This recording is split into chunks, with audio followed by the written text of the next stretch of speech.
Good morning, good afternoon, good evening, wherever you guys are. Hello. How is everyone doing today? Hope we're doing good. I don't know why I was holding push to talk like I'm actually needing to push to talk to you guys. Hello. Everyone's doing well today. Yesterday was horrible. Honestly, yesterday was completely horrible weather. 36 degrees during the afternoon. Not even like midday.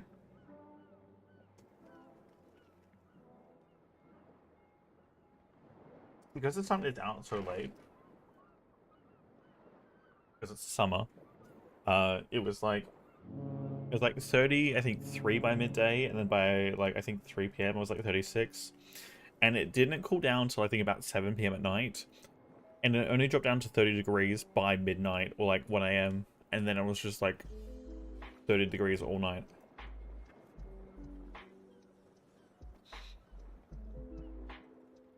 Time the sun came up, it was already back to I think 28 degrees. I think it just had dropped just below and then sort of started to heat up again. So it's back to 30 degrees today. It was a nice breeze, keeping it much cooler, but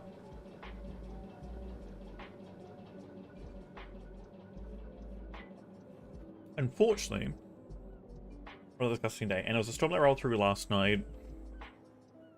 It didn't rain a lot. It was just a little bit of rain and then lightning, which just made it more humid and gross. Which is why we didn't stream yesterday.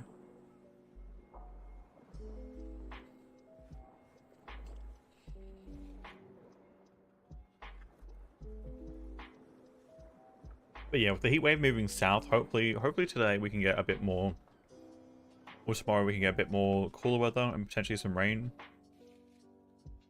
Really drop it off.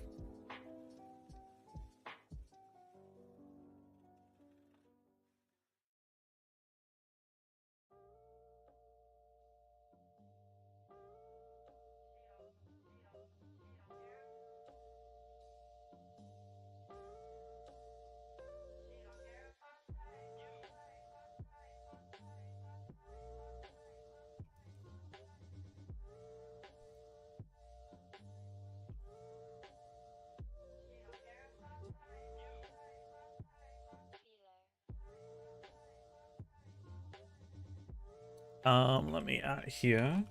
Hey Frozen. Hey Orhan, by the way, congrats on first. Private news channel and follow the chat, but every simpleton is just spamming emotes.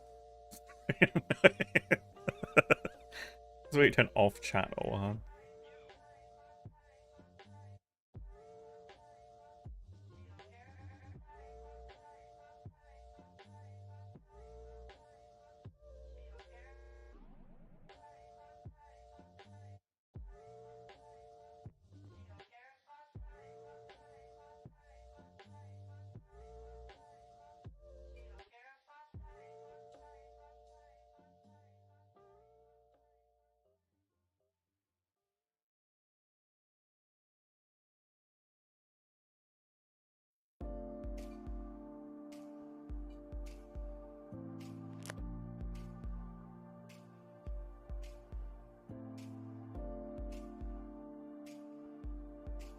What is happening, OBS?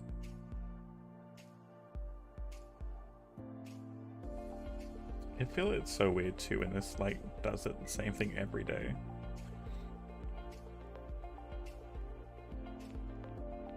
Alright. I think today we're gonna work on the ATM a lot more. I'm gonna start digging out. I don't know how much space we actually have spare right now. I'm trying to keep as much space as possible. We do have a bit.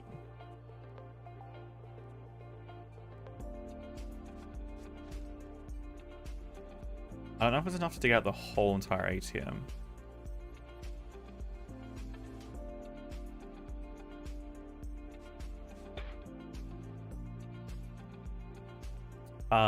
We can put a good bit of work into it, and I can probably convert a lot of the sandstone that we have in here back into more mortared stone, which we will probably need anyway, because unfortunately,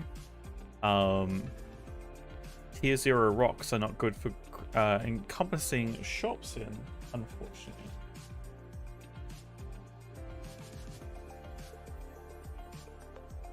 So I think we keep working on this.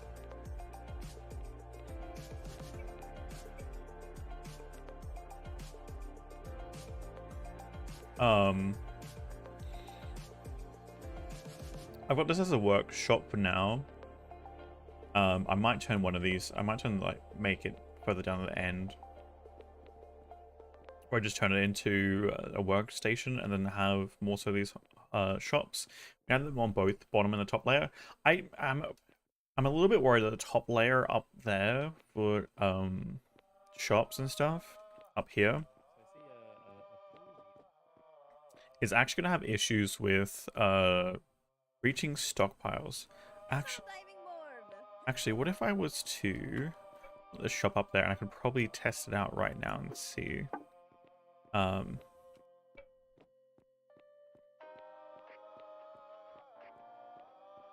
If it will actually be able to reach basement levels. Oh, it does. Okay, so then no, we're good. So the idea is to essentially have in these two large lumber stockpiles all our mass stock that I need, then trade to other places.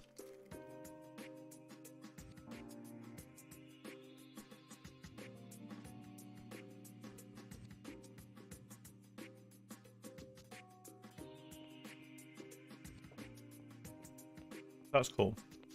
I'm glad that works. Because right now, for those that aren't aware, the large lumber stockpiles are literally right here below the river. Or the what is going to be the aqueduct. Which is why I was concerned about being able to reach the top.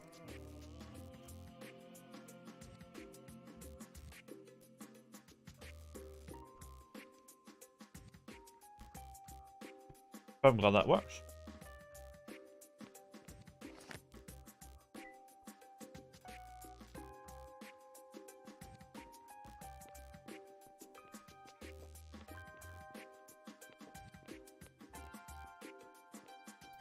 The thing down here, I think I was going to subdivide these up into... I might try and use the hewn logs and the dock set to like have more open shops in the middle of the walkway. We'll see what we can do to try and save space. Because I know there's a bunch of ways that you can use the hewn logs and stuff to make it look like they're an open space. Like an open air market sort of thing. And this is going to be my office eventually. Slash my lounge room. And I'm going to have my whole house under here too. And obviously my office will overlook this area. And then from here, this is going to open up into a larger cavern all the way through down to this end, obviously to where the building starts at the top. So my office will overlook like this end of the ATM. And then down the other end, from here downwards is going to be like the bulk buy shops and stuff, which will be all resources that I buy at potentially low prices, and then we'll be selling at something that allows me to transport the goods potentially, even if need be.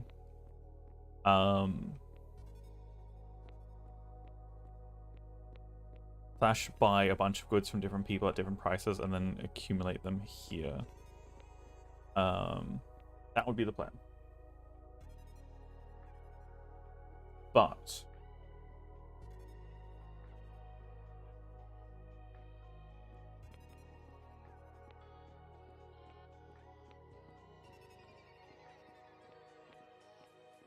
my mind's eye? Nice. Hey, Spalling. The only problem will be if the people I'm buying from don't like want to do an exclusive contract with the ATM, because if they try like again, the problem will be having too many different other options that also then undercut the ATM. Because the whole idea would be to collate a bunch of people's different prices and pay them what they want and what they value it. I mean, it's kind of like a union, but like not. It's like it's through a company, right? Rather than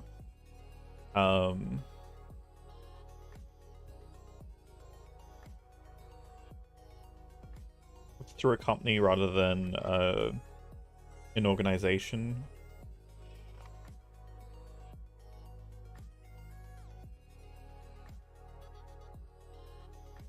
But yeah.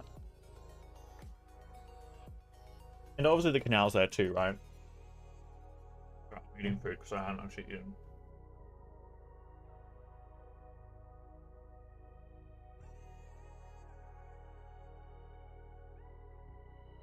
Canals there that can allow like rowboats or like at least the large canoes down here. I think you'd be able to get one large canoe and turn it around kind of thing. Might be a bit hard. Are they going to take this wall out another 2 blocks? And I do need to take it up, I think, another 1 or 2 as well. For height of future boats. But I do want the ability for the larger trade boats to be able to come at least into this section here, this main waterway, and like more up here and then here, and like they'll have like free boats that can go up and down the canal that they can kind of use to transport the goods that they buy from one place to another. But I don't want to like make it cart accessible like for everyone. That's too much space, honestly.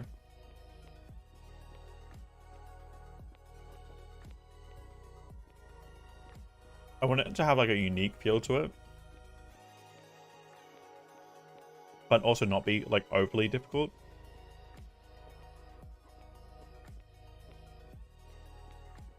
I may put a special cart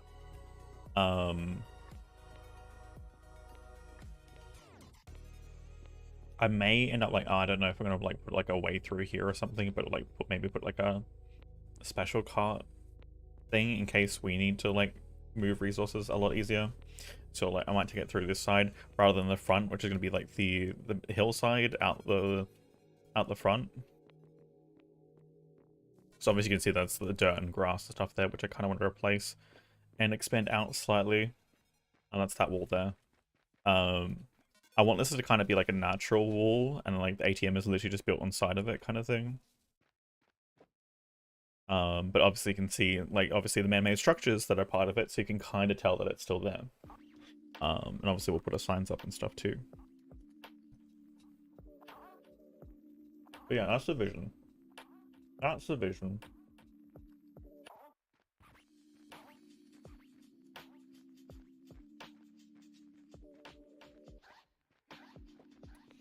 We're going to use the embassy desk too for my main office desk. That'll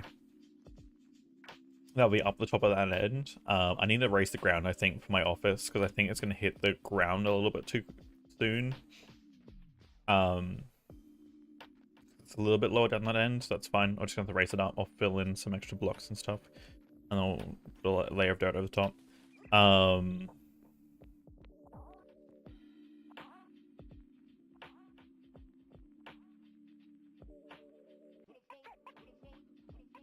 But yeah, I think we're gonna have a portrait, self-portrait, not self-portrait, but a portrait of ourselves commissioned to hang up in the office, right?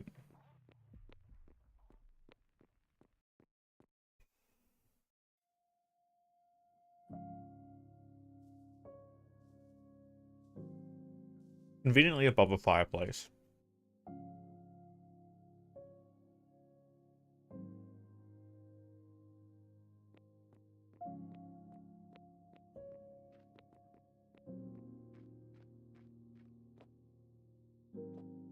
And so I finally cleared out all this stuff up here. So I think Anna is going to be building the church today, getting that finished.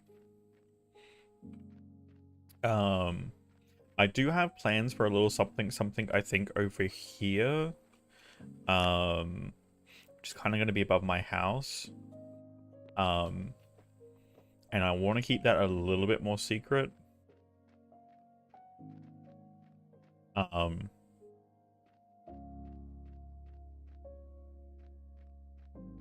Because that's something that's going to be, I think, I'm going to have to wait till we get ashlar and stuff for. I mean, I could probably do it with mortared limestone and then just replace it later. But I think it would look so much better first time, like, and just, like, having it revealed when it's ashlar. I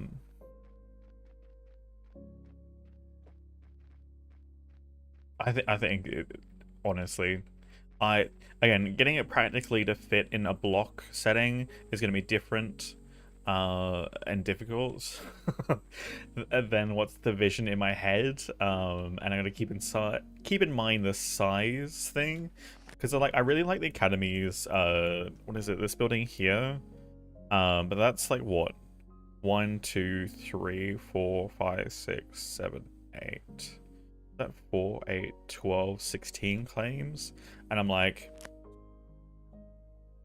that's 2.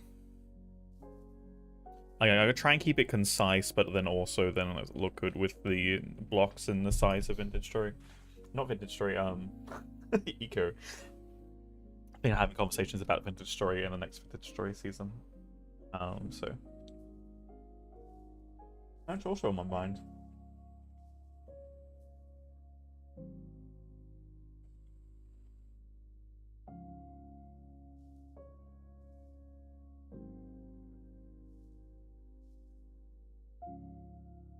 But yes, so we got things to do today.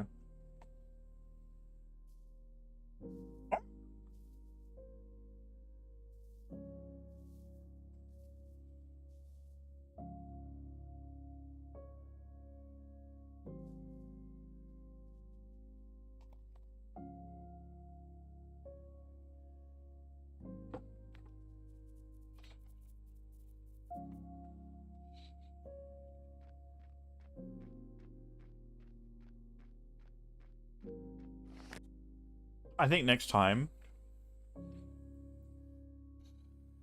I do a proper underground city, I think doing a proper underground city would be amazing.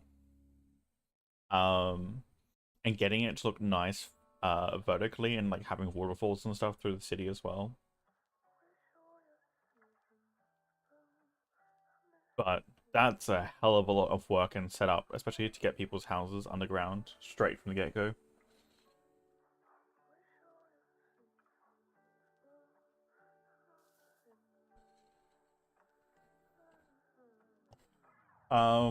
Not sure. We're at 76, right? So 1 is obviously the bottom of the map, right? Or 0? 1 of the 2. But if you take on the average building height, it's about 5 high. That's still a lot of depth. Like, even if you take 10 as the height,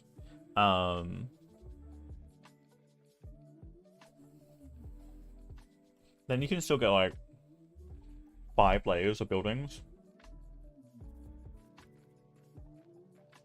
Depth-wise.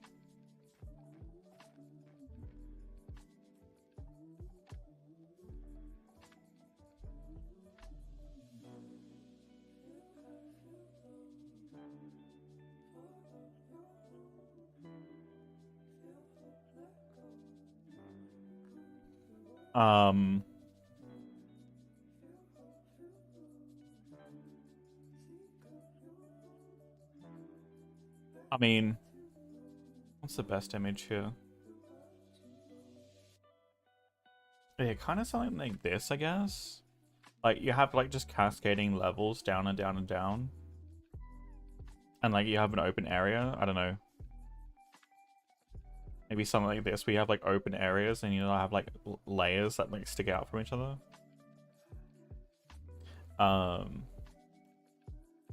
But the main problem with eco right now is the problem with verticality is you can't separate properties vertically.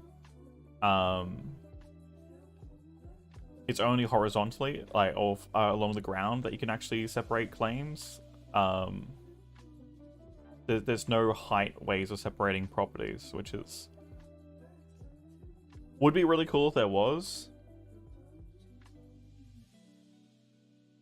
But yeah, like maybe something more like this, where it's more spread out. Like you have an open cave. See, here's the problem too with the building requirements. Having to have beams every 10 blocks and stuff. It would be nice to have less requirements on some like some sturdier blocks. Like if you're digging into I don't know, what's basalt? Is basalt's one of the hardest ones? Or something where you don't like the stone is strong enough that you don't have to, like, you can have like 20 blocks or something in between foundations or something, or like not need to worry about it collapsing to be able to do some things like this, unless you carve out specific just like layers and stuff of the material. Like it still needs to be connected like all the way to like I don't know. Yeah, I don't know, it'd be hard to get it justified. But yeah, I mean, you could end up having like tall buildings that connect from the base of the area to the top, and you'd have to get people to plan vertically as opposed to horizontally, so that their buildings are vertical.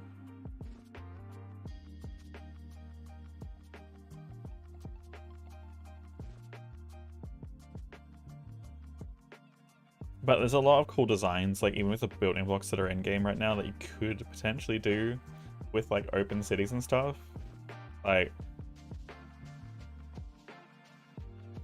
I don't know, maybe we just save this idea for something like Vintage Story, and we just do this sort of thing in Vintage Story where we actually have like a gorgeous underground city.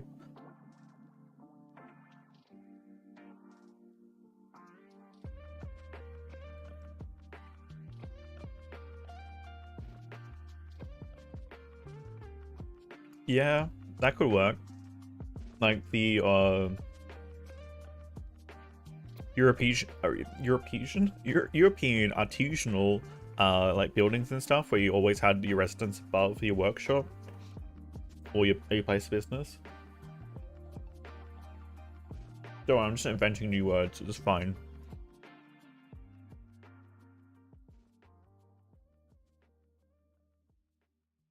That's more like barrows.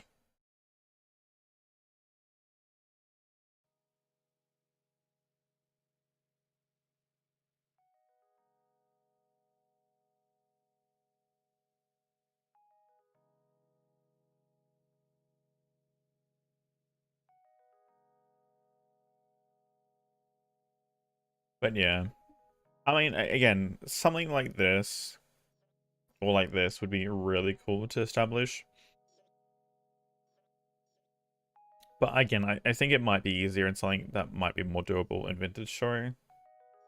But getting people to be like, okay, we've got this style, like this. See, here's the problem with Vintage Story 2, or like any of these games. You got a lot of different people, but getting them to build consistently with a theme,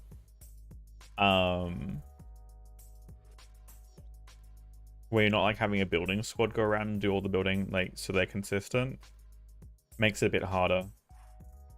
And again, like, the last thing I want to do is like have a group that's going to step on people's toes. Oh, do you know how cool this would be? Like actually having giant ravine. Like, you could do this, right? Giant ravine, you have like water down the bottom, right? You used to do it on Vintage Story, something that's like that deep, right?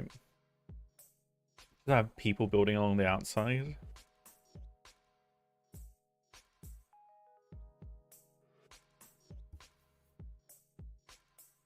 I mean, the problem is like all these places are cool because they're to scale, right? These are the giant cities underground.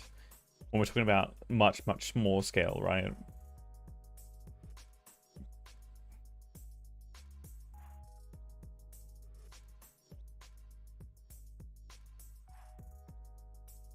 But the thing is, with like people trying to express themselves too, it's very different to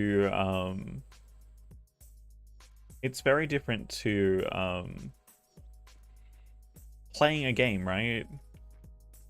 Because like whereas these communities and cultures would have these kind of ideas of how to build things, right? And it's kind of generalized knowledge, right? Can you transport water? I forgot. Technically, but you'd have to use bricks in this game, and bricks and aqueducts for the most part, unless you had admin spawned in.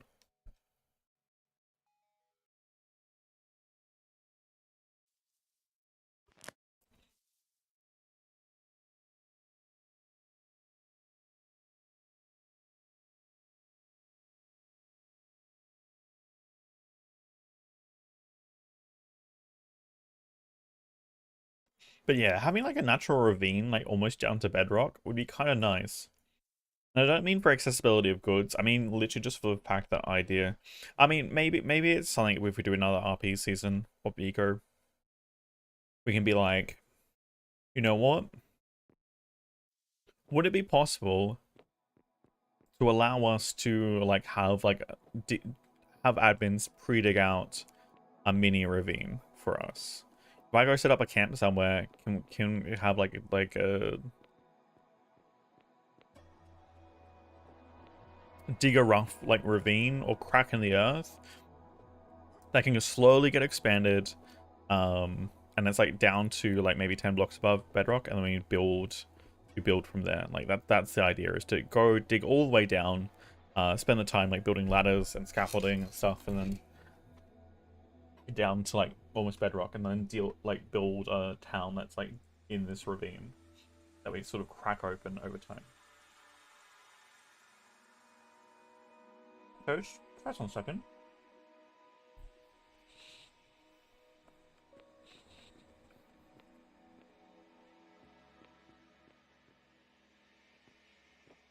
Because the problem right now is when we're talking about setting up like a place for building and whatnot, digging out 76 blocks of anything is time consuming.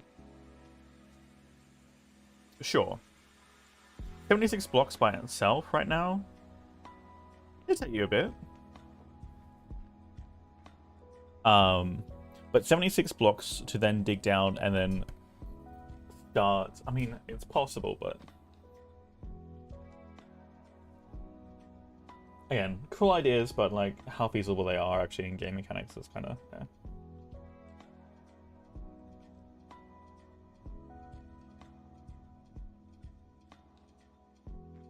Oh, this? What do you mean? What do you mean out here?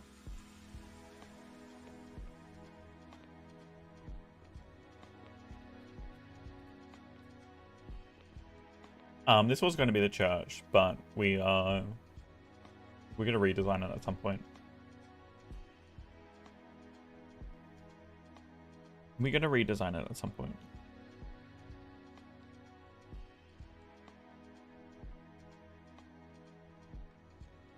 Which is why this, like, the idea was that it was a bit too small.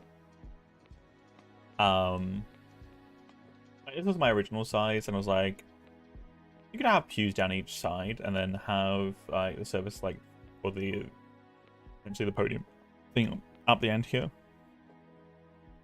I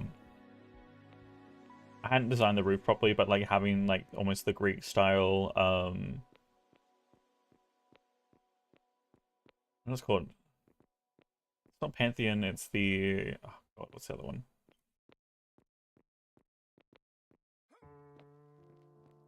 Kind of thing. But then they were like, it's too small. So I'm like, okay, so what if we did, like, this is the back of the church now, and that would be, like, the length of the small church is going to be the width of the new church, and it's going to be that big. But then they wanted to move it over, so I'm like, okay, we'll clear out all my stuff over here, which we've done, and then now it's up to them. When they fill out what area they want, I can help build it, but right now.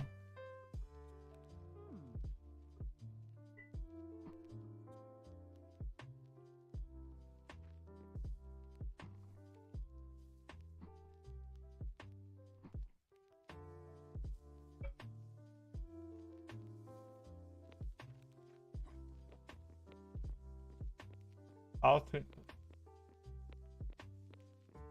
might be the word. Probably.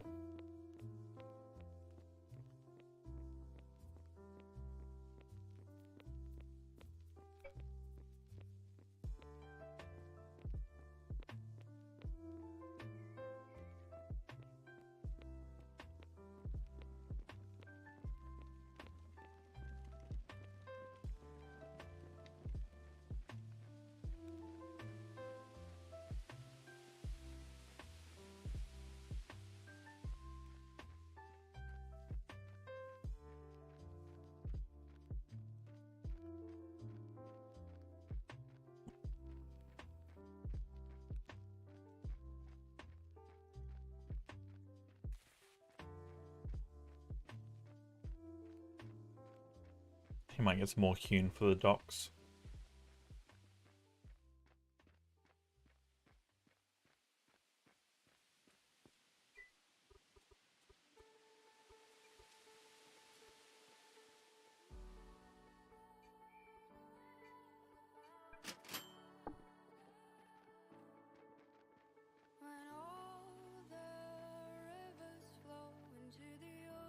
But yeah, like, I mean, we've been doing a lot of other things around town. I wish I had got the ATM done sooner. It's just been one of those things that's taken a lot of time and been real slow. Because it requires a lot of digging, and I kind of had to feel out the space, because the first thing I noticed was, despite how large that claim is, right, and how big that property is, it's actually small. Because when you look at this, like, this is a 3x3 claim, right? This is a 9 claims right here for this square. So it's that one right there. Like, this is kind of small space. If you're talking about, like, having larger structures, right? Because, like, again, like, you're looking at something like EA Rick's place, right? And this is, like, just standard business, and that's, like, what, maybe 4, 6, 8, 10, 12, 14, 16, 17 claims. And that feels like a good size, right? And we'll probably need to get expanded to at some point. Then you have something like this, which is like 56 claims, right? Currently, and it feels small. Because when you're actually putting it into perspective, like the amount of tuna right there. Damn.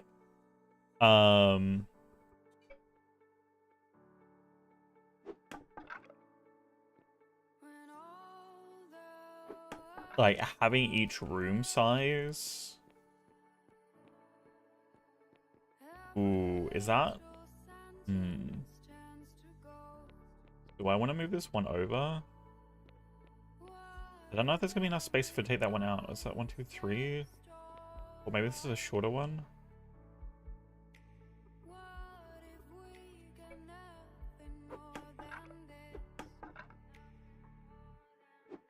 If I feel like I go one out further, I don't have to be able to get in there too easily.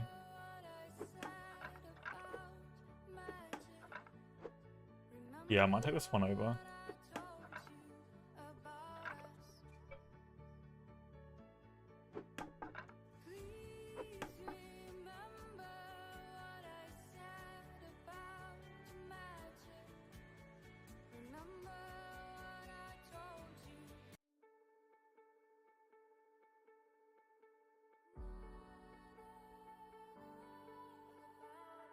Purpose of the building? I mean, it's the ATM. I'll maybe you've missed the explanation of what it is. Toast. It's meant to be it's the Aurora trade market, in other words.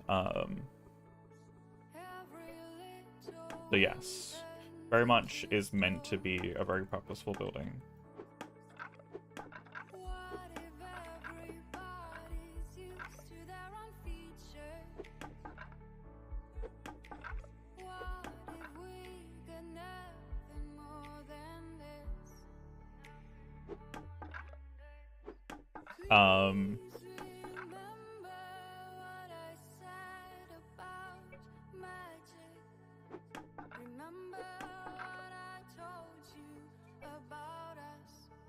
I'm gonna have places for like bulk buy goods and stuff, meant for like larger projects, so like they can essentially order them and have them shipped in.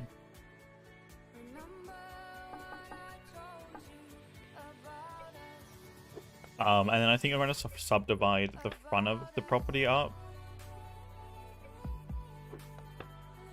into what is going to be individual shops if people do want to come and hire them out, instead of a location that's going to be more, I guess, centralized goods. But the plan was always to never really be a shop that was for those who are already making plenty of money. The ATM was never designed to be about making pure profit off of other people. It was designed to be as a tool to, one, stabilize and regulate the market at the discretion of those who participate in it. So again, anyone that's not participating in it can obviously undercut it and undermine it to their heart's content. But then people can sign up for like deliveries and stuff to participate and being like, in good faith, being like, okay, I'm supporting a larger network of craftspeople that may not have otherwise been getting the business that they are now getting through the ATM.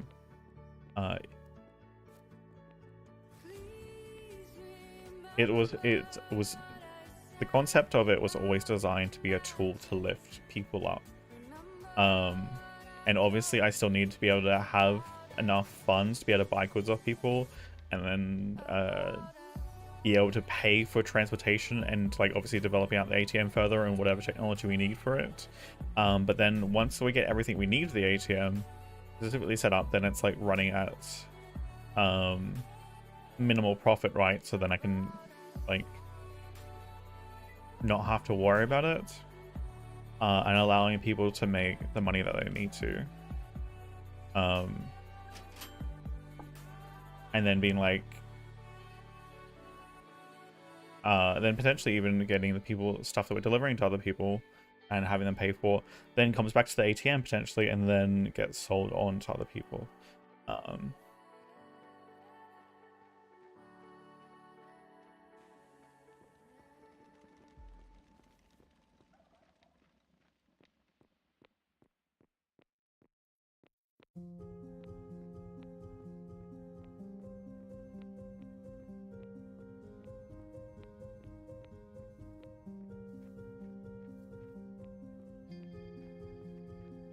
But yeah, I think a lot of people like think it's just like meant to be like this trade hub, and it's far more complex than that, because I will have to heavily manage. Did that do the thing? That did not do the thing. I will have to heavily manage stock, and stock prices. And I will have to literally keep a transaction log. Again, if I have other people that are going to help with the thing too, I will need them to literally give me the receipts of what they bought and like how much they bought things for. Why does this feel like a little bit higher over here? No, it's fine. And be like, okay, so then I need to balance the books, right? I need to be like, how much are we buying stuff for? How much are then we're going to sell stuff for?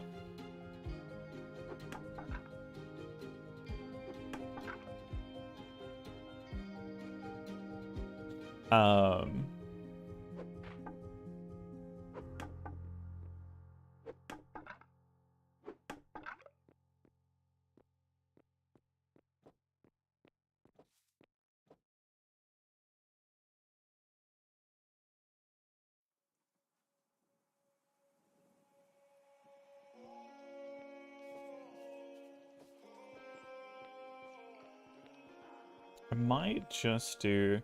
The thing is, I wish I could do like ramps like this for stone, but I can't. I mean, I guess you could do the roofs, I guess. kind of walk up.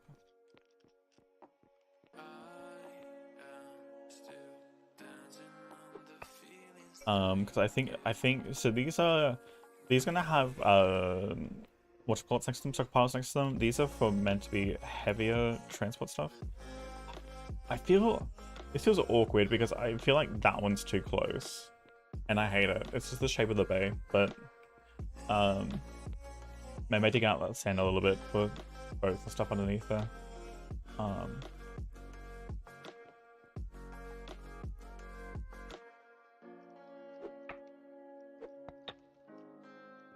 1, 2, 3, and I think we do another one here.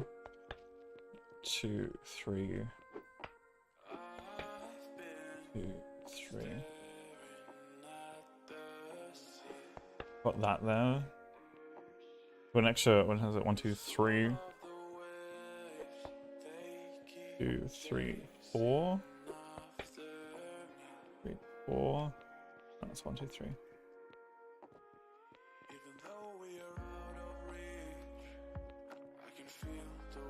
Yeah, I'm trying to get a few things done today. I think I might start with the docks, or at least the allowing people, like having more places for people to like kind of put their stuff down. I think created a way that people could technically pay like a $2 or like a derp or 2 derps to have a couple hours of storage, if they need to do longer trips for transport, and have goods like stacked. Theoretically, forcing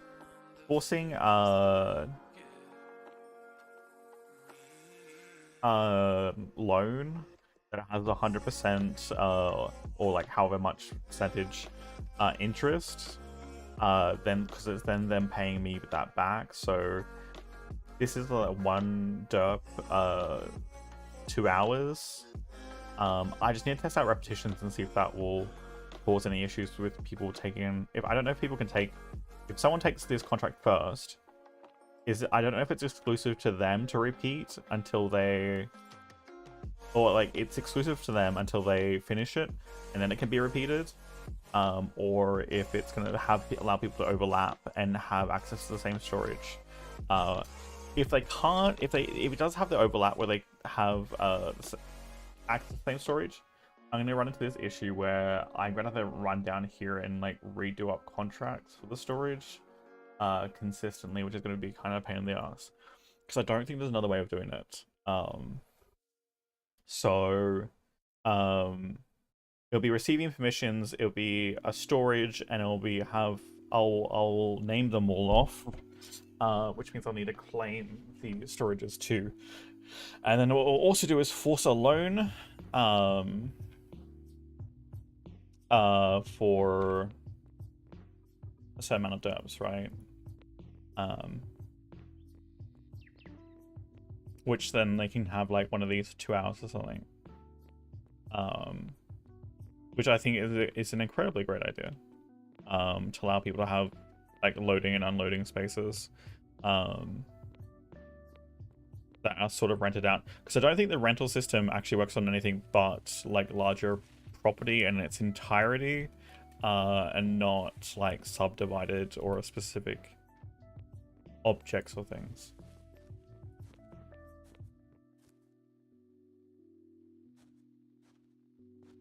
So that is the plan with that. So we'll see how that goes.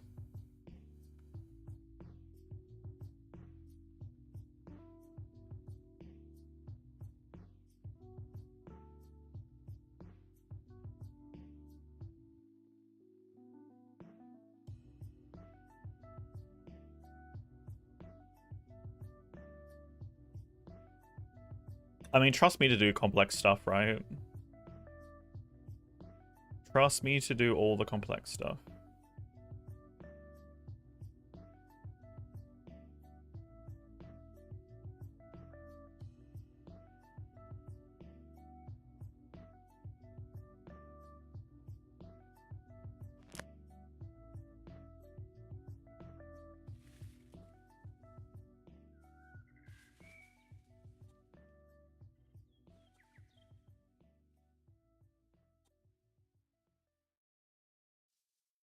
But yes. It would be nice if we had glassworking, because then I could literally dump stuff out of my storage, even if it's not me that ends up growing glassworking, but it's someone else close by ends up growing glassworking. Then I feel like I should really move this over, but it's gonna make it awkward. It's gonna be off center to that. I think I'm just gonna take to the fact that this dock is gonna be always off center.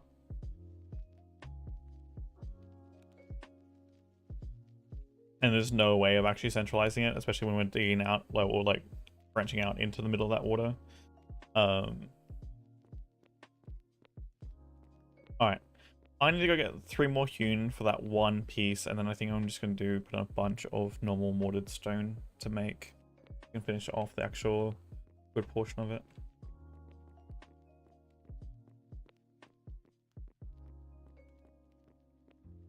Which I might actually see. Is anyone getting rid of sandstone around here? A bunch of limestone, a little bit of sandstone.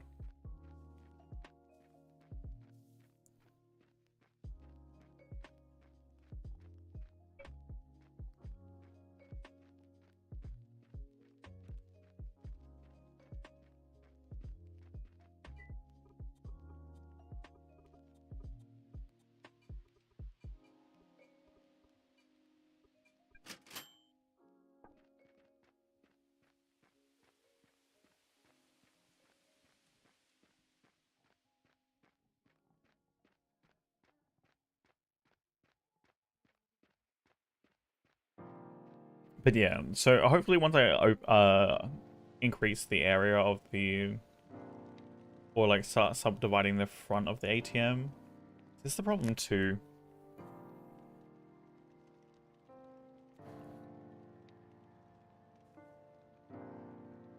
So I don't know if we put the church on its own claim.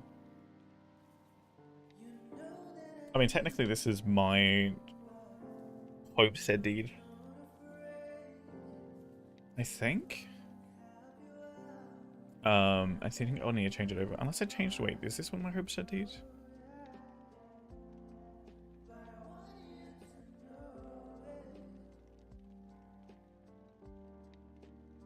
No, settlement claim. That is my, okay, that's my homestead stake there, which is 16. I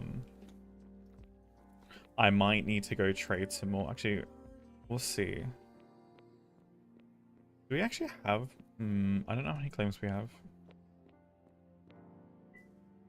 It's 7 in there and none of those. Yeah, I kind of wish the town stakes had a little bit more than 5 to start off with.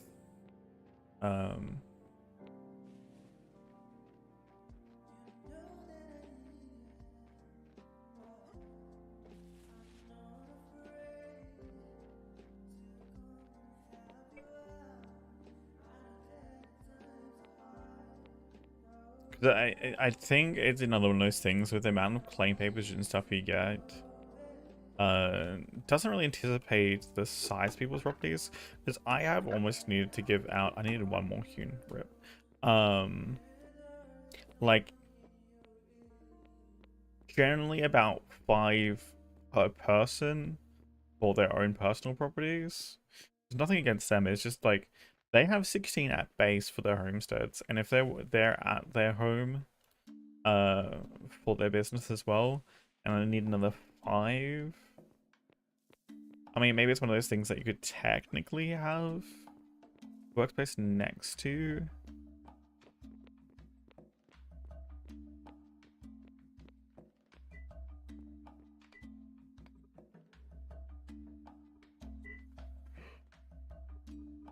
How much we got? We don't have much. I might start mining out a bunch of. We've got 30 here.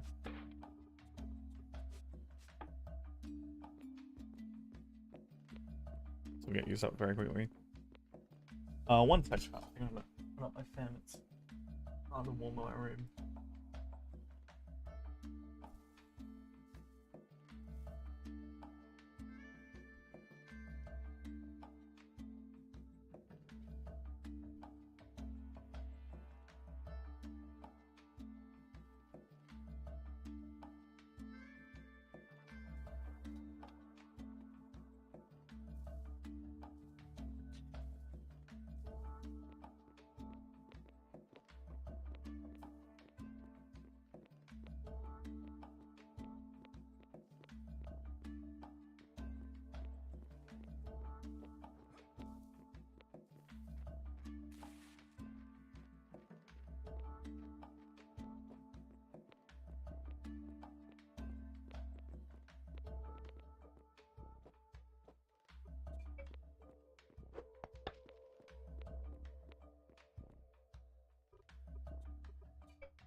Oh, I don't want that water to be weird.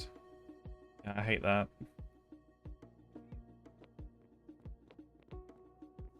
400 people?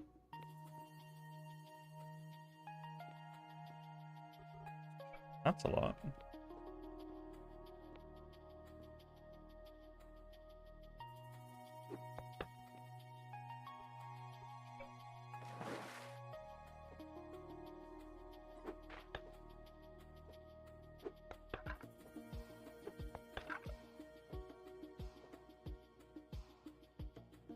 So I don't know why it's going underneath there. I guess it wasn't full water there. Yeah, that's annoying.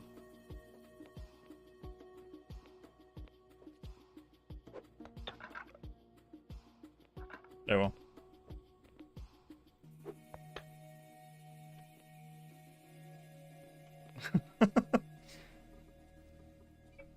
Now, do I need to ban you on? You're getting a bit rowdy in chat.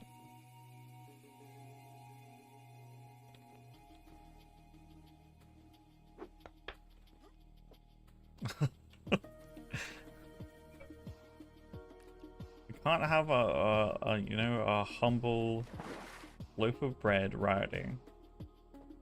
It's not okay.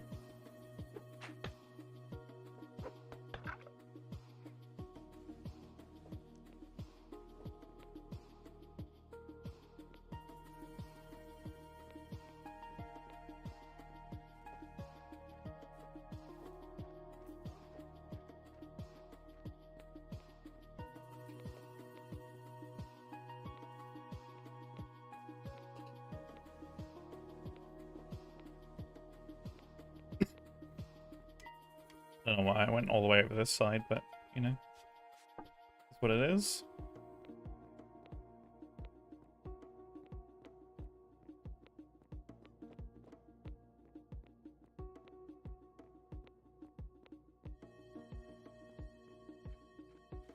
I mean,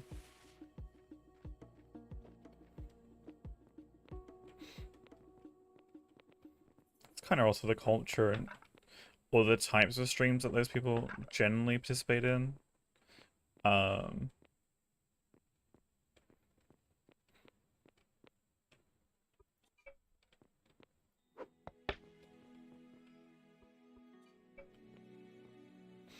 mean, we never pandered to that type of audience anyway, so not like it's gonna be a problem here.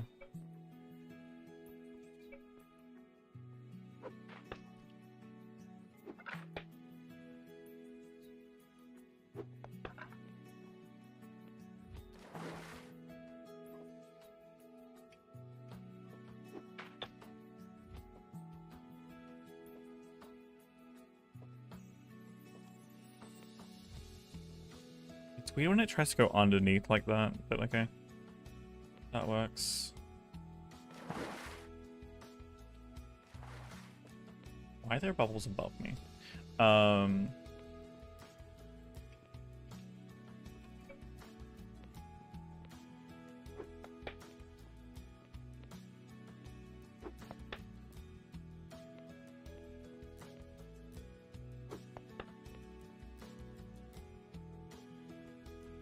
There's no stone fence, is there?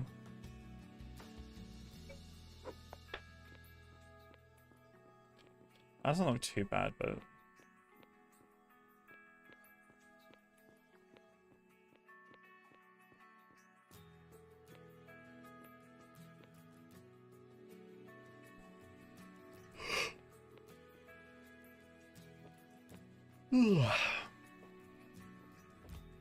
Alright. Probably need to crack through a couple hundred not limestone, sandstone, so we can actually get this going. Grab this. Pull it down to this end.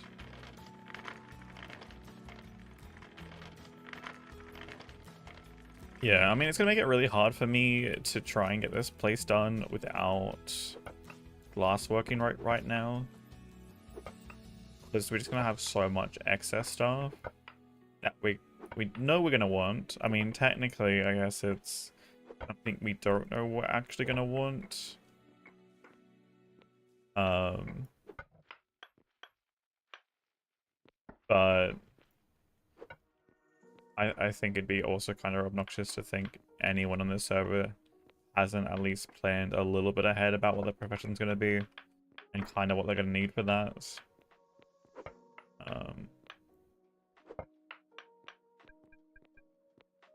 Whether they start immediately or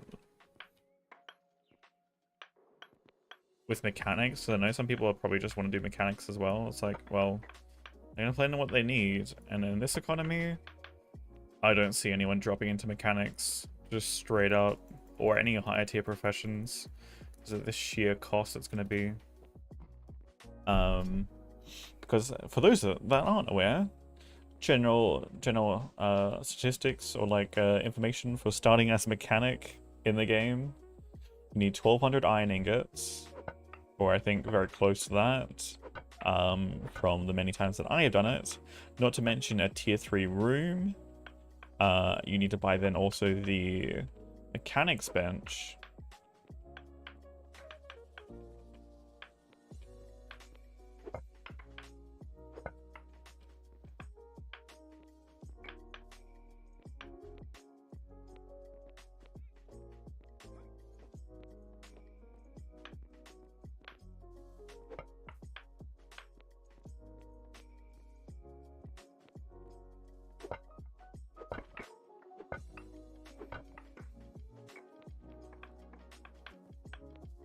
And that all adds up real quick in terms of expenses.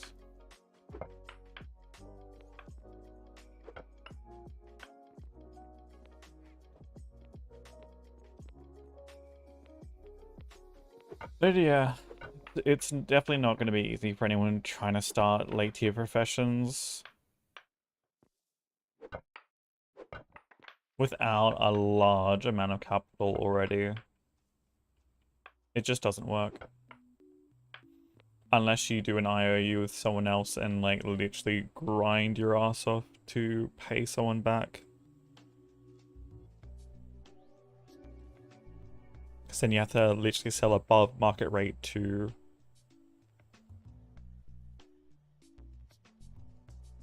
make the profit from one of those professions, because otherwise everyone is going to be selling lower than you.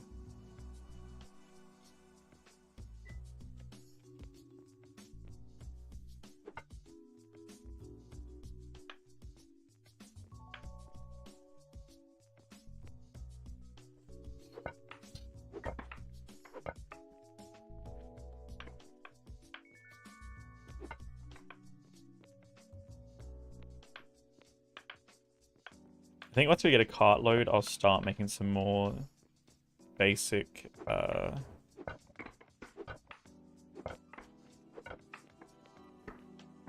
mortared stone.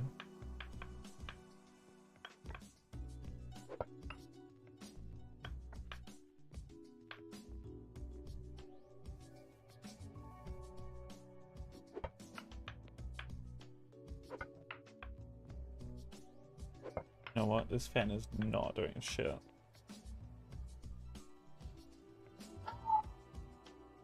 Okay. Turn it down a little bit so I can actually hear things too.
2, 3, 4. I think we're gonna do 3 high. I might do some bits higher of this room. I think we'll be okay for the most part.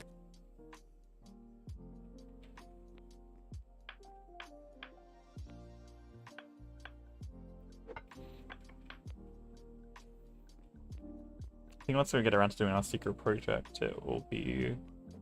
Well, it's not going to really be secret for long, but... The one that I haven't talked about yet. You know?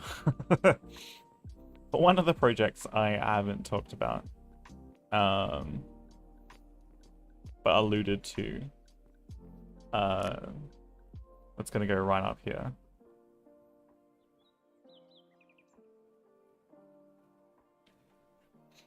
That one... Unless that it is where the future church is going to plan to go. I don't think it is. I think the plan was to shift the church from where it is now, just up a few tiles, and maybe over a few more tiles this way. Even if we could fill in underneath it at one end. But yes.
I just sort of get this up like another 4 blocks higher so I can actually carve out this tire space. So I can actually look down at the rest of the market.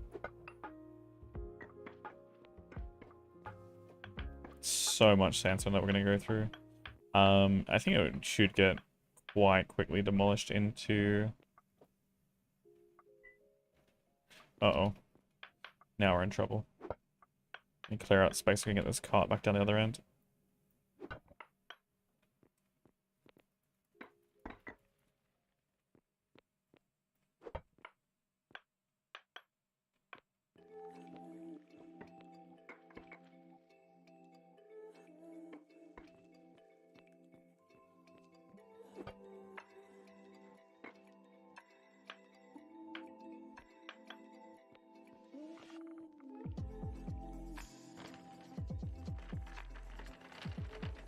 Alright, there we go. Now I think I can start putting on the... What's the term that I need? The docks done completely.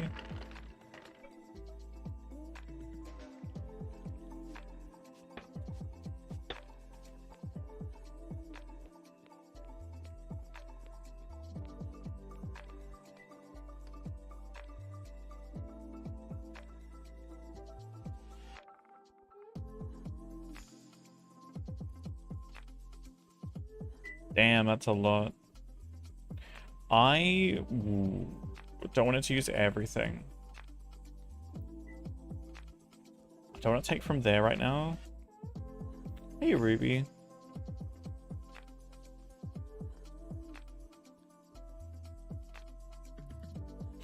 Are you playing this season? I can't remember. If you were on the server or not.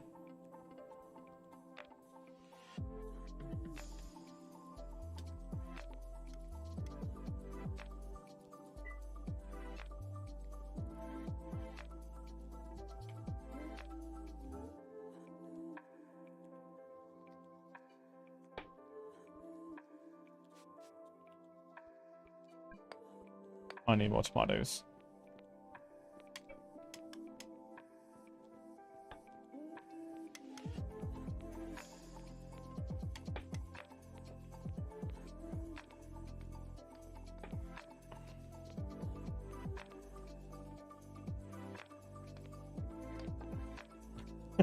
I know you're not playing this season, Toast.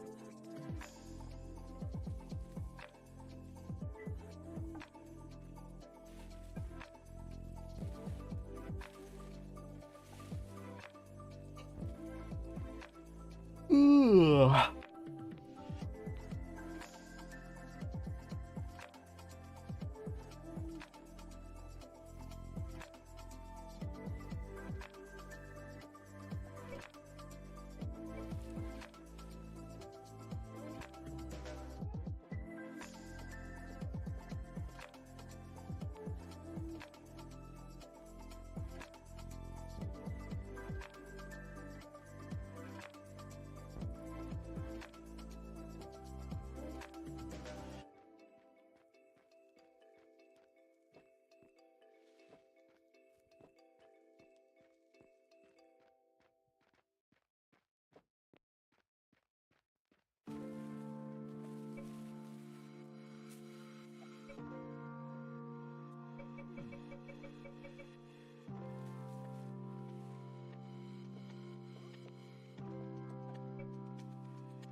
$21, that should do for now. Not the best, but...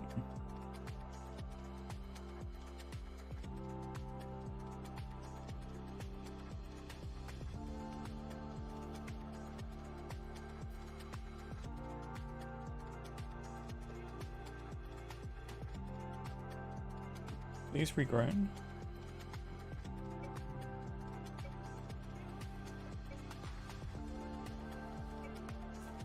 Or maybe not fully, they only give me 2. Unless soil quality's been dropping.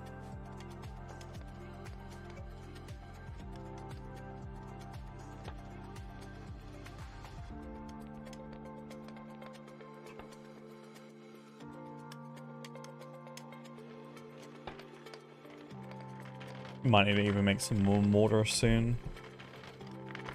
It might be starting to run out.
Okay, so where's this one extra block missing?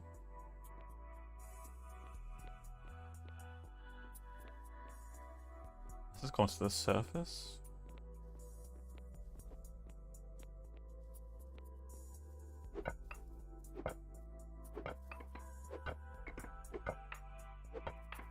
Is that too wide there? Yes. No, it's not.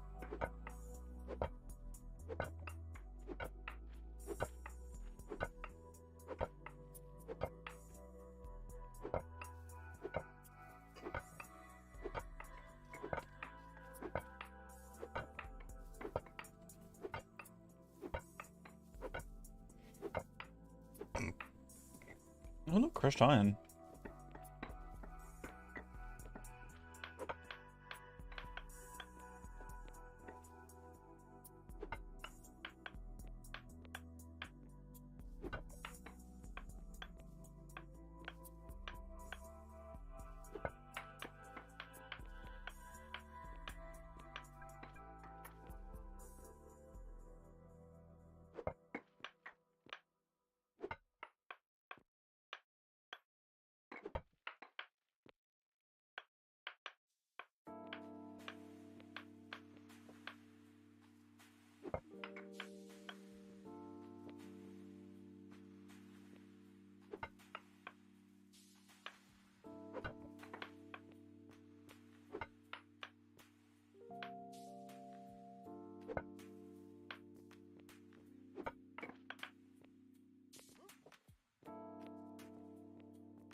Oh.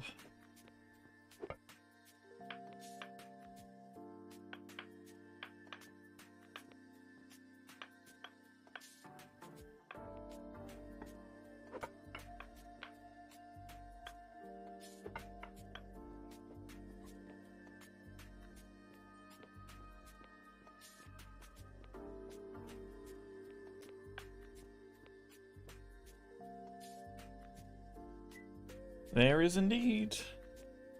We do have an active on the channel.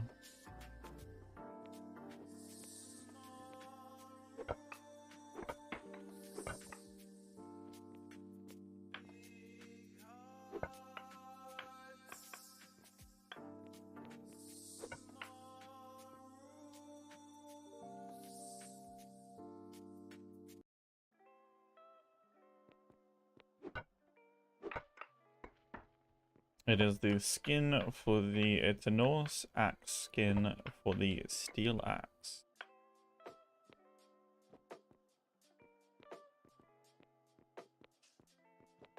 I think it should technically apply to both. I mean, I think both iron and steel, I think, should be versions of it.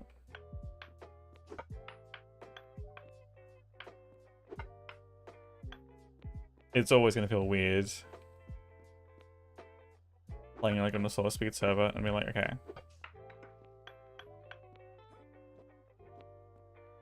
Then kind of waiting till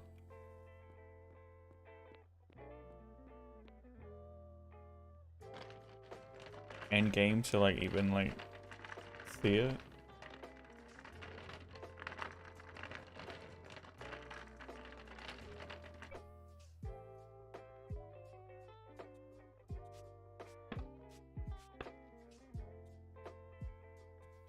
Especially on like something slow pace like this, it's gonna be.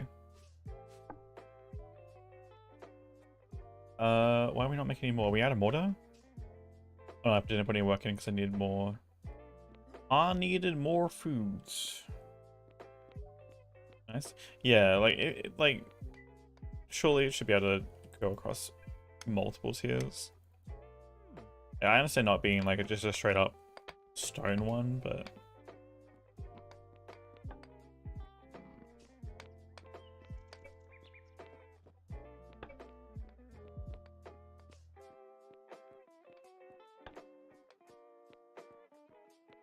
because for me, like, I'm probably not going to even utilize. I mean, maybe at some point I would utilize it, but that's the last space to walk through there. Yes, it does. Cool. Make sure that.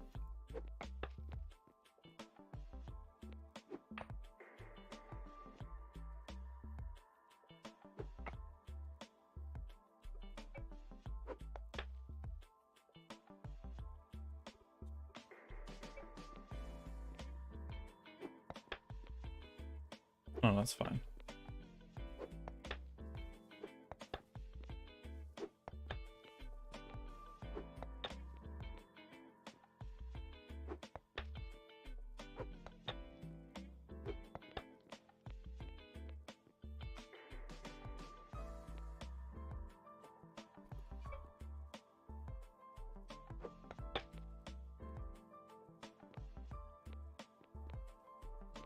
I want to do that one more out, probably. Apologies to whoever's canoe that is.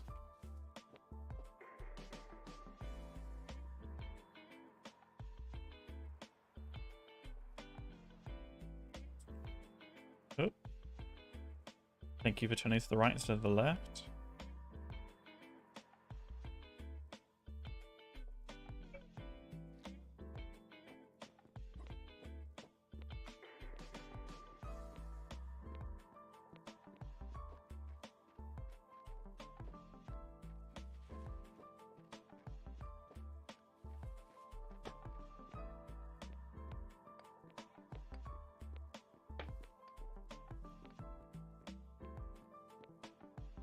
I think this game just needs vineyards, honestly. Like, if they were to introduce a cosmetic that was literally grapes on like a vine sort of thing for a cosmetic, do you know how many of those I would purchase? Just to set up like a almost like a villa and then just like exist.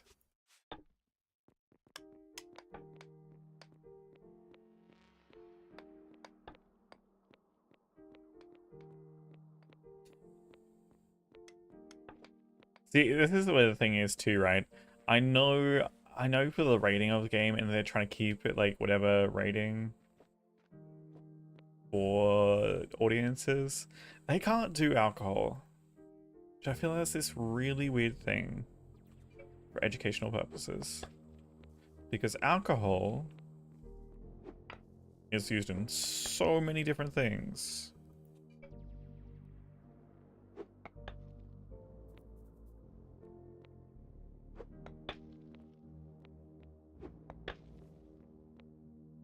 From like medicine, the cooking.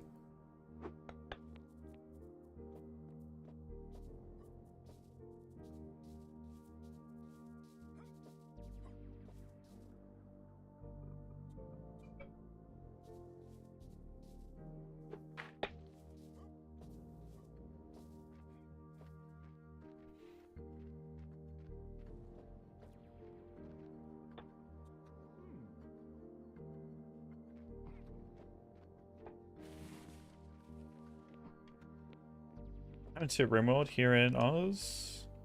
What happened to RimWorld here in Australia?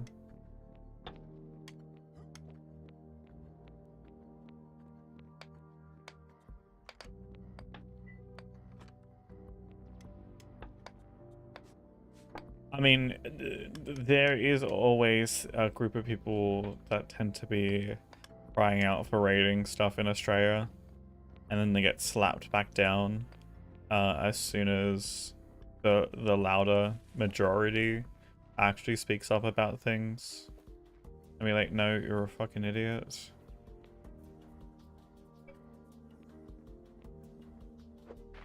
Banned with RX rating for a while. Alcohol and drugs, yeah. And then I got revoked because of dumb people.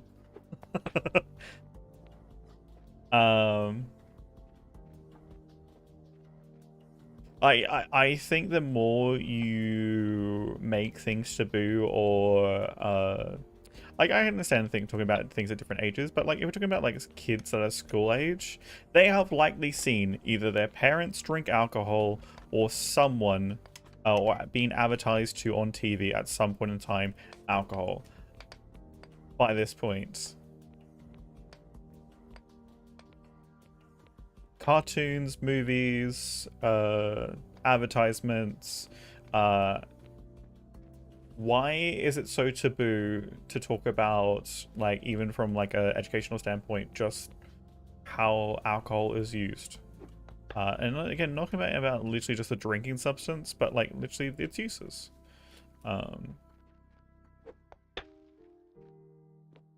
Like uses as a tool of sterilization and how it's used in cooking. The fans things. No, it was a long time before Fortnite. That was back in the Battlefield days and Call of Duty days. The whole violence in video games makes you violent. That was way before Fortnite existed.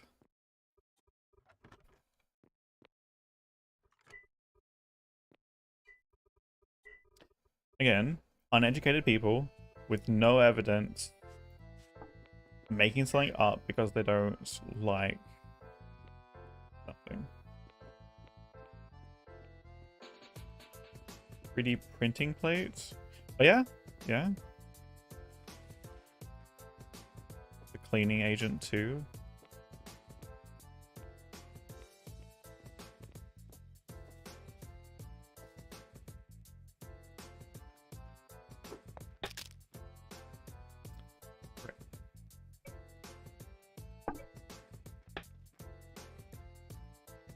Oh, what's the durability on this? 49%. I can probably repair it twice more.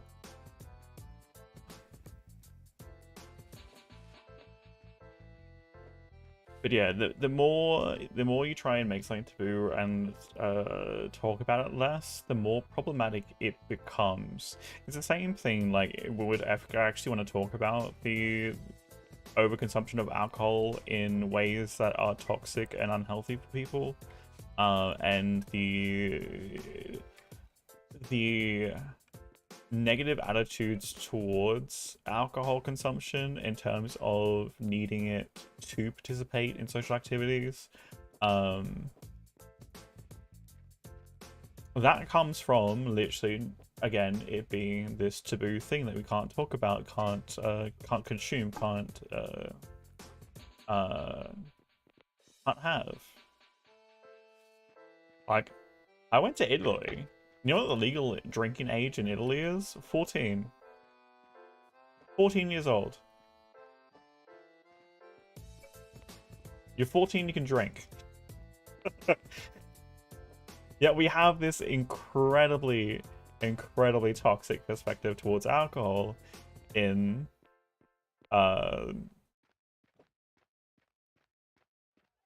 these other countries like Australia and America, and I think not 100% sure on this, but there are similarities I think to England and stuff too. Like this whole negative culture that's developed around, and again being like restricting these things. Like, sure, there's probably some things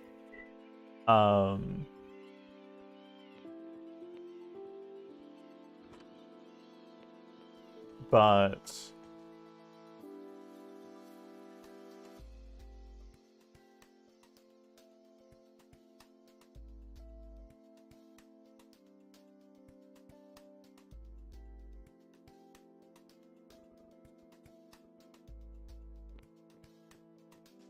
at the table with us, yeah, and like it's totally normal. And for the most part, there is at least from what I remember reading, I don't know if it's still the same thing with generations going on now.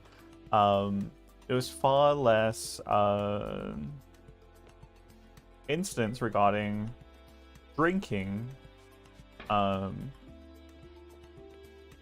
countries like Italy because of their attitudes and their different values around it.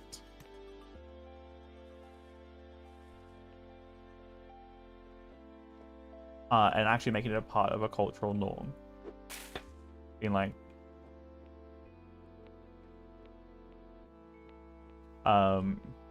my introduction to alcohol was always sips of my parents' drinks, right? I don't know if it was from the age of 14 or 16 or something. But this responsible idea around not only consumption, but the idea of also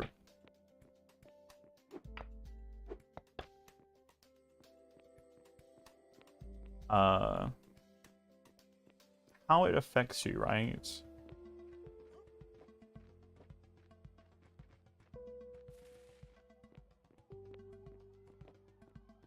And what kind of behaviors you exhibit also when you're drunk, or like again have too much.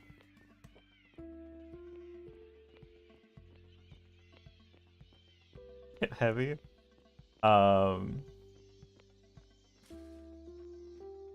But yeah, like the whole idea of everything in moderation, right? And understanding there are effects that will actually come into play then.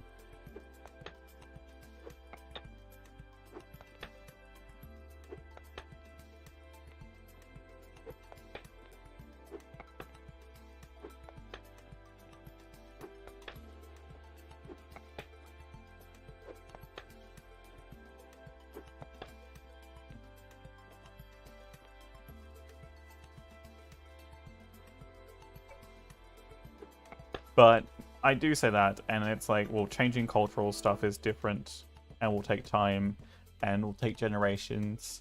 And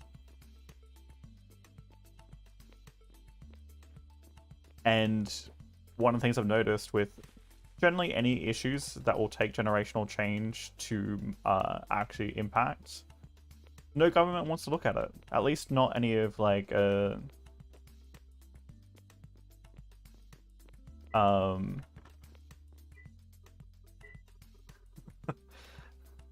do I say it?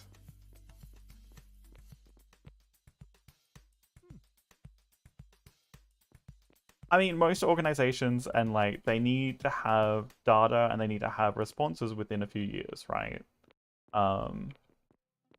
They need to see results. And they're not concerned with generational changes, and a lot of societal issues are going to take more than a generation to fix. And if we keep looking at things from they need to be resolved now in this lifetime, you're not going to resolve them. All you're going to end up doing is having the same issues just repeat themselves in cycles.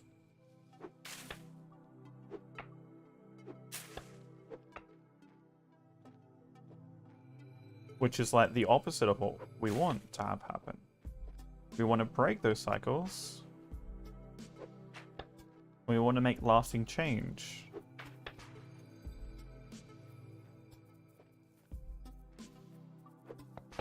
But you're not going to be able to convince a lot of people to stay the course 10 to 20 years. Like, or even longer than that. Because they need, like, this hyper-capitalistic society that is like, we need reports, we need like a finance check every quarter, right? And like every 3 months we need to have results, and the numbers need to be going up. And like you have the same thing when it comes to like trends with societal issues and things, and like trying to solve different problems. Price tags banning in pubs. I think that's more like Len. I think that's more. I hope it's okay if I call you Len, or if you have a preferred name, please let me know. I feel like they realized what they were doing was not actually working. While what they're doing is progressively getting stricter and having more ways of impacting things,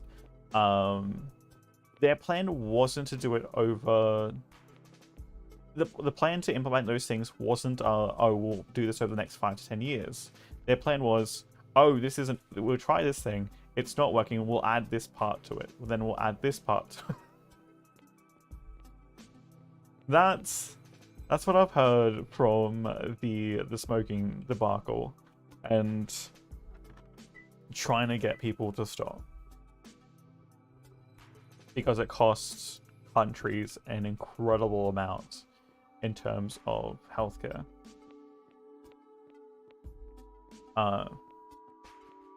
And is honestly, as what is usually as a vice for anxiety, being anxious or stressed or depressed, tends to almost do nothing for those. It's a very short-term release, with almost no actual positive impact. And blowback? That's true, yeah. Easing in programs for sure into, especially like trying to not the companies as well. I mean, so this is the thing. I don't know why government should be afraid of companies and like having them get sued like for actual things that are for the benefit of the population. Because that to me says that these companies have more weight to them than individuals or actually voting rights do, which is a problem.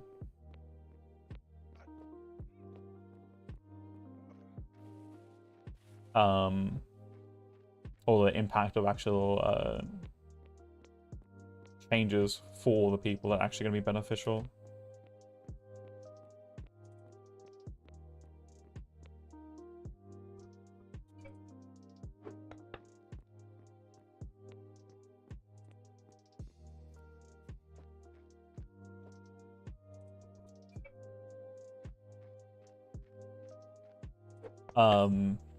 My interest always in cultural development stuff.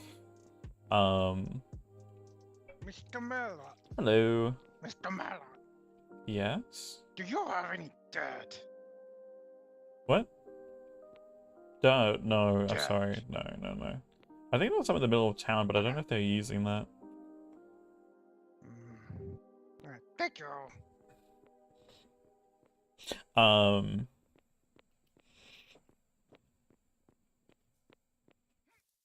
Like, I have looked at, when I was doing this, when I was doing studying and stuff, I was looking heavily at the impact of, different, cultural issues or societal issues, and looking at, how many studies have related impacts from different areas and different other societal issues, and there's an incredible amount of overlap. I mean, it's incredibly hard to do like an extensive study into how fixing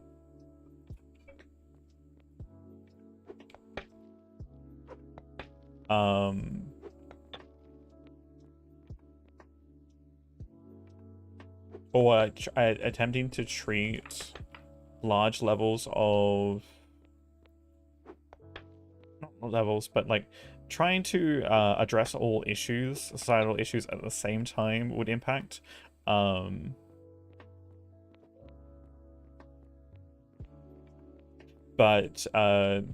the amount of people and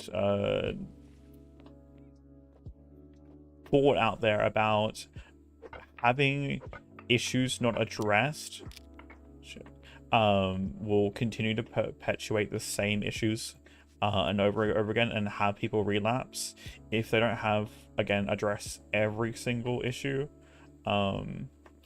It's like when you're talking about like someone going to therapy, right, and they have one issue that they solve, right, or like work through and have positive habits and behavior around, but then they have this other part of it that hadn't been worked on, which will then generally cause a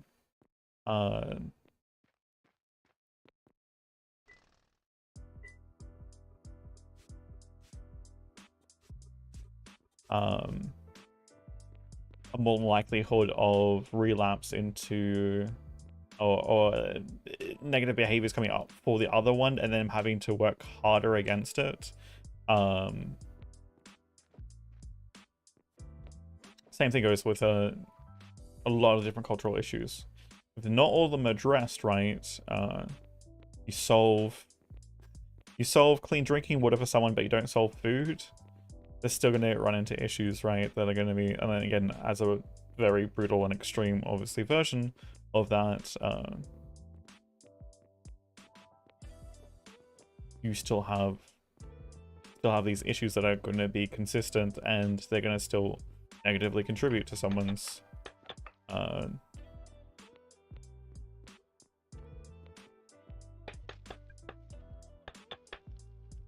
and lifestyle.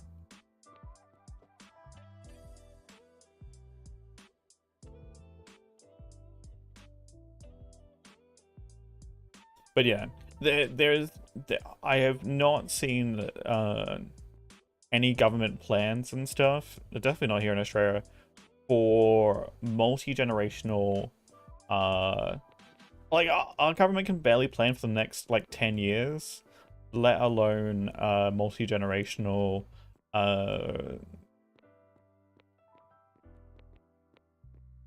societal issue tackling like you would need to alleviate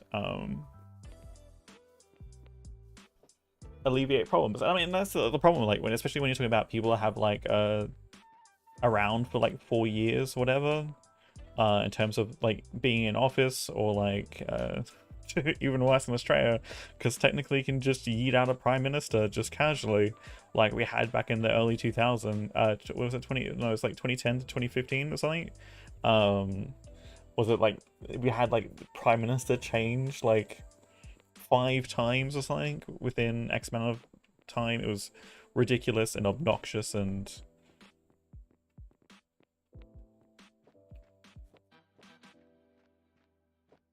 the next week, and it's like, to be a good government, I mean, and this is the thing too, like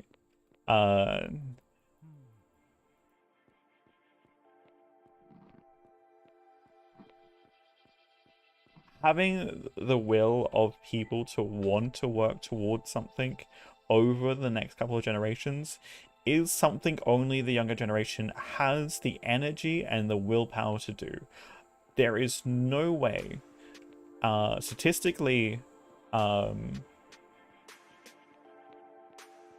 the older generation has enough willpower or energy to actually put the work into multi-generational issues. So when you have 80% of the voting age bracket being over the age of 50, and them not having the energy or the will to actually put into solving or correcting generational issues, you have this separation of healthy and unhealthy perspectives, unfortunately. The older generation also being easily impacted by, and it's been proven that the older generation has been greatly impacted by fake news and consistently around mistruths because of their news channels giving them the information, or what seem to be legitimate, but obviously with anyone that has the energy, which they don't, to then go and verify this information is generally considered false, misleading, or with other intent.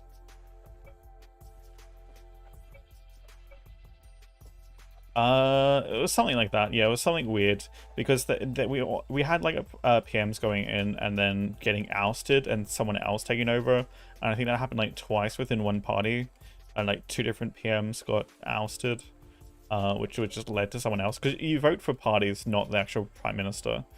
So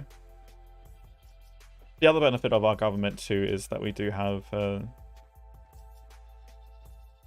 we do actually have the ability to have more than 2 parties, which is rather nice. Obviously, we have 2 main parties, and then we have the Greens, and then from what I've noticed is it seems to be a heavier trend towards independence in a lot of places, especially my state, being Queensland.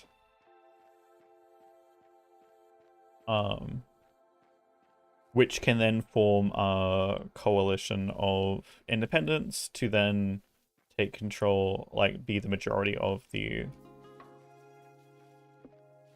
caucus or whatever, to then actually make the main decisions.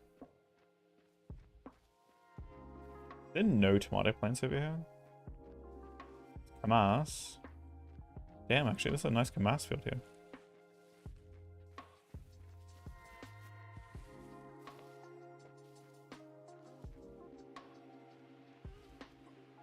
I haven't actually been down here. But yeah, no. Nothing here. But yeah.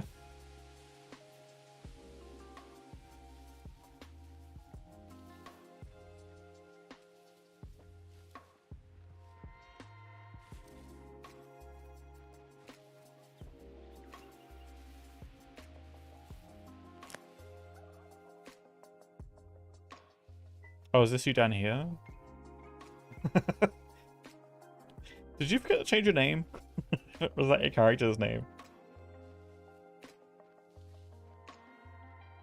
Wait, did you forget to change your name on Steam?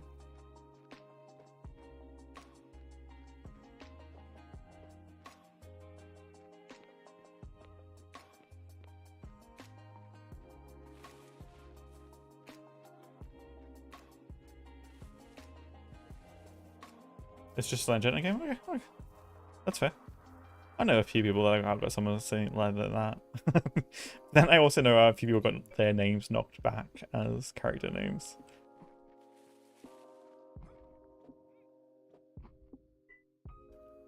So that's why I was just curious and asking. Don't worry, can't be as embarrassing as having one of our lovely friends. They had their name set to don't click links on the test server, which was hilarious because they forgot to change their Steam name before they joined.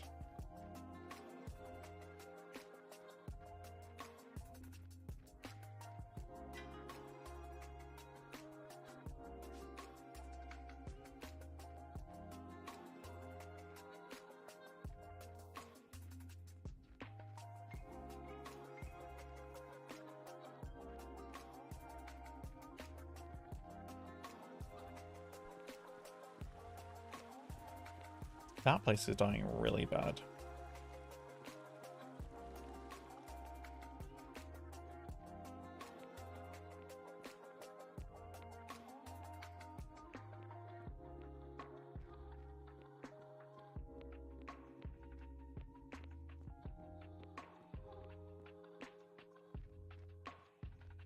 But yeah, I mean, I have a lot of passion for having things change, and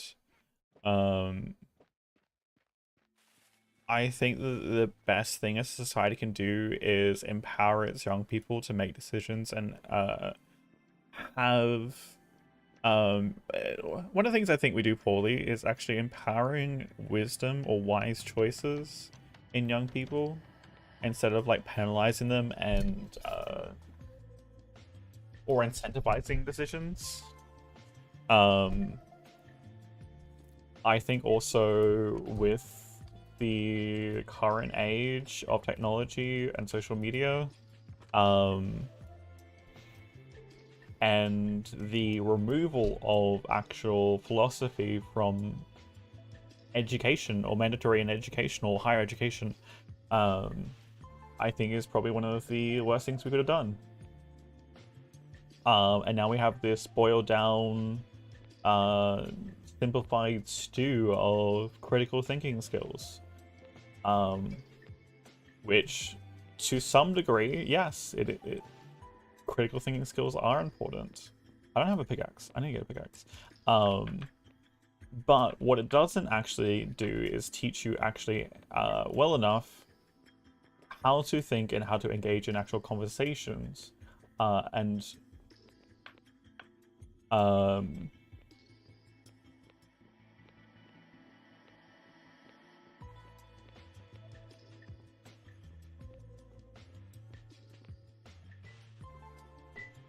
conversations where you can agree to disagree, and not in a toxic, hostile way that a lot of people use that terminology.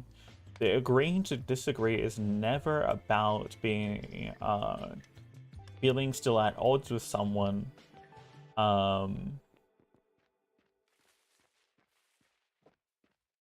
just accepting that you're never gonna see eye to eye.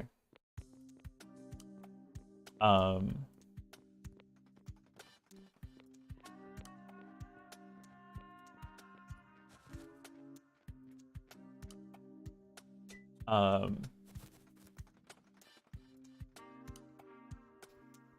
need to buy one. Do I still have enough money? Oops.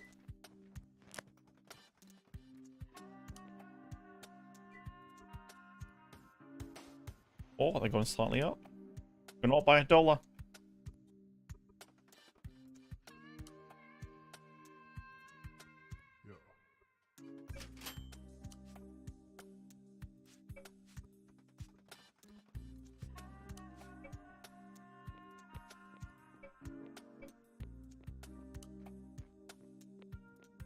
It feels so humid. Is it about to storm? Is that what's going on? It's sitting at 28 degrees. It hasn't dropped in the last 4 hours. I'm assuming it's going to storm pretty badly. Hold on, let me check. The last thing I want to do is have my stream interrupted at a random point in time. See if it's building up. Okay, so there's one going through north of us right now.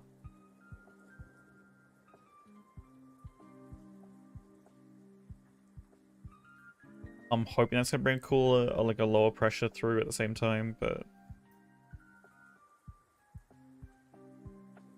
when is that likely to hit us? That's last slide is 49, so 3 minutes ago.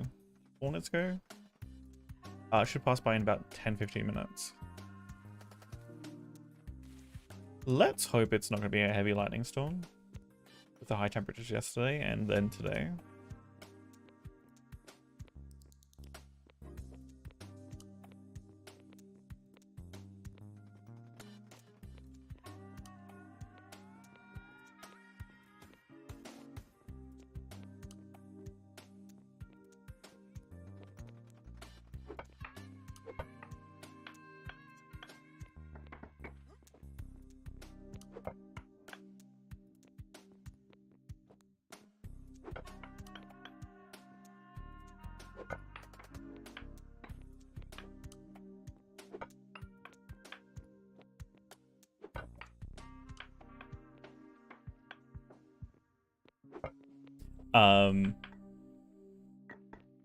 But yeah, it's been interesting as someone that's worked, particularly in youth work, for,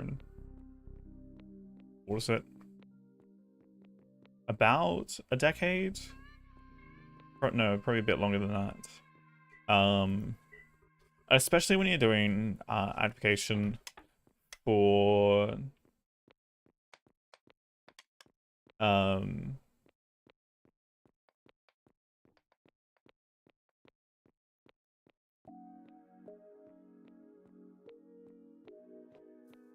the passions of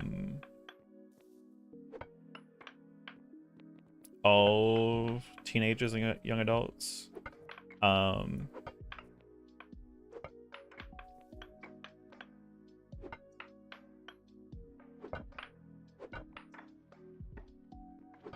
And then having conversations with certain people and organizational heads that are like, we don't have that, like, we don't really care to do this, or we don't see the worth in it. It's, again, not worth our time and energy. But then having young people come in and be like, no, we have the time, we have the energy, let us do this. With projects and ideas around their communities.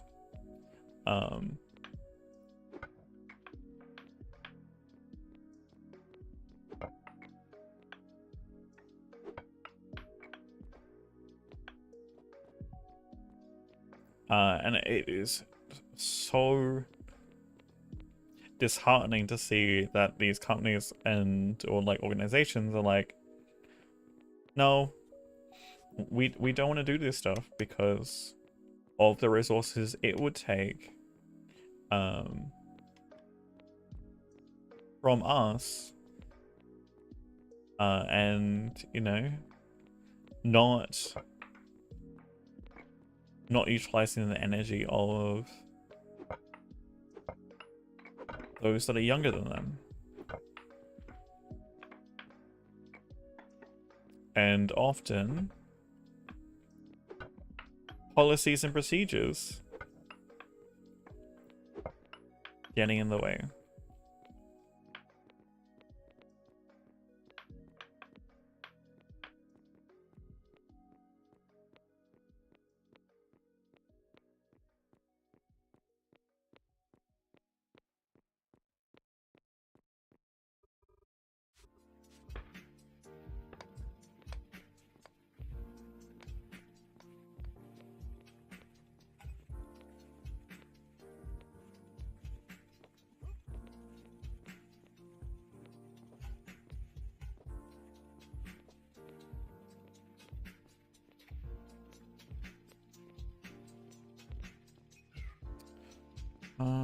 Bridge is coming across this way. We're really bringing the cart back down this way.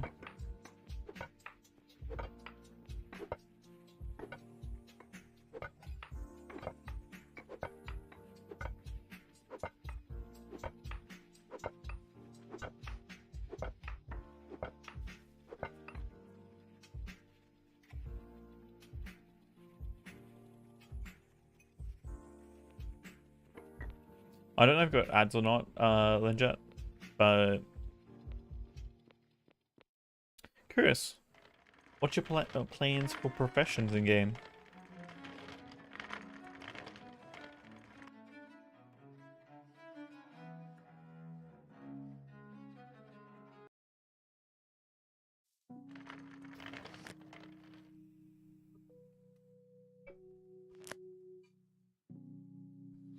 Do they have glassworking yet?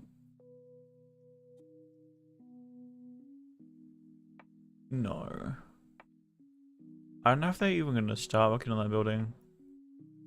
I know a bunch of people have approached them now and wanted to build the building, but... Oh, there we go. Crushed sandstone, crushed coal. Is that what we need for it? Crushed limestone? Crushed granite? Hardwood, 200 hardwood hewn logs. I can't put the building rank. They need tier 3.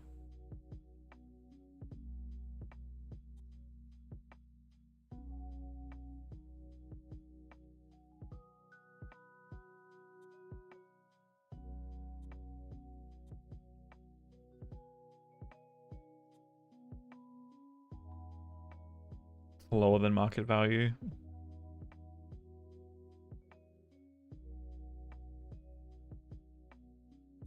$25 a pot for 2 glassworks. Hold on, I think the iron cost for those is going to be more expensive. And that's going to suck. Because that's, sure, getting the technology unlocked, but that's for everyone. I don't get any personal benefit out of having the technology unlocked or spending the resources to get technology unlocked. Apart from just having it unlocked and being able to consume more resources.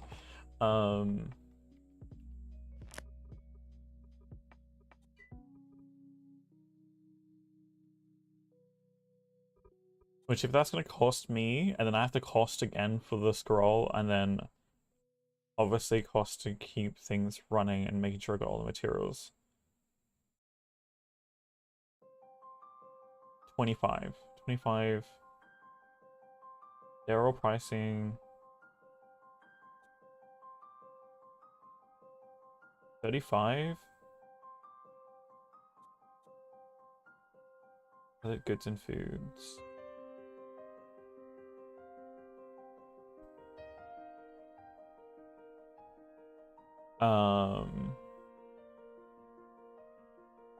I mean, that's a tender flip. I mean, I guess they price it the same as everyone else. So what is the... I mean, I can technically make this. 8 iron bars, 16 bricks. 16 bricks right now are priced at $1 a piece, which is 16 bucks. You can't... you can't tell me... What is iron prices right now?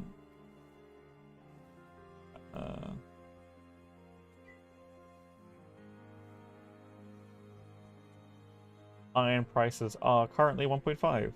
Looks generally across the board. So that would be selling at a loss unless I buy it from somewhere that's cheaper, right? I mean, I could buy them. I just think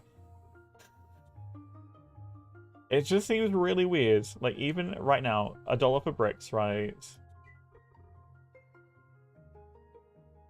If I was to buy all these materials myself, right? I know technically I can make bricks, but let's say I was to buy all the materials. 16 bucks. Even that would push us over to the 25. So right now, based on resource value, anyone selling it for 25 is selling it at a loss.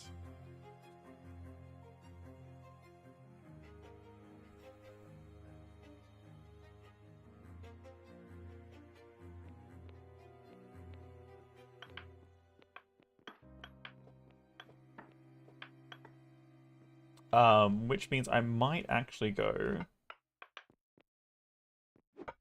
buy the 2 anyway. If I can't sell them like 1-to-1 to the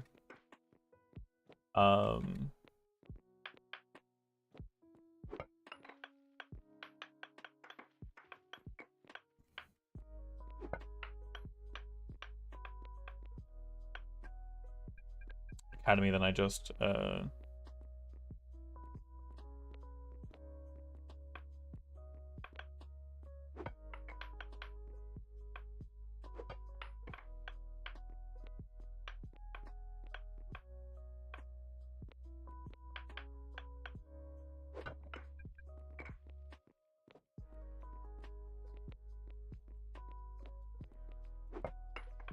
keep them.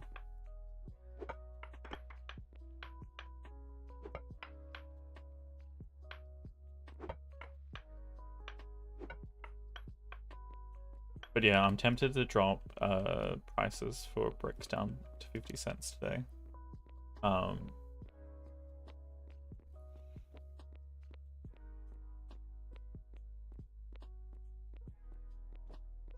might go do that.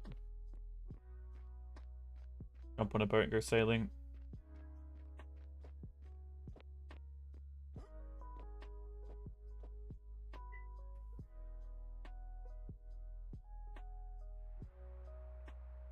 Actually, is there anything else I can bring them right now?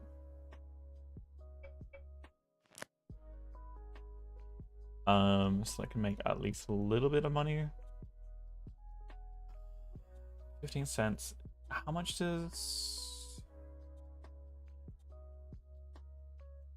early morning wood is 0.2, which is less than that.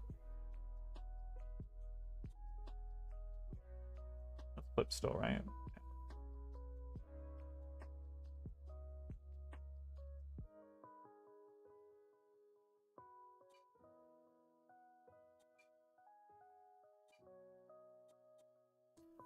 I could make a whole a crushed coal at 0.3. 3 cents a pop.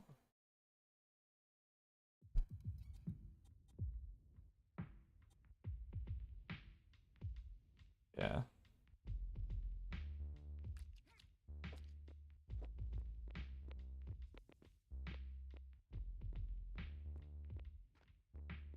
I mean, to me, it feels like there's separation between those that just want to make money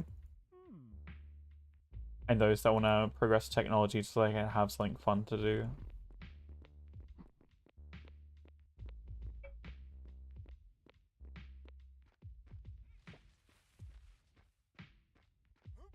Um,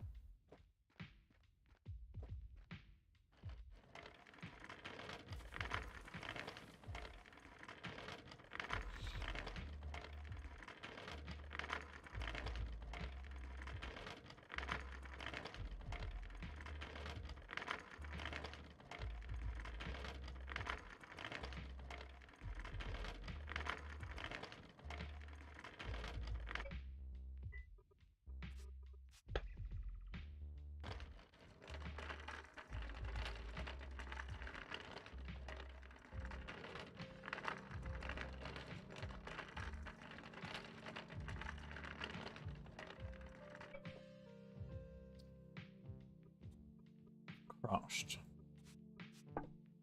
How much is it? 50, 30, 40, 50.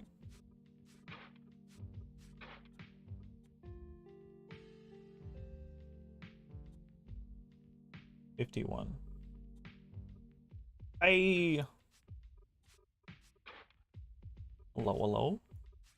Welcome in. We're just about to do a run on the academy. Trying to get some things donated. Welcome in, readers. Hello, hello. We're slowly working on the ATM today. Slowly. Slowly, slowly, slowly. How much of this do they need? 180? Hey! Thanks, Crusher. Gifted a tier 1 sub to SugarPlum0507. Perhaps on SugarPlum for these receiving the sub. Hello, hello. Ah. We're just chilling out as it gets more humid and more humid as a storm rolls in currently here in Brisbane. Gross weather at the moment. You know, we've done a little bit of work on the docks. I'm not happy with them, but might need to rethink and readjust the entire docks, but let's have a night. I mean, say that, but it's 30 degrees out and very, very humid at the moment. Yeah, I think the storm's rolling north of where I am, but yes.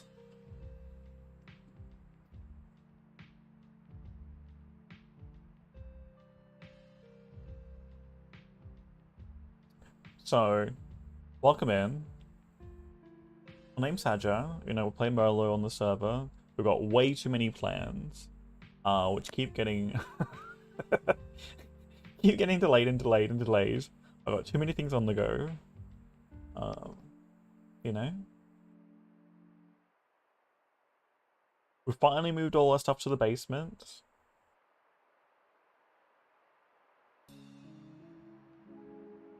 Saw Bria find our stockpiles today.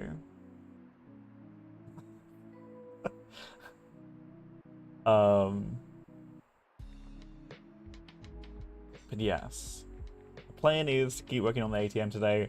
I'm trying to convert as much of the materials I can straight from the mining and clearing out to finish off.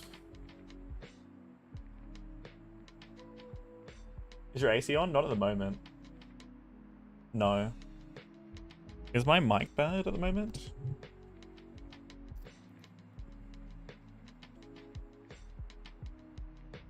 Really? Something's happened to it. Slightly. It might be my fan that's getting picked up in the background.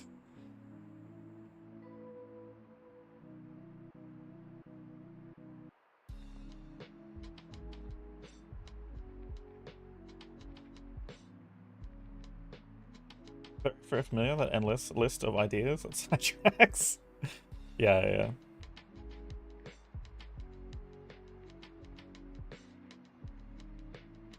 I did adjust my mic, so maybe that was it. Or maybe it's my actual closer to my PC. Maybe it's just my PC being loud.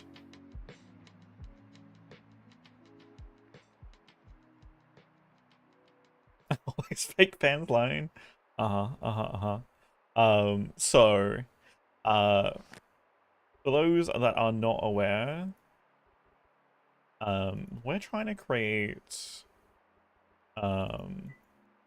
this giant project, which is called the ATM, the Aurora Trade Market. It will have a canal access from the ocean there, and it runs through the entire property.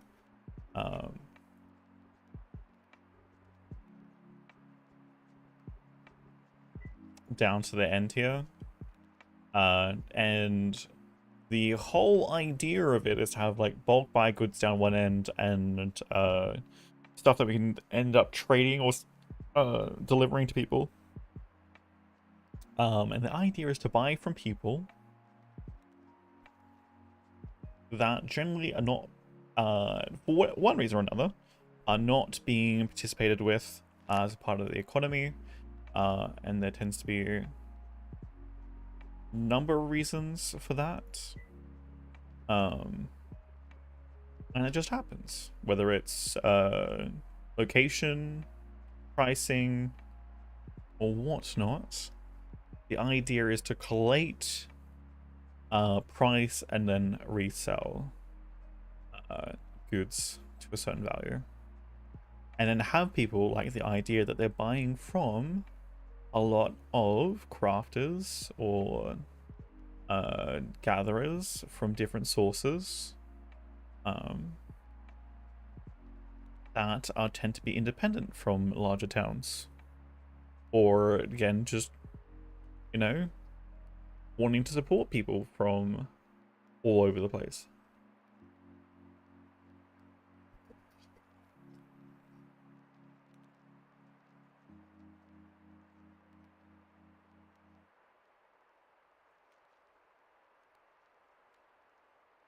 So hopefully we can make that happen. It is going to require a relatively large amount of capital to maintain. And I know there's been riots with farmers and pricing and stuff, so hopefully we can connect some of those farmers directly to cooks. And be a buffer in the system for regulatory prices. That's been the plan, but the plan being delayed by 20,000 government projects and the town expanding rapidly. And trying to get technology progressing as well. You know?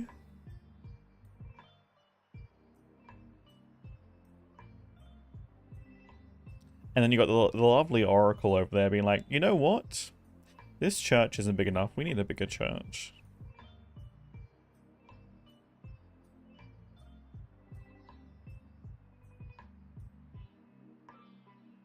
And so we have to just make it like, you know, 3 times larger. It's fine. It's fine.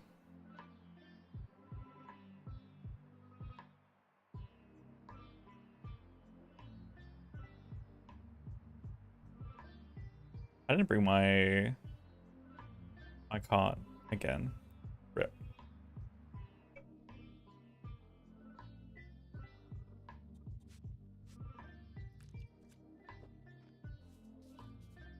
Hey Steffi.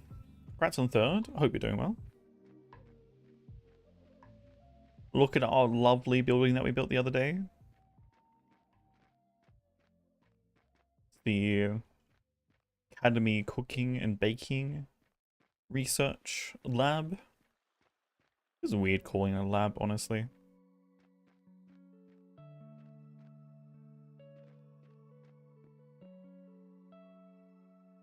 Interesting. Oh, I do like the... I don't know, it's called filigree.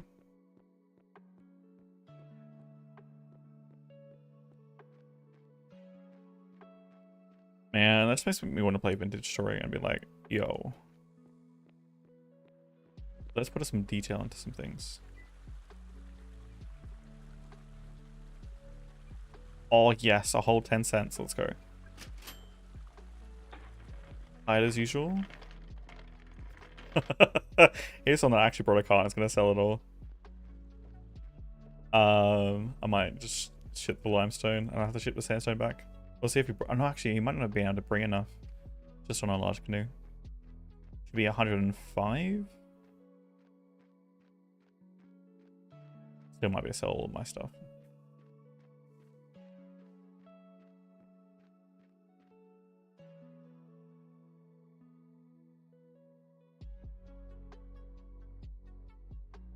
But yeah, if you guys are hanging out here, feel free to go check out the amazing Really. She's the Oracle in our town, great at RP, and a hoot to hang out with.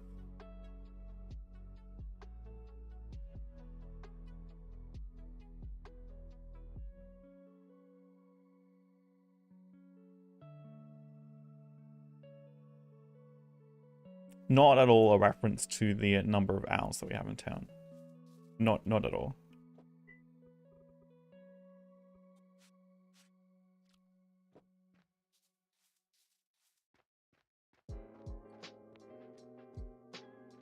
And yeah. We have first met Bria way back when on Eco server.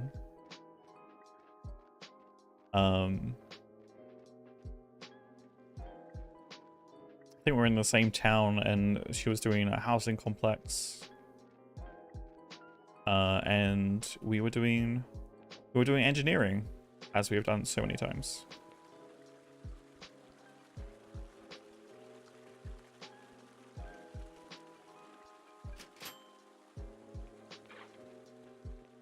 Out of the owl people?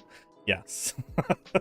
I was actually the person who discovered the shrine to Illyria, or at least the what we are calling a shrine to Illyria on our island, and was the first one to settle there. And so at that time I think Bria had already moved in,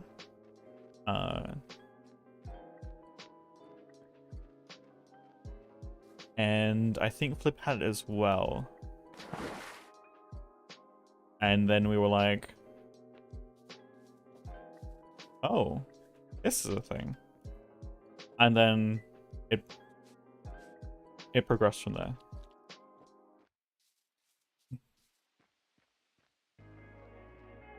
You know, we ran with it and it kind of ran away with us.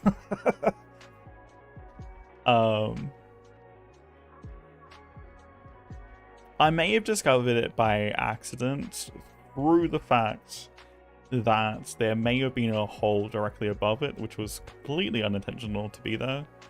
And we may have never actually discovered it otherwise.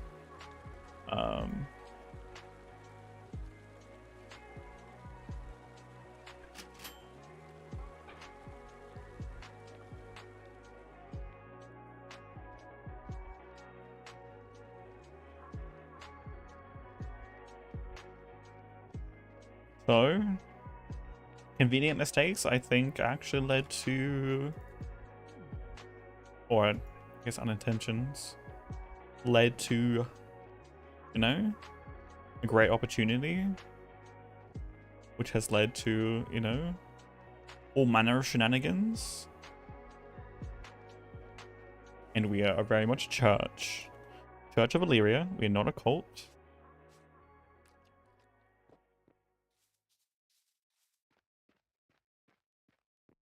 We may or may not sell blessed grass and oil to be burnt in various, you know, fires as an offering to the goddess for exorbitant price. You know?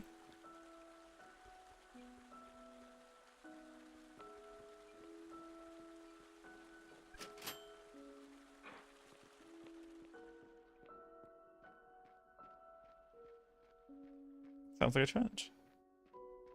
I mean, you know, we aren't, you know, trying to give away, steam trucks yet, you know?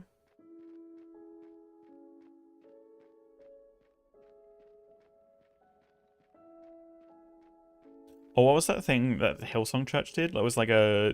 It went like on a photo shoot in like Siberia or whatever. Just to get some photos, and I was like, what the actual fuck?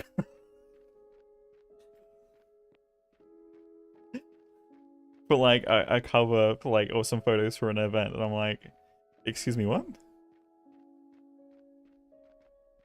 Is my backpack full?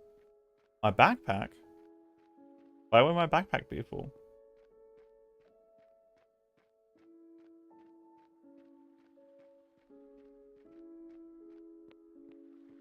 Are you talking about like me running back and forth right now? I can't carry more than 10 of this at a time in my hands, unfortunately. And I didn't bring a cart, so, which results in me just running back and forth. My backpack's up in there in the top left hand corner. Not a silly question at all. Mechanically, yeah, I'm kind of stuck. Yeah, mechanically, I'm kind of stuck without a cart, running this back and forth right now, at a time. Because it's all that a shovel can carry. Am I pushing this further and further out in the ocean every time I jump on it? That ain't good.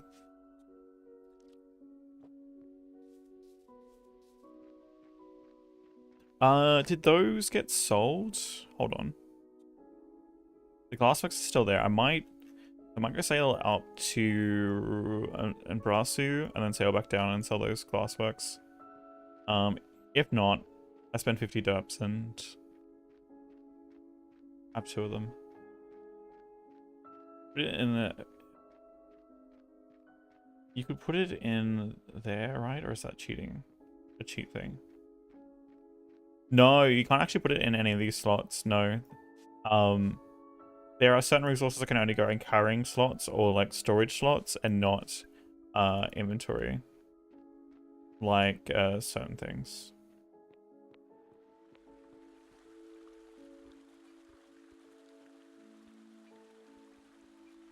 It's a game mechanic thing. That's why there's like carts and trucks and stuff that you can utilize to move things around.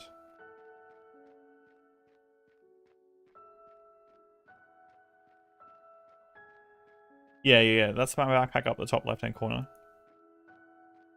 No, it's the same as like a hotbar slots or inventory slots.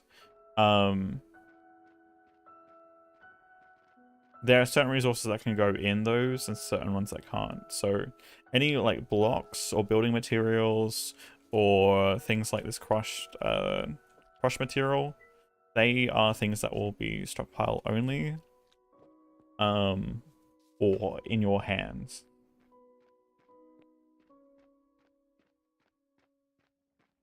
Which is why carts and wheelbarrows and vehicles are a thing. If you want to move more around at a time, you remember to bring a cart with you. You bring a cart like this. This other guy that did. Um, carry out commands in solo game. That's fair. But no, it's not something we utilize on this server.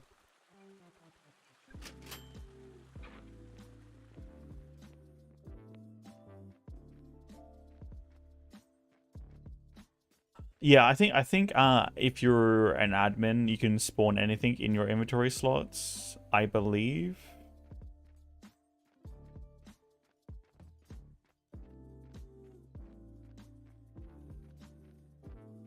Is it, I've got the cart.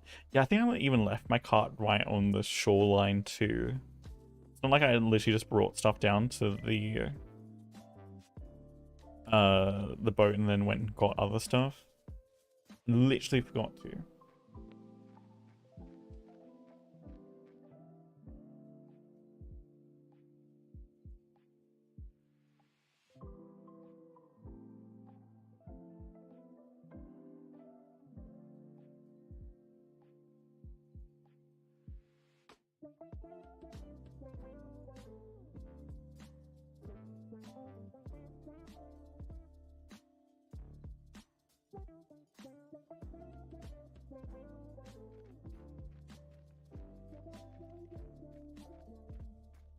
Equal to yours?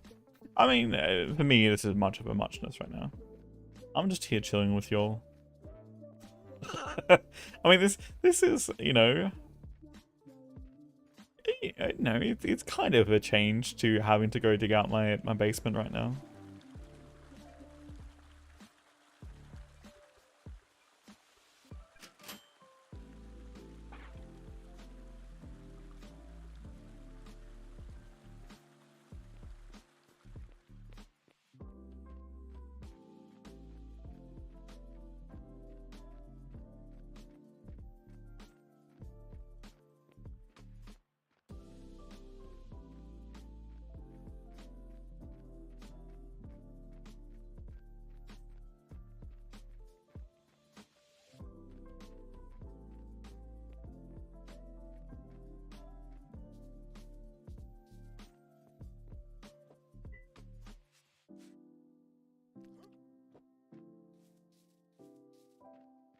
I might go up to trip to Embrasu, grab the 2 glassworks, bring them back down, so that no one else feels like they have to. I mean, I'm not going to be making any money off of it anyway.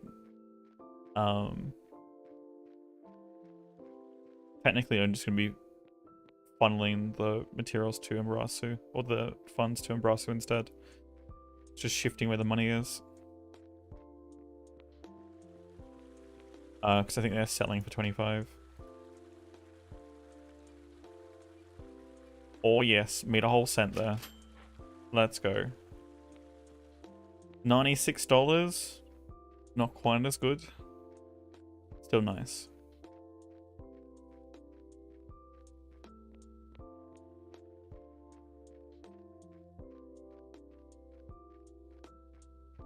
No, it would kind of suck if I went all the way to Embrasu, bought the 2 for 50, and came back and couldn't sell them. That would put me at a huge deficit.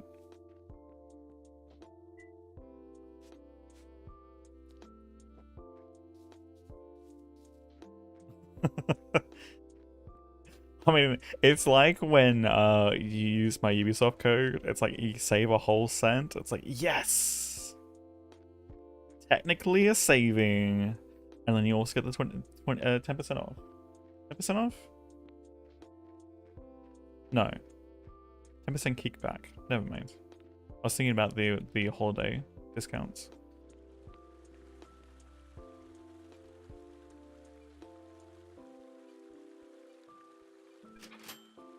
Alright.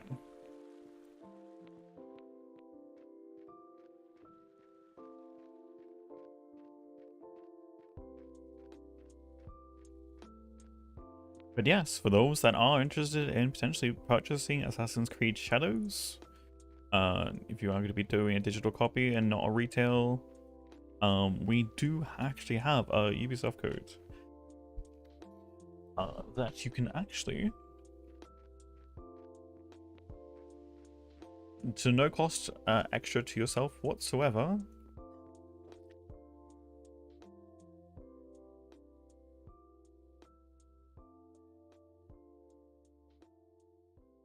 use it for anything in the I think it's the Windows or desktop stores, or the browser or desktop stores.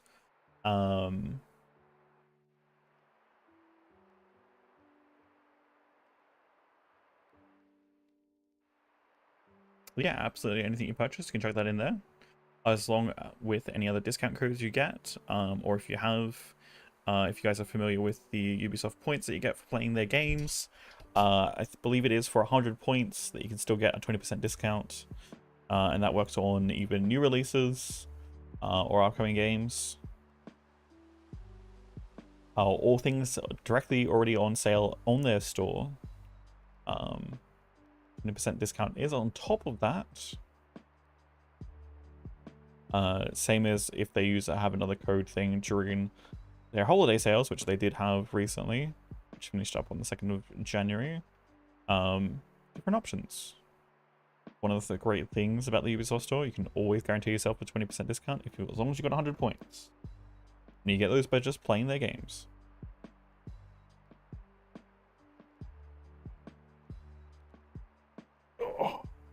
I'm looking forward to playing Shadows. Probably gonna put in a quite lengthy playthrough. Hopefully the gameplay is getting back to more so the Assassin's Creed roots. The town building stuff does seem interesting. Kind of excited for that. We'll see how that goes. As a massive city builder fan myself, definitely looking forward to Anno 1800, not 1800, Anno 117 Pax Romana to drop this year. And we've also got Might and Magic, the new one that's coming out. I forget the name of it specifically, but the new Might and Magic looks quite fun, and also going back to its roots.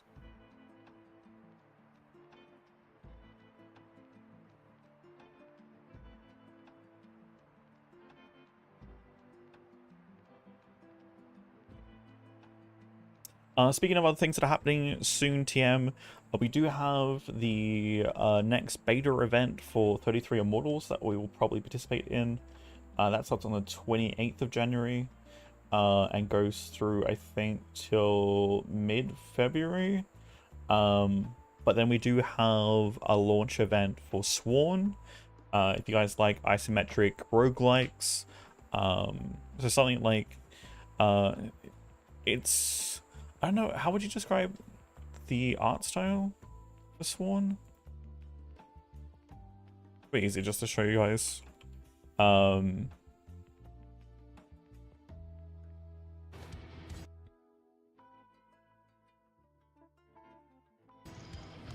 Stop. Is this trailer actually going to be the actual gameplay?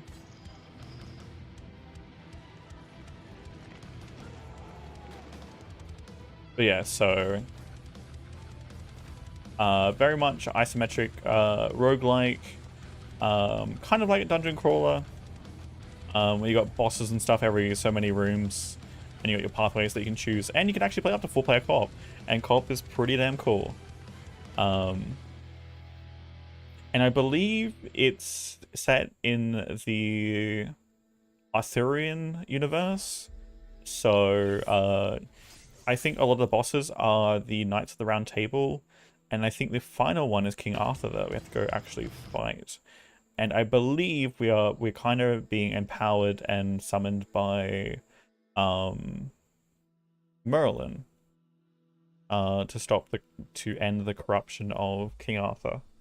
But yeah, I've played this co-op before, and it's really interesting and kind of fun to play it as a group too. Some things get a bit chaotic as a group, and you got like different upgrades and different paths and stuff that you can invest into weapons and weapon upgrades, and there's obviously you got different characters and then different weapon types that they can use. We're gonna have a launch event for that. Oops, where are we at right now?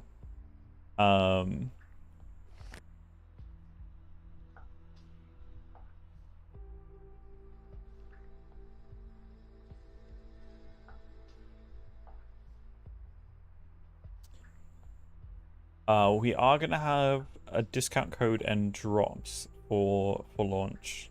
So and I believe we'll also have a code that you guys can use to revenue share, like our Ubisoft code, but this will be for Sworn. If you guys are interested in picking up the game during that time period, we'll definitely have revenue share for that. I'm excited. So I'm very much looking forward to playing a bunch of Sworn and seeing how far we can go. And you guys, if you guys want to hang out and you want to join, we'll definitely do co-op runs. Hopefully, I don't think the ping was too bad. I think there was some things where it could get a little bit dicey with a little bit of ping, but I think it was generally on the safer side.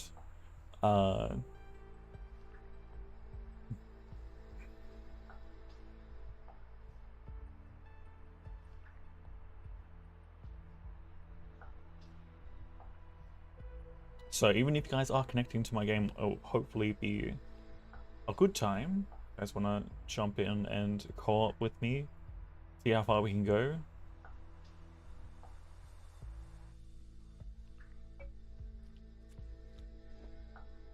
Okay.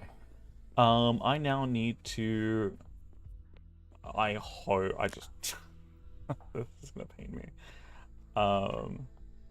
They still on for sale, right? So, okay, 25. And then there's one of these stores has it. Not that one. Probably not that one. Stones.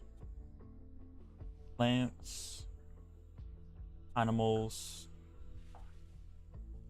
Stone roads.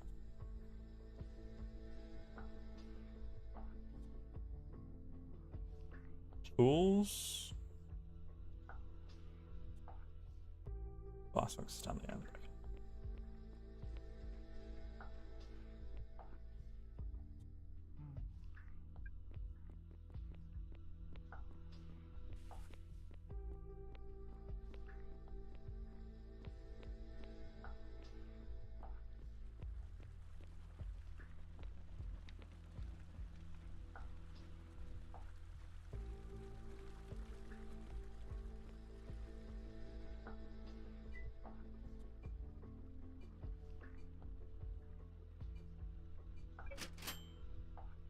Alright.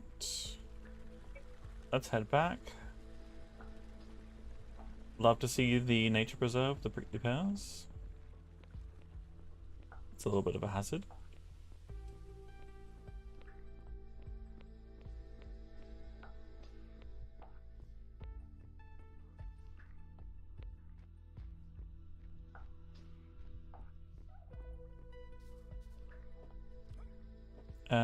This one was mine, right? Yes. Alright, let's go.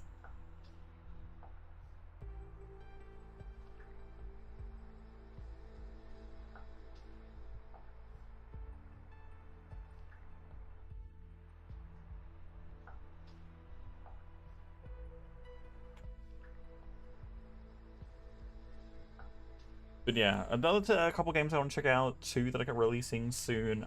Orcs Must Die, Death Trap, I think would be a lot of fun to play as well for a bit. Just a bunch of chaotic fun.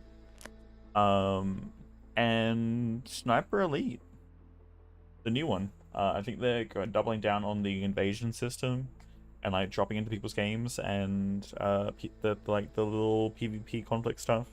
Which I like the sound of.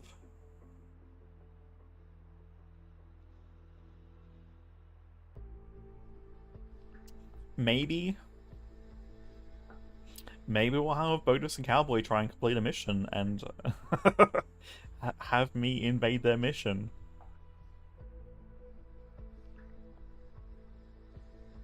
You know? Could be a bit of fun.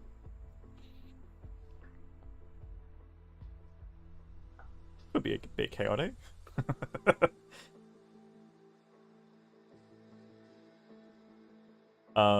I don't know. I don't know if you can force people to invade. It would be kind of cool if you could like actually have your friends invade, or like invite people into like specifically into the mission, or like have a select group rather than just randoms. I think that'd be kind of cool. Like almost have like a lobby system where you can get pulled in to essentially invade.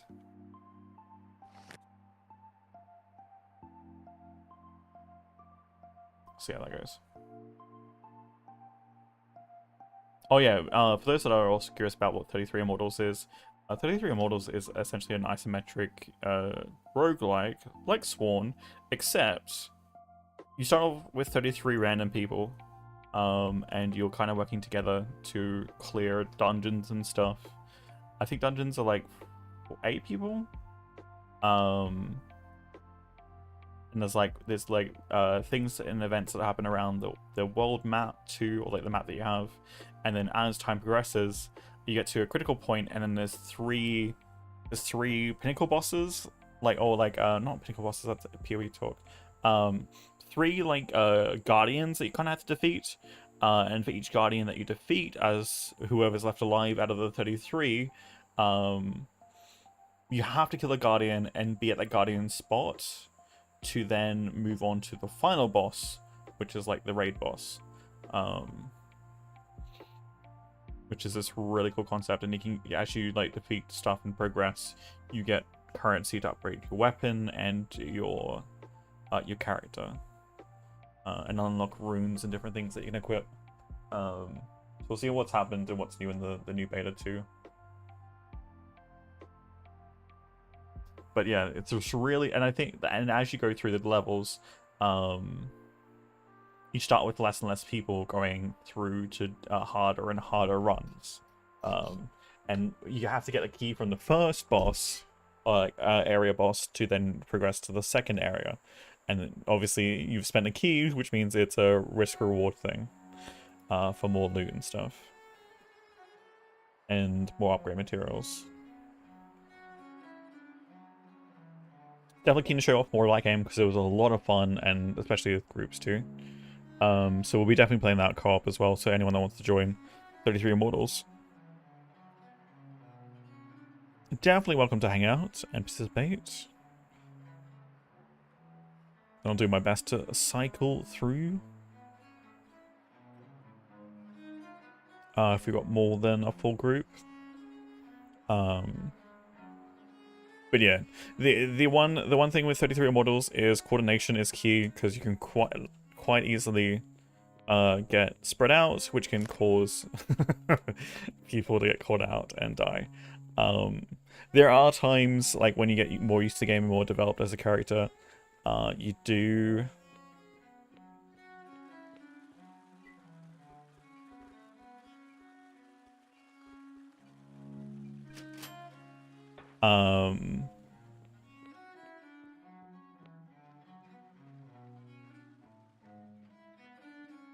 you can kind of solo the first realm relatively easily. There are some times where you might take more damage than you want to, but yeah, it's this really cool progression system of like going from how the hell do I even survive to, oh god, I can, like, this is easy, but then understanding there are limits to your character's power and stuff as you clear things. And then there's obviously the greed that gets set in too. Like, even over the last beta that I played, it was quite interesting to see people like rush in and block other people out and not play as a large group. Because obviously the best chances for your whole group to succeed is when you have 33 people survive to the end boss and you clear all 3 of the guardians to then get into the final boss. Because what happens, so the map will start closing in around those guardians, so blocking out the rest of the map so that you can only be at the guardian fights. And if you take too long at the guardian fights, it will start encroaching again and start burning you till you either die or kill the guardian, and then you get to the final boss. Kind of like your standard like the, I don't know, what do you call it, the firewall thing from like Fortnite and stuff, the bubble. You've got that, I think, that happens after, I don't know if it's amount of dungeons cleared that trigger the waves to start.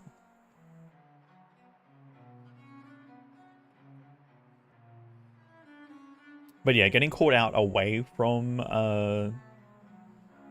yeah, I think it's the dungeons. You clear all the dungeons, it triggers the next wave unless you take way too long. And then you get more dungeons, you get more opportunities around the map. It clears out, I think it's 3 times, and once you've done the 3 sets, then you fight the Guardians, then you go for the end boss.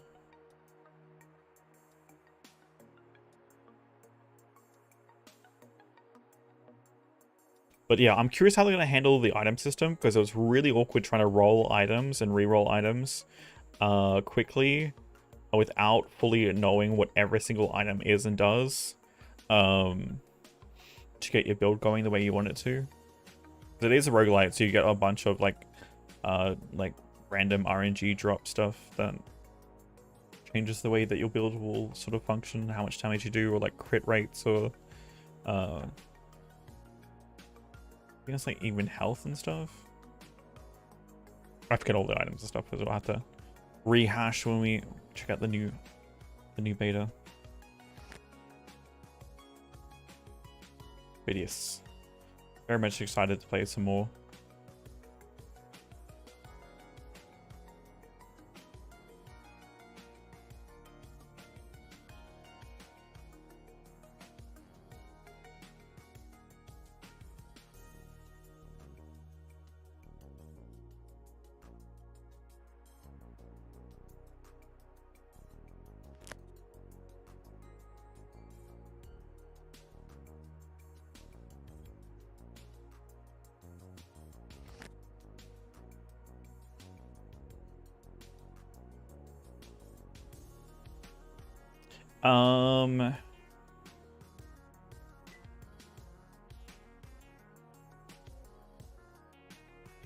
Oh, okay.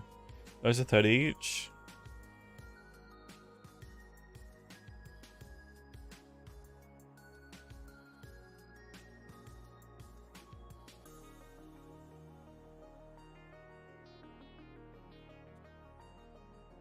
Yeah, I missed that, didn't I?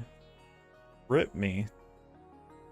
I mean, I could take another 51 crushed sandstone. Oh, you don't have any crushed granite right now? Potentially could. I mean, maybe someone else has got crushed granite that can just literally deliver.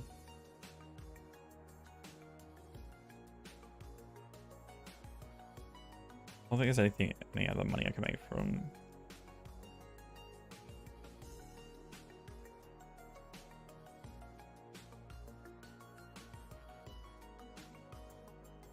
$0.06 for charcoal powder? I don't know how much that price is, but nothing that I can really make or do. That's okay. And I think mostly trying to buy the stuff is going to just end up as net loss for delivery. I've done my part.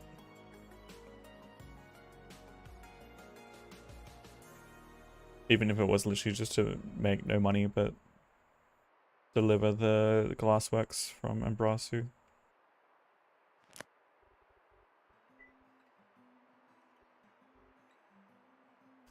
Alright, back to working on the ATM, I think.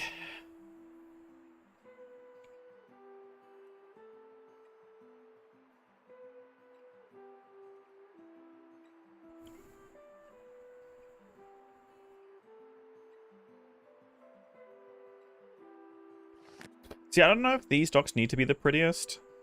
I kind of like its almost more industrial feel. I don't know if I want to do like channels and stuff. Maybe I will like dig out some more channels. Like turn this rather than how it is into like channels where people can kind of come and pull in. But there's also going to be enough space to turn around though, which is always difficult. Maybe, I don't know, I divide it up into 2 kind of thing. I don't know. It just feels like it's going to be super convoluted. I mean, it kind of works as is. Obviously those 3 wooden ones are going to be all the stockpiles attached to them, while that over this left hand side there with the stone is going to be more generalized, just parking.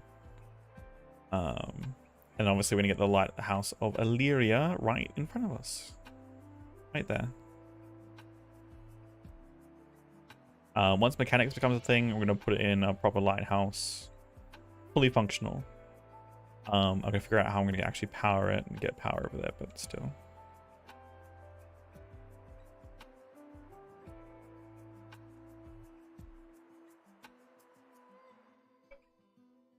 Yep, that's exactly what... You good?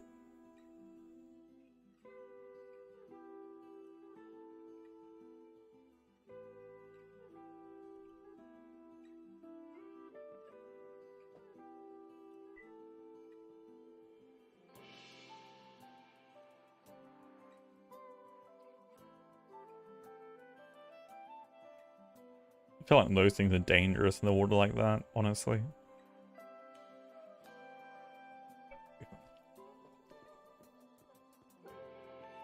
Oh, look, my cart. Fancy this being here.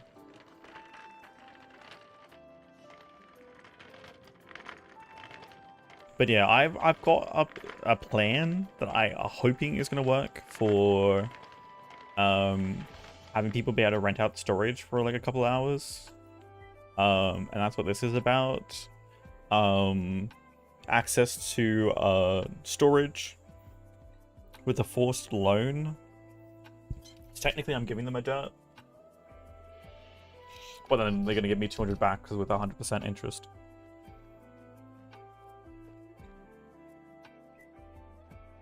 So, like, literally just like a 2-hour parking fee. Or like storage utilization fee.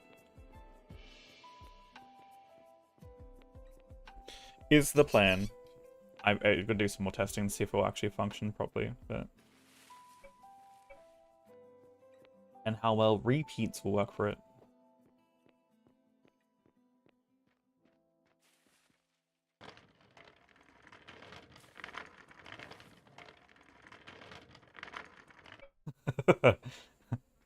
You say that. I spent 6 hours doing the laws. And then I spent like another hour trying to figure out how to add an extra line into the laws at some point. For an additional exception. And I went and attempted 3 different ways of writing. Sounds like a you problem. I went and attempted 3 different ways of writing the law and realized every way I wrote them, it wasn't going to work. So now...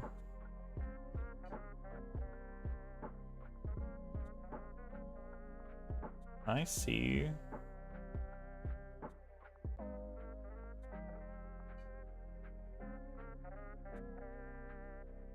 Oh, you're not going to get like the full view of it to understand how it works.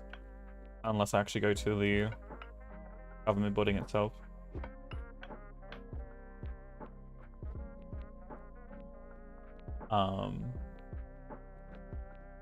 I did originally overwrite the laws because I wasn't sure how game mechanic wise would factor in. And how well the prevention would work if I just clicked the box instead of actually writing it in as a prevention.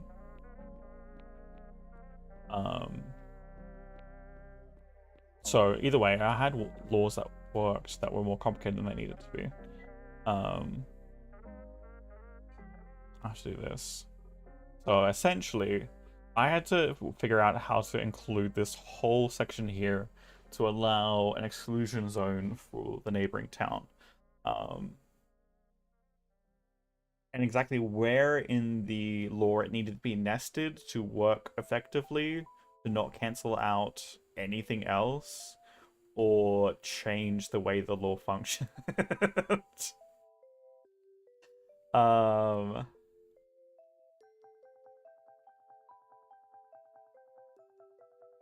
So...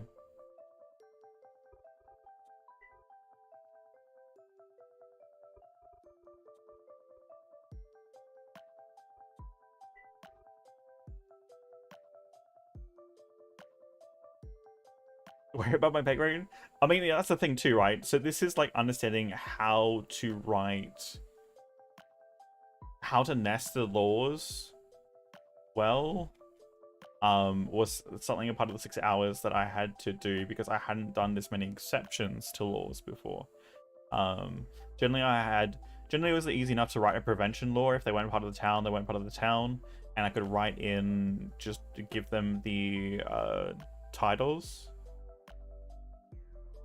See, just looking over the laws that we've done, and the original way I wrote them was this way, which I didn't need this whole section here. I just needed to do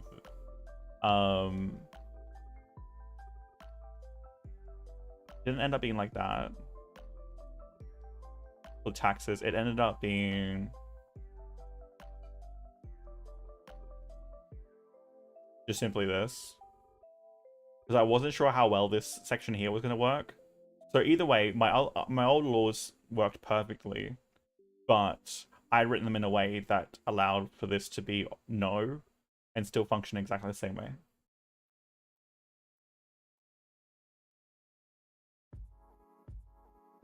Almost right. Yeah, and the problem is you end up finding out these exceptions to your own laws if you don't write them perfectly. So if we go back here, figuring out how to do this, and what I discovered is if you have a condition up here that's something that you want on top of the exclusions, it's all, none, and any. That's the way it works. Your biggest bracket is all, your next bracket is none, and your tiniest bracket is any. That's how it works. And again, if you don't have one of those things, well, any like exception sort of things, all and none, I think, or it's all, yeah, all, none, and any. You can see it constantly repeating itself. All, none, and any. Which one of the ones we have currently? And it's this thing of like you have to nest and nest and nest these different parts of the laws.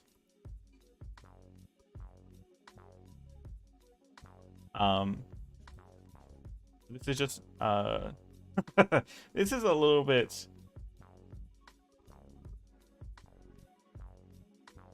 This is none, all, and any. Is that the way that I had to redo it? All, all, none, all, and then there's an any up there. So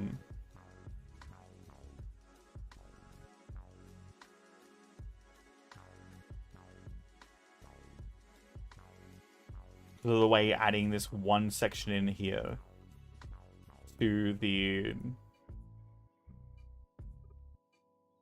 to the second line, the second set of conditions. I mean that all's a part of this one though, so that specifically that all's for this specific section. Any's for if they're a citizen or they have a title. This is an exception. And this is also another exception zone. This one's exceptions zone is tied to district and population. So, and it works. It works perfectly. I haven't had any issues. At least the mayor of R&R hasn't come across yet since I rewrote the laws like this. Again, it did take me I think about an hour and a half of pulling. Yeah, an hour and a half of me literally pulling my. Trying to write this into the laws 3 different ways. I came to the conclusion, I think probably about half an hour in, that I had to write it directly into each law. That's a pain because I can't copy and paste. The biggest time consumer is writing it perfectly again and again and again, and not accidentally misclicking. I can't just copy and paste sections. If I could copy and paste sections, it would have been so much easier. Than having to go through each individual lore and stuff and being like, okay, what do I want tied to what? And see this one too, Harvest or Hunt. This one is about destroying plants. No, destroying organisms, destroying both blocks. So this one's killing an animal. This is killing plants. Yeah. This so I had to do this one for plants. This one's like destroying a plant. And then this one is destroying a plant by a block. And this is an exception or a prevention for a farming district, so allows literally no one to destroy our farms at all. This one is an exclusion for farmers to be able to plant on top of people's properties, like government ones if needed. Obviously people are respectful. Which I still, it's really weird having Harvest or Hunt attached to that, because it is, the hunting part is like not necessary here, but I have to have it because it's part of the harvesting. Obviously just general law for prevention for painting, with the exception of title. Just general tamping roads. Oh, it's completely fun. I think this is the way of me allowing people to still move their vehicles but prevent all other moving actions within the town.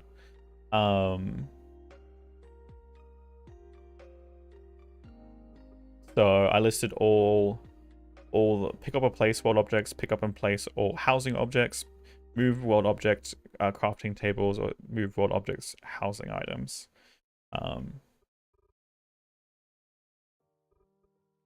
Unless they got the construction role specifically, and they're going to be doing that sort of thing. Drop or pick up garbage, but only on drop for garbage, which allows taxes people for dropping stuff, does not tax you if you pick it up.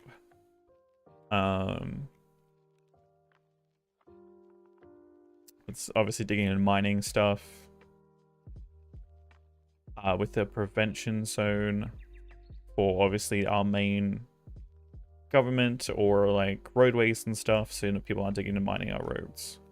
But yeah, so that is our law system in its entire complexity to do exactly what I want it to do without its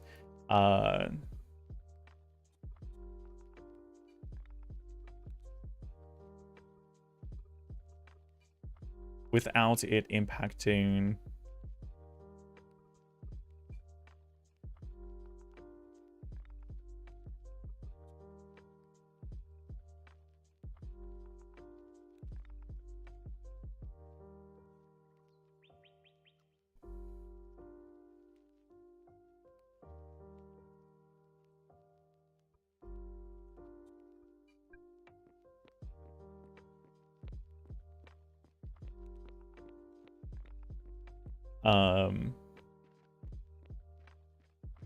preventing anything I want to still have access to.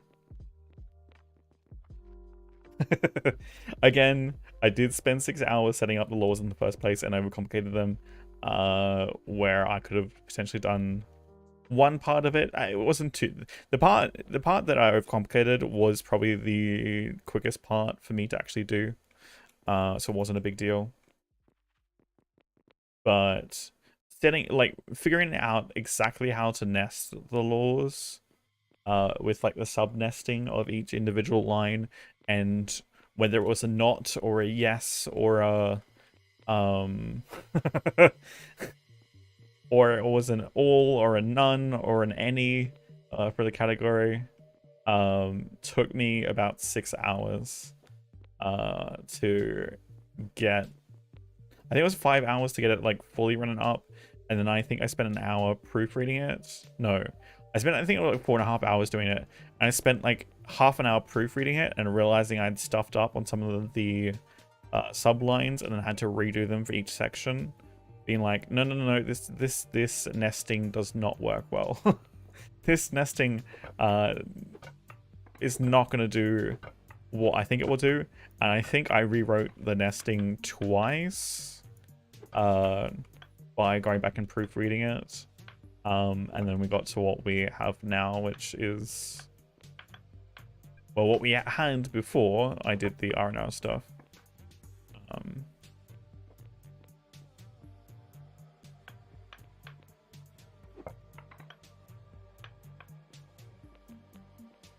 But yeah, I think Bodus was saying that he wants to look at some of the laws and stuff and be like, give them like a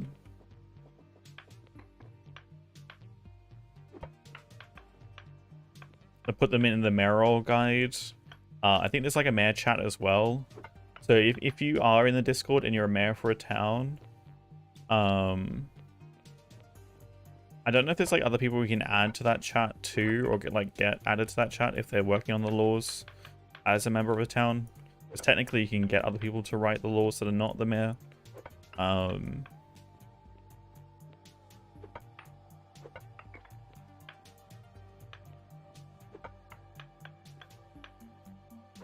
Depending how your constitution is set up.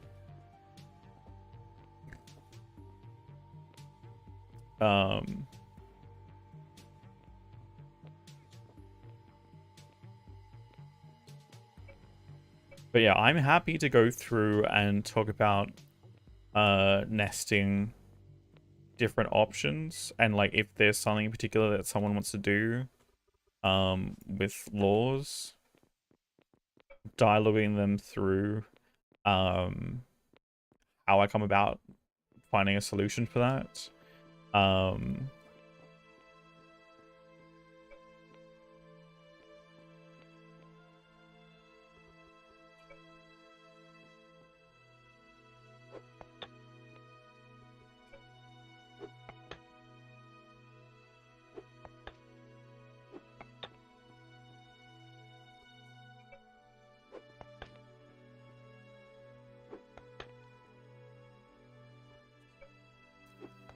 But like sometimes even the game's logic doesn't make any sense to programming logic.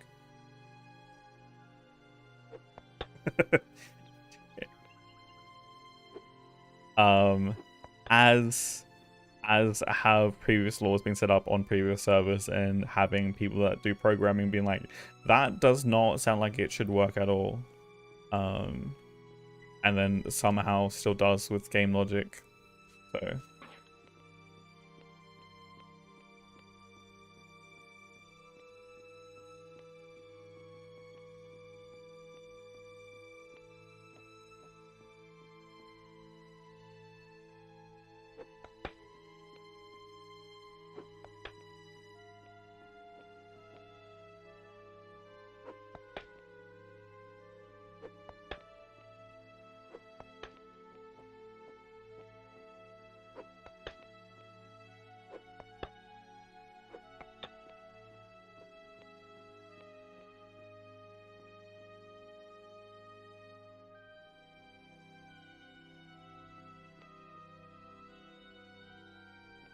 I don't know if that's gonna be...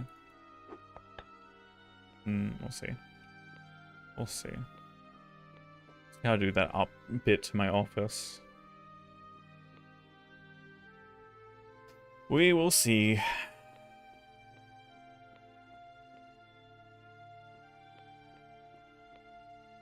I dig out all this coal too at some point, and all this sulfur, and replace it with just blocks.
I don't know why I'm trying to pull this back one at a time.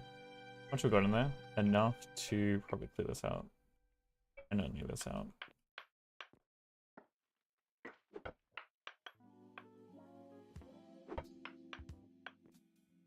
Might have a little bit more space.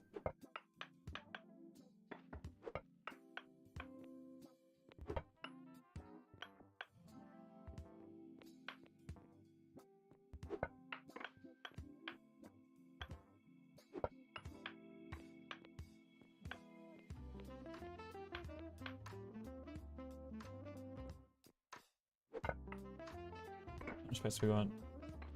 2 stacks.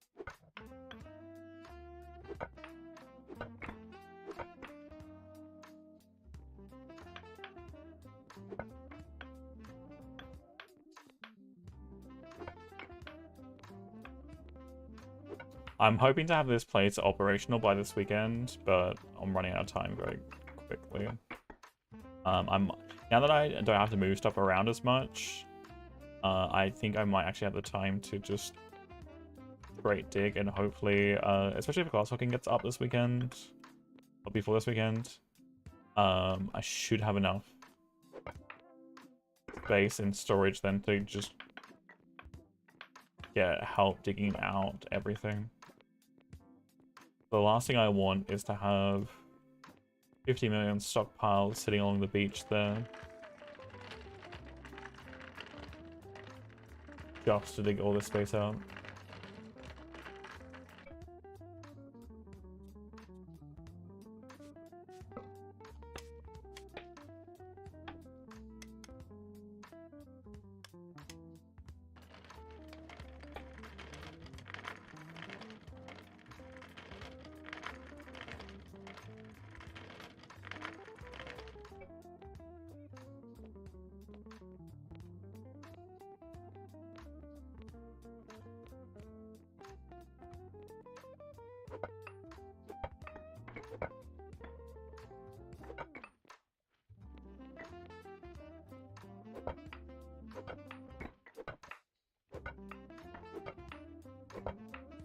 This is gonna be my office space, which will overlook the market. So it's also gonna double as my lounge room, conveniently. It's too bad there's not really any cool desks in game, and none of the government furniture actually has usable seats. So what I think I have to do is like pull resources to pay for an embassy desk. That's a bunch of copper and gold ingots. Because the embassy desk is the one that kinda looks most like a business desk, and then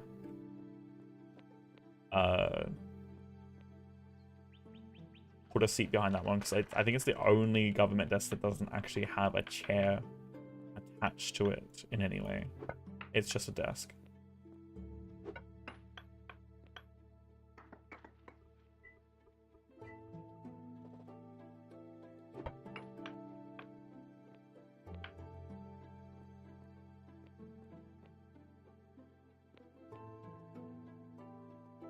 Currently not in game. I believe it is cellulose fiber. I think it changed to a motor. 4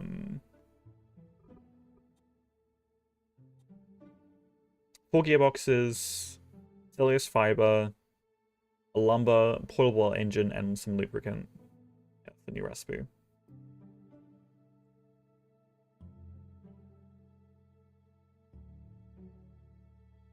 It's expensive. That ain't cheap, and I know how expensive portable engines are.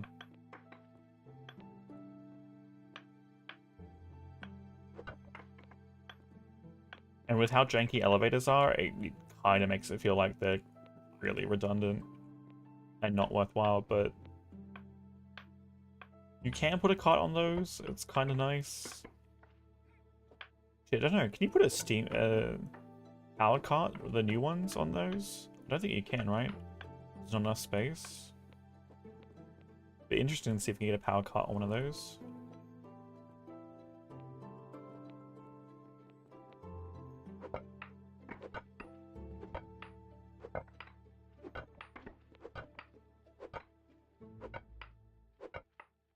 Not the normal elevators, no. Yeah, see that sucks. I wish the power carts were still something that could fit on there.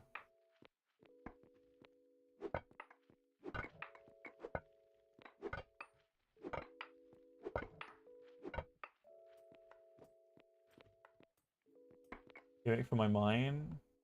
Yeah, I was tempted to actually have a elevator spot for down here anyway. Actually, maybe that's what I do.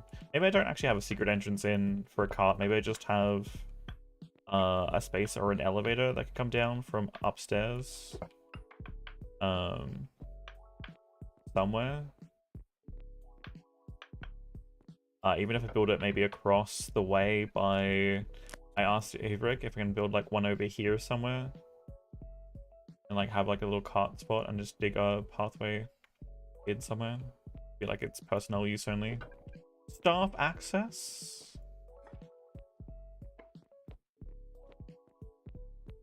Because for those that aren't aware, I plan on having boats in here. The cargo boats should be able to get into this section here. I'm going to expand this out too wide and obviously push the ceiling up a little bit. But then I'm going to have large canoes in here that people can like, free use. So they can like sail down the canal and get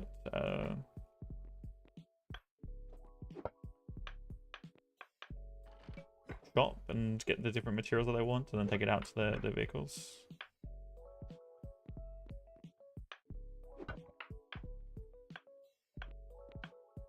Smuggler's Cove? Not quite. Not quite. We were discussing earlier that we would it'd be really cool to have a complete underground city, but having that set up from the get-go, especially deep enough down underground to have multiple levels and stuff,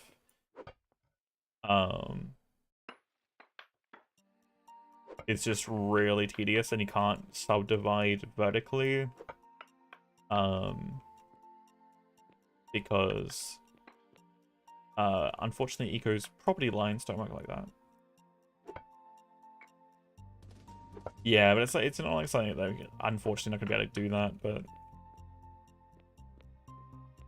if there was a cavern, another thing too is like being able to do an underground city. The lack of open space that you'd actually be allowed because of all the supports and needing supports every extra amount of blocks is just gonna make it look, in my opinion, uglier than what I would like it to be.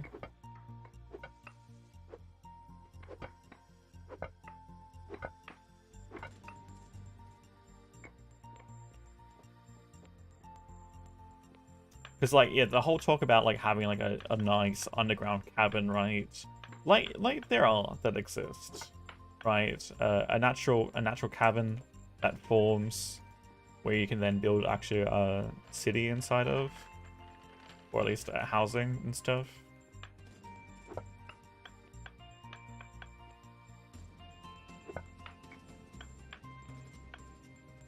But yeah, like having natural like rock and stuff, like.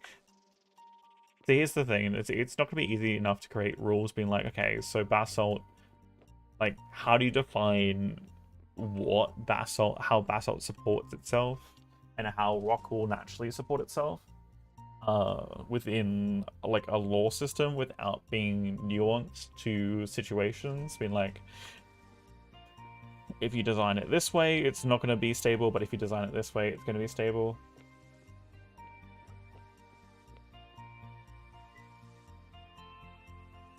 So delicious.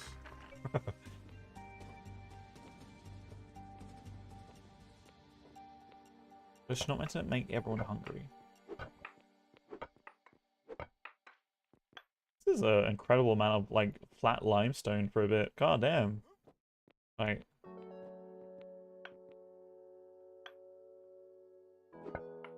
there's quite the layer here. Pure limestone. Not even like a single bit of sandstone poking up through.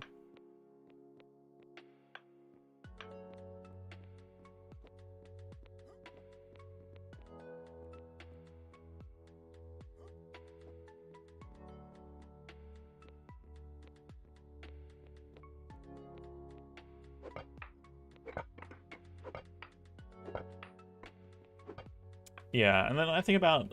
See, then I think about doing Vintage Story with, like, an Underground City, but we know the problems with Vintage Story and Underground City is that you start to lose your sanity.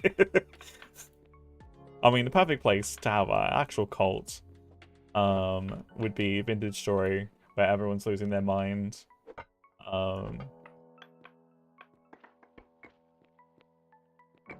See, if there was any ways of preventing sanity loss or temporal destabilization, see, it's not technically insanity either, it's temporal destabilization.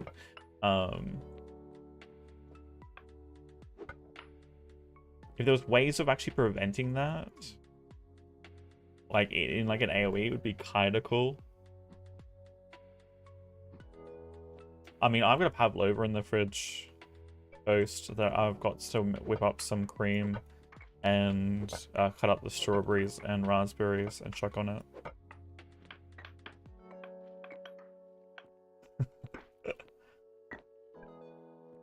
I couldn't be asked making the pavlova myself, honestly. Because that's a lot of effort in this heat. And I was craving something sweet, so it's like, you know what? Pavlova it is. Good old Pav.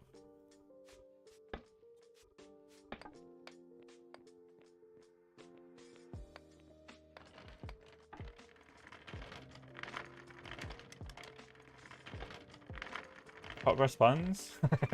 I did see them literally at Christmas time. Not even like after Christmas. Literally, I think it was the shop I did on the was it the 23rd of December? I saw Hot Cross Buns. In like for like that I could actually purchase for my groceries. And I was like, yeah. Yeah. About that.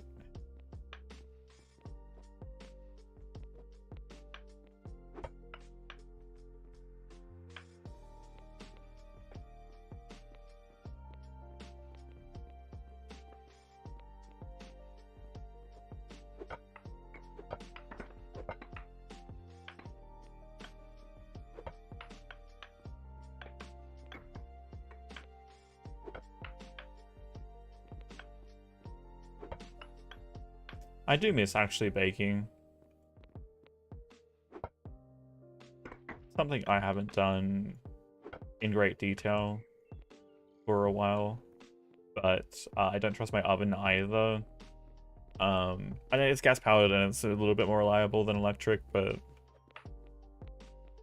the one that I have, I don't think is regulated properly in terms of, I mean, the oven's not bad, but the stovetop itself is,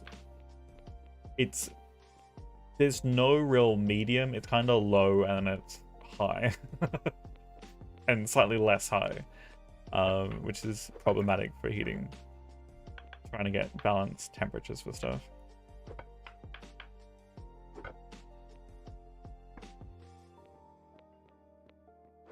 I think it was a pretty cheap option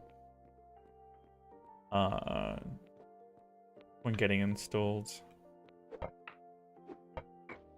But yes.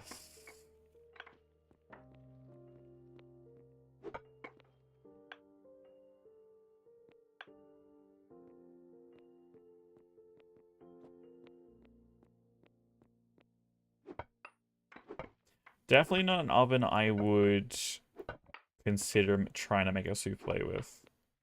I think I would have too many problems with temperature regulation. That they would collapse.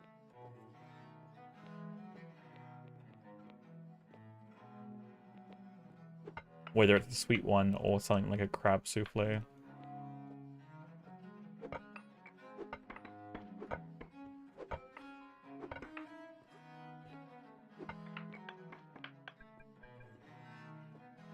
And then also...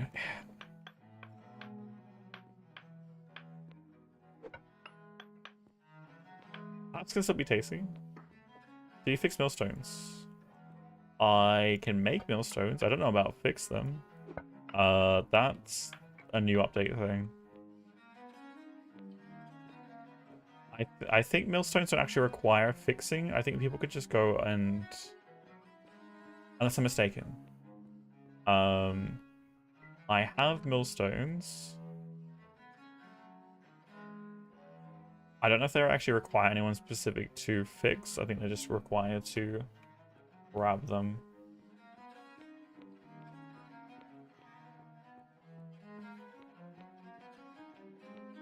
You can toast. But I think the general consensus from the admins was not to do it, and it's meant to be an RP thing. For that mechanic.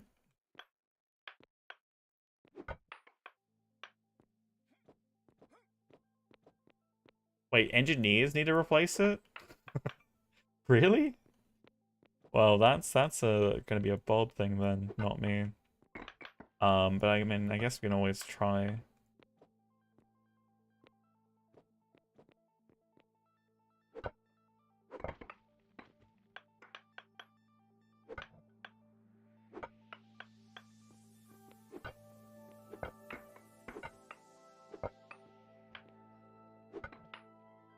Make millstones. I make the millstones, but I think he can replace them. If it requires someone specific, he can replace them, but I make them as a mason.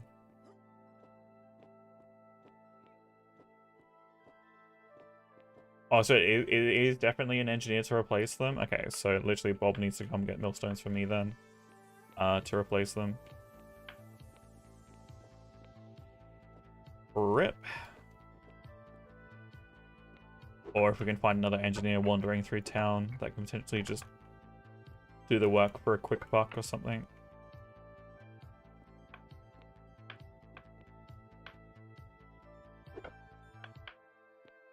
But yeah, unfortunately, that system is completely new to me because it came in the last update.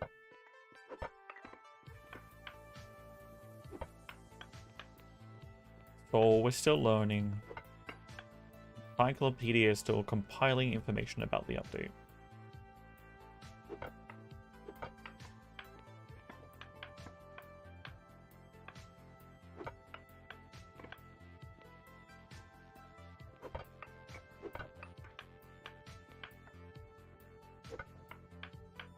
Moral of the story? Well, you know, best takeaway from the update: explosives be good. Explosives be good, explosive equals profit. All you need to know.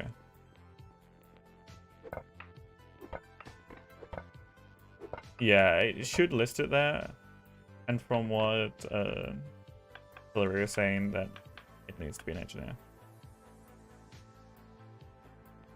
Whetstones, that came in update 10, I believe.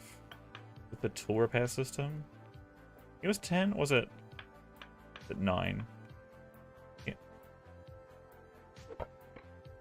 No, I think it was update, because this is update 11 now. I think it was update 10, and it was the middle of the test season that it dropped. Kinda threw a curveball at us. Came with 11? Or is it, wait. No, 11 was the 11 was the update of the wait, are we update 12 then? No, you confused me. It's not update 11. I'm pretty sure we're update 11 right now. Yeah, we're update 11 now, which is explosive update. They came out earlier than that. They were definitely around before update 11.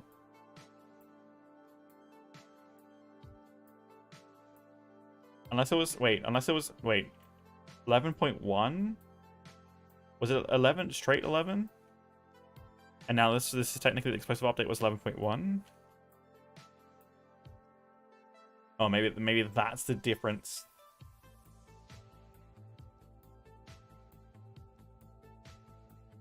August 20th, 2024. Yeah, maybe it was update 11. Yeah. Culture and property update.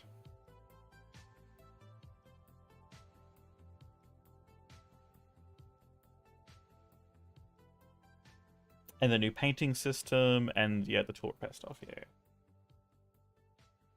Yeah, weird. Because I didn't realize we were 11.1 and it wasn't like a full update. It was a point of an update.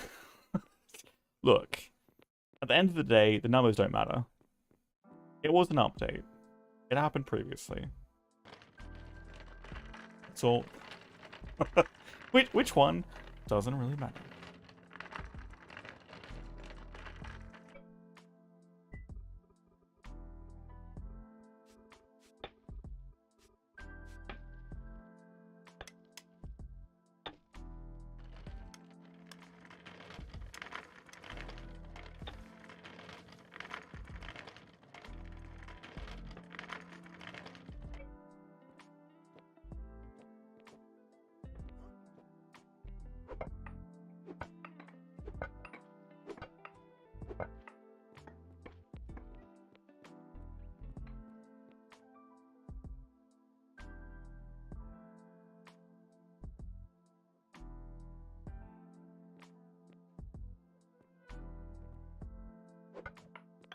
I'm still kind of visualizing how, as I dig out more and more of the cavern, how things are going to look. I'm still going to need supports and stuff. I mean, I do have technically bricks, but I don't like the color of bricks. I wish there was more colors of bricks than just straight red.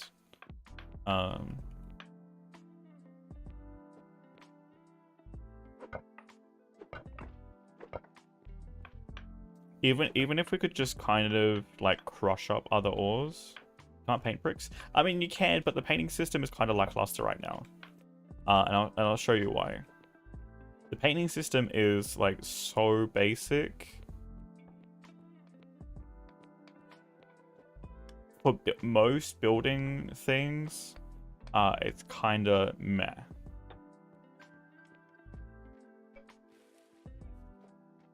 Because the natural state of building materials has their own patterns and stuff, it ends up looking like this, which is this really obnoxious looking thing, where this actually looks detailed and actually like from further away. But then you have this, which kind of feels like you just got this wash over the top, which looks meh.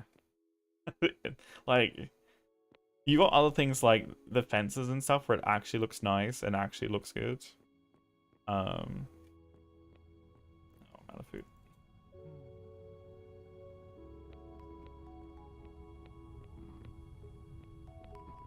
So things like this, like the bigger fences, right? The lumber fences. These look nice. Instead of the posts and stuff. So things that are simple textures, and right? But then we're gonna get things like complex things like bricks and stuff. You got this weird wash over the top.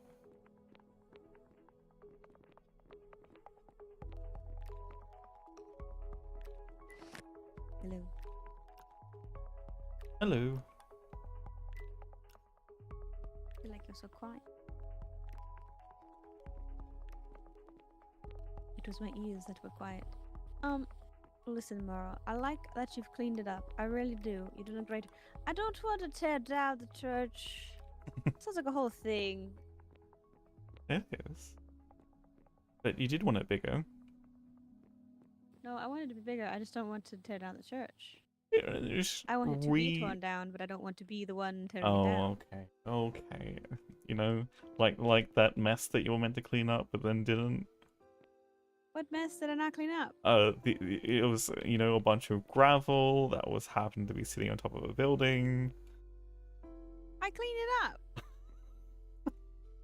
Sure. I mean, you didn't clarify how, like, do you mean like all of it? Or like, I mean, like, I cleaned up, I participated. I at least cleaned like 9 pieces.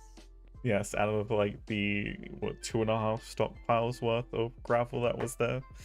Listen, I went through a lot of effort to make that mess. Why would I go through a lot of effort to clean it up?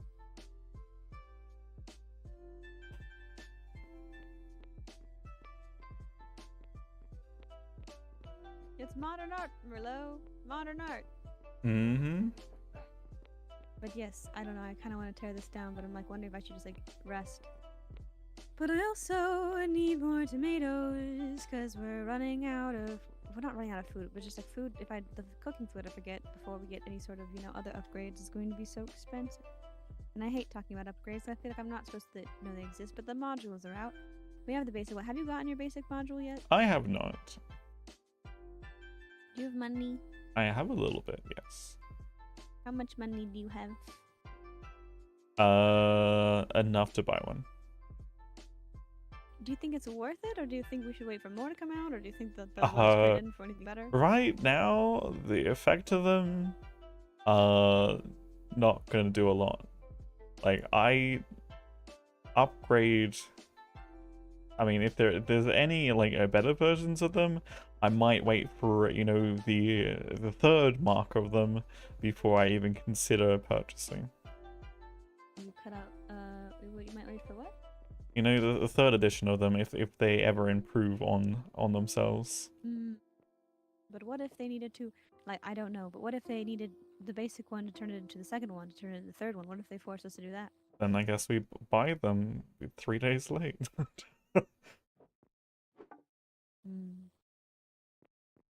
Okay. So I don't know how that would exist, but I don't know how it will go. Oh, thank you, Mr. Raven. Yeah, because I feel like we should get them, but also I'm like, just 10% is not really, like, amazing. Mm-hmm. It's not really...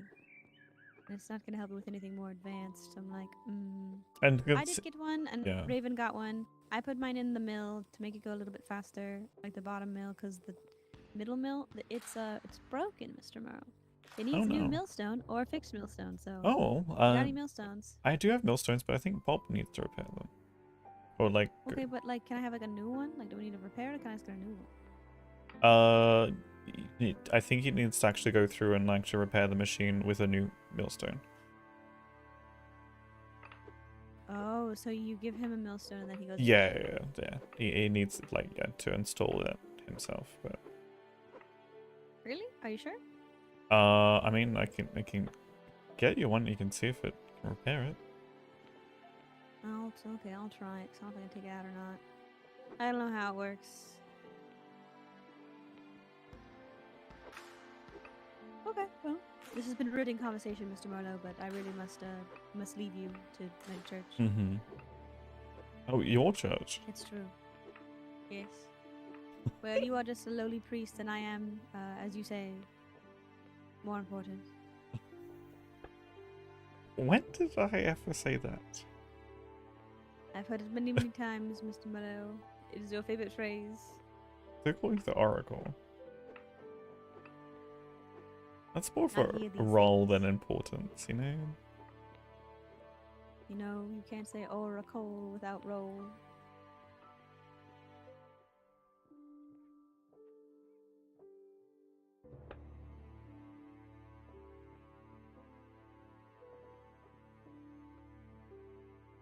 Mr. Merle, you are awfully silent, and I must say that this is an improvement in your behavior. Wow, okay. You know what? I think, I'm just gonna go down to the government room for no particular reason right now, I hear Illyria calling to me right now, to the basement. Oh look, particular roles.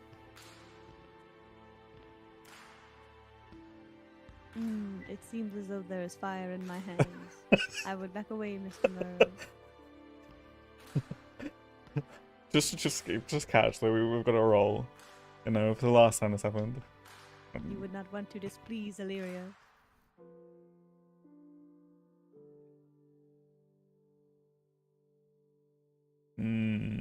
We'll see.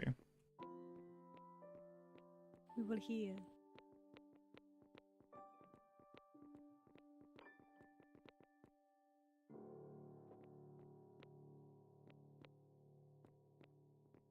Yeah, see, I feel like spending some more time in prayer might be I think Illyria's calling you to right now. She's calling me to delete this church. Oh my, Raven, are you okay? Cowboy this time? No, we're not. He is More painting some space? things for us though. He's gonna paint the church eventually too. We're out of space. But yeah, it just feels a little bit weird, like the whitewashing Oh, there's or out the washing space of to color store the stuff. millstones? No, the holy stone of The church. holy. Oh, we are out of space. For the holy I will stone. grab a few more stockpiles for some more stones for the building. Oh, also, Mr. Huckleberry over here, he, he doesn't have, we should aid him in building a home, Hmm. because I don't believe well, to one thing, so he was wondering how to build a home, because I don't know if he's built a home before, but also, I think he could easily figure it out, but he seems to be surrounded and trapped by many rocks in stockpiles, so Oh, I think he's slowly but surely been suffering out over yonder and would like to remove some of the things, and hopefully soon we'll be able to Oh. get a bunch of space because all of the limestone could go away. yeah. So we should definitely put some more stockpiles like right over here, and then we can move all the Mr. stuff from. Huckleberry, I must go breathe the water. You know, so he's gonna put more stockpiles here for the moment to move all the stuff from Alfred's place. Well, this place really cleared out. Well, it was requested by Miss Anna. She does like having stockpiles over here, though. As you can see, it's quite exciting for her. She's going for a swim because of how much she likes stockpiles. Full of materials, especially in places where she wants to build. But yes, hopefully before the weekend, hopefully we can get another way of processing materials, potentially use up some limestone. A lot of sandstone and limestone. Yes, yeah, both, hopefully.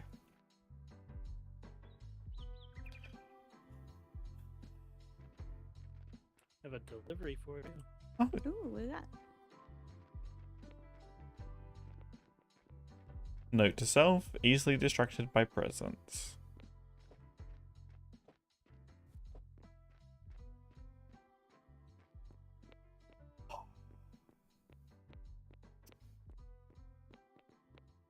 You know, you give them a title, you set them up on the path to Illyria, and then all of a sudden they're taking over the entire town and the church and everything. And I'm just gonna be a humble merchant, you know. So shall it be.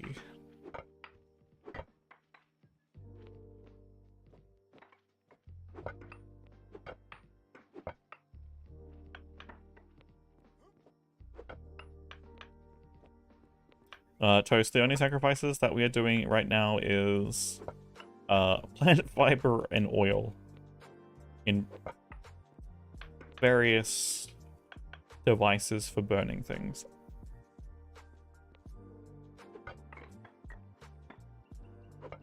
At, you know, prices that reflect Illyria's blessing upon them. Hey, Brian. We're reworking this right now. It's all the support the temporary because this is getting changed completely. Because I'm digging out like a massive cavern here for what is going to be a market area. So, and up here is going to be my office. That's going to overlook the market area. And this eventually will have all water all the way through it. And this will actually be a canal all the way through here. And obviously got the waterfall from the lake up there. And I think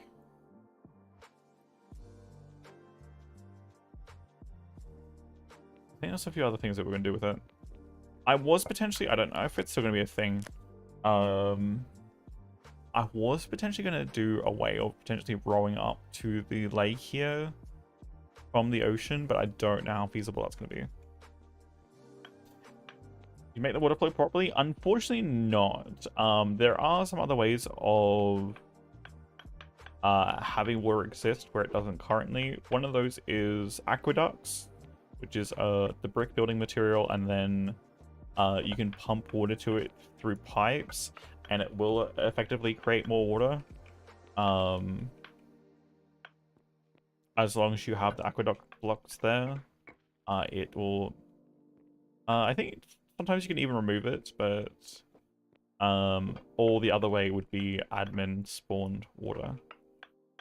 If it was at all possible to convince them to fill in said place, but yeah, I kind of wish water from oceans and stuff worked normally, and like it would just like source blocks, but it would kind of spread, because we know when the water rises too, it fills in, it creates more source blocks, but unfortunately it doesn't do that with things like this, and then you have deformation of different water sources too, which is kind of annoying. But obviously the other thing too is you don't want to have like lakes up like that are high up like this one that you dig out and all of a sudden the entire world is covered in water up to that height. But yeah, unfortunate water deformation like in the corners here kind of sucks. So it's just like it's just going down. A little bit harder to do in spaces like that where it's like actually just the ocean and kind of the edge of the. But I potentially pipe it in, see if it works, and see if it'll correct itself with just a little bit of pipe water. If so, great. If not, might be able to find another solution to it. But yeah, my original idea was actually going to just use straight up bricks the entire way down, which is a bloody expensive amount of bricks. Was this 1, 2, 3, 4, 5, 6, 7, 8, 9, 10, 11 claims long, so that's 55 blocks. 55 blocks long, and you need the bottom and the side too, right? And because this is going to be technically too high, it needs to be 2 high blocks, so that's 55 times 9.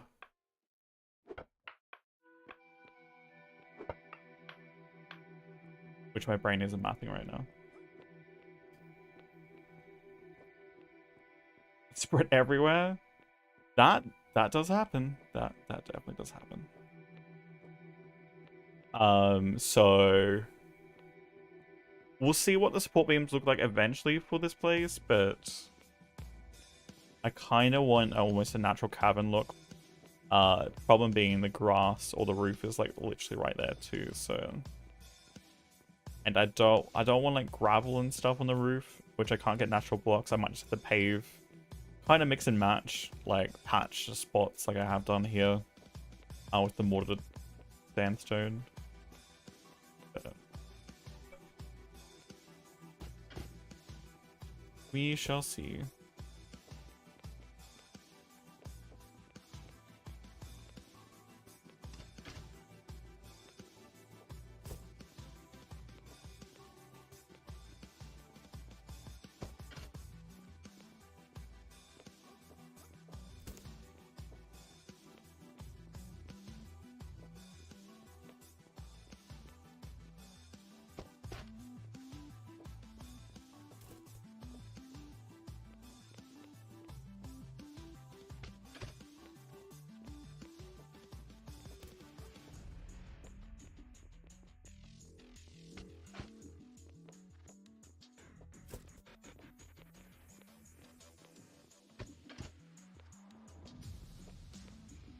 It is a shame that the ground wasn't like 2 blocks higher. I think 2 blocks higher would have been perfect height all the way through for everything that I wanted to do. Unfortunately, this cascades down a little bit. And so while over that one side it's better, technically 4 or 5 blocks higher would have been all sandstone and just limestone. The way the new generation works, would have probably had less sulfur and stuff riddled through everything. I replace all this coal too at some point.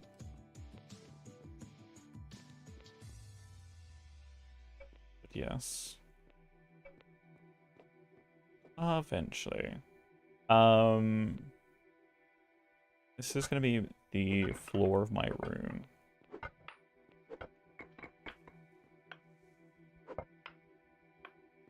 So I'm gonna start setting up now too.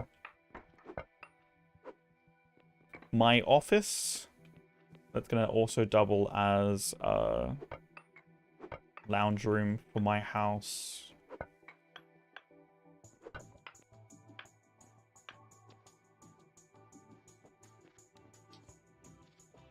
And obviously the only desk in game that actually looks like a decent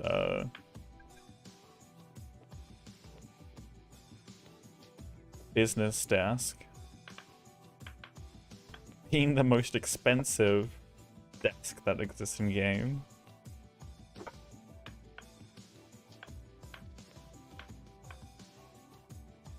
The embassy.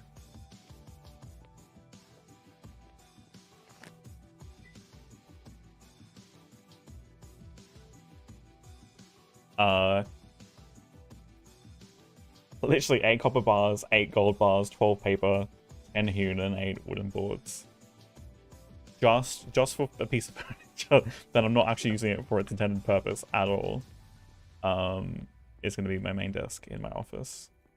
So that's a luxury expense that I'm going to have to chill out for at some point. Or, you know, figure out a way of putting that on top of everything else.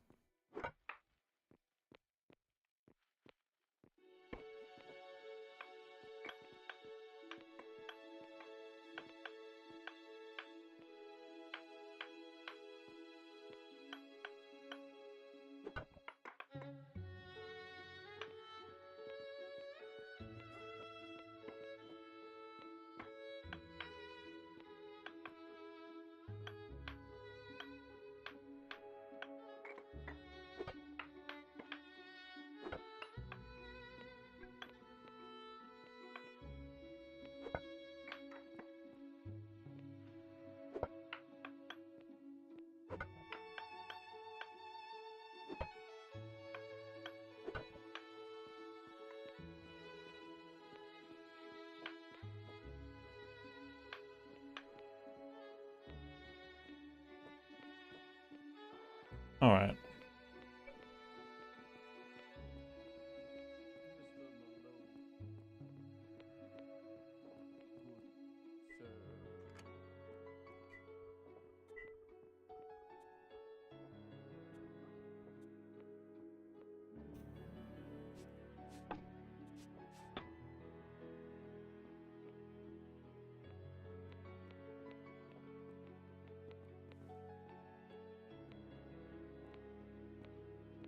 Hello. The stockpiles outside of the docks, are those the ones for the holy stone? I'm having a little trouble hearing you. Awfully quiet speaking for the moment. The stockpiles outside, are they for the holy stones? Oh yes, the stockpiles. My bad, I got distracted. My bad. Talking about stockpiles and like I got distracted. Okay.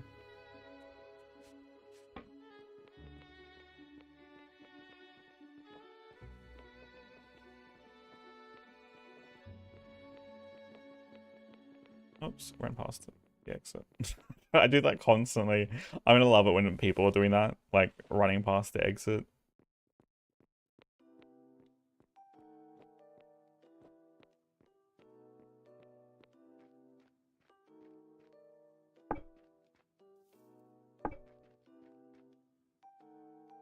Should be more than enough.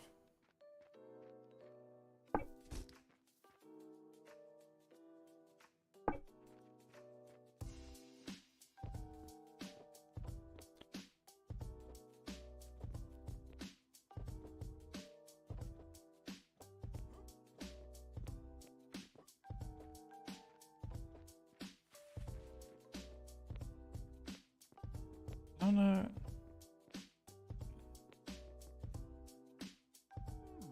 Probably doesn't help that I got a fan in my ears and music playing at the same time. Partially my bad.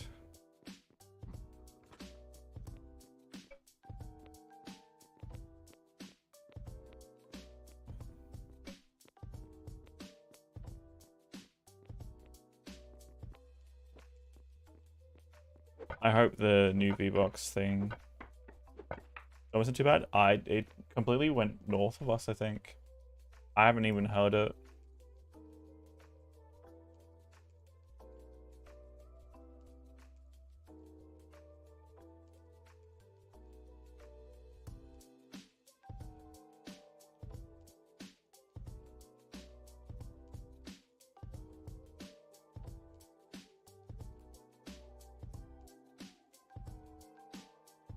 Yeah, right now, I mean, you probably got ads, but right now, prepare for flashbang. Apologies, eyes, everyone. Right now it just seems to be like forming just cloud layer and like a thicker cloud layer above us. Like we're obviously closer to Brisbane. Storm went through, I think, down from this way earlier, up this way. But I think went north of us. Though this kind of looks problematic. This looks like it's almost swirling. I just hope we don't have a hurricane form off the coast. Because this looks like it's slowly starting to like...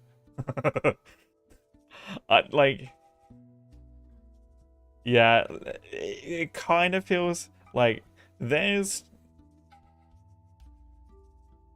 two different bodies of like airflow right now. One seems to be like forming and kind of spinning anti-clockwise, and this like layer up here, I mean it's heavy up there, but it's like almost like it's kind of rotating around the other way, and while this is also then I don't know. The weather's doing weird things around here at the moment.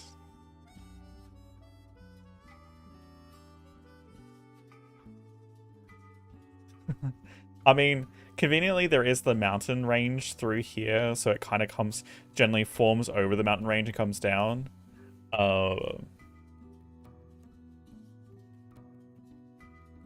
But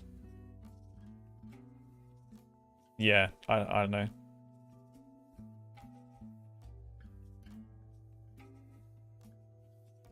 It's just very, very humid right now.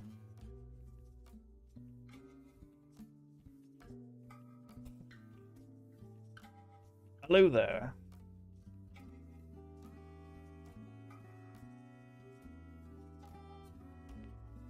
Very much enjoy your dancing moves.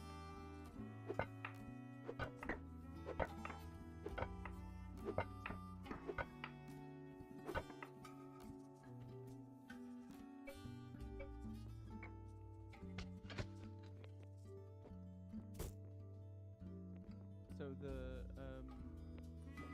stockpile. Oh yes, I've placed a number of stockpiles on the surface already. Oh! What the hell happened there? Cyclone of warning of Western Australia at the moment, or is there? I mean, I haven't actually checked. I mean, I don't actually watch the news much, so I probably wouldn't hear about it anyway.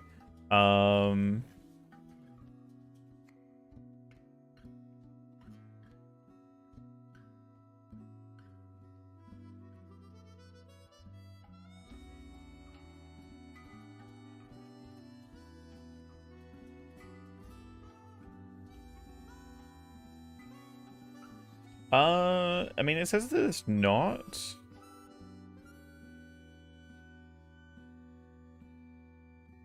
I mean, right now it says that it's not.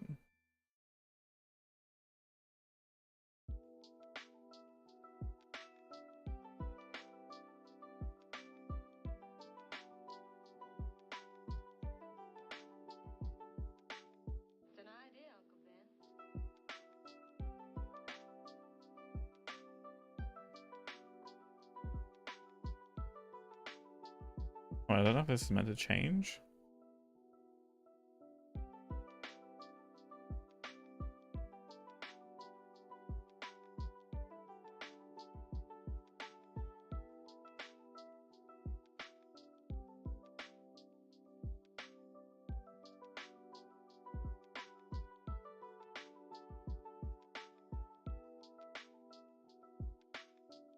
Area 3 has it moved south? Okay, so maybe it's already being downgraded.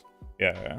It just feels really weird. I've never seen that sort of weather pattern. Like where this like seems to be like very close like different moving bodies of like rain and stuff that close together. I know there's been a bunch of water spouts and stuff being sighted off the east coast of Australia more and more often.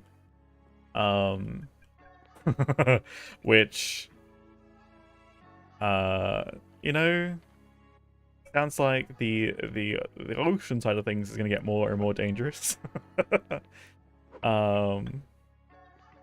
Especially the fact that there's the mountain range that close to the ocean that generally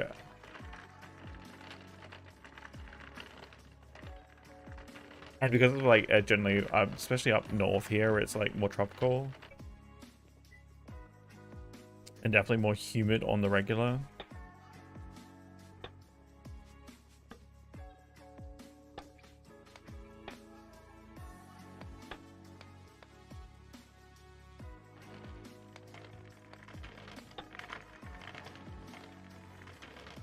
Bara?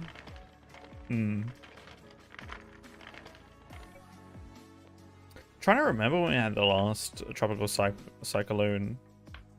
Why did I say hurricane? Tropical cyclone. Spending too much time watching American news or hearing about American weather, honestly. Tropical cyclone. We haven't had one of those, I think, on the East Coast here. Like, affect Brisbane. Like, obviously, they do, like, a far-reaching and actually do have impact on the weather, but, like, not really. When was the last one? Brisbane. You see here.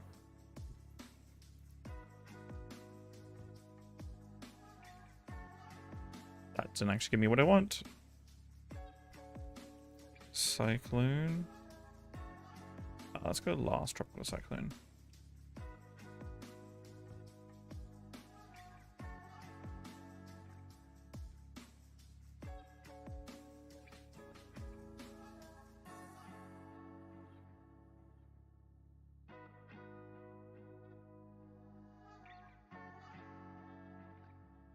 Oh, damn. It's not gonna tell us.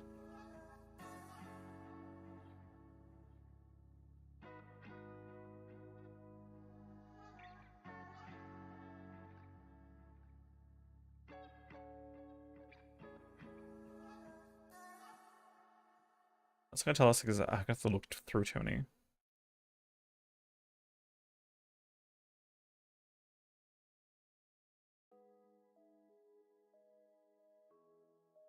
There's a one in 1974 that 1984.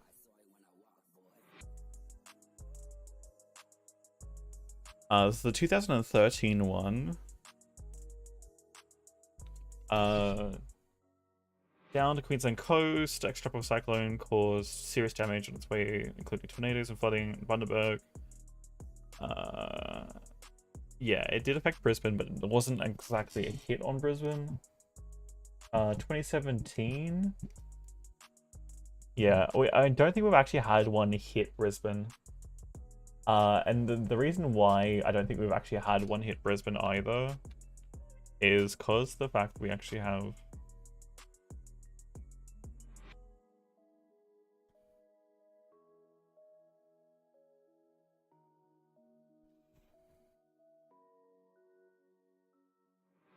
relative natural protection.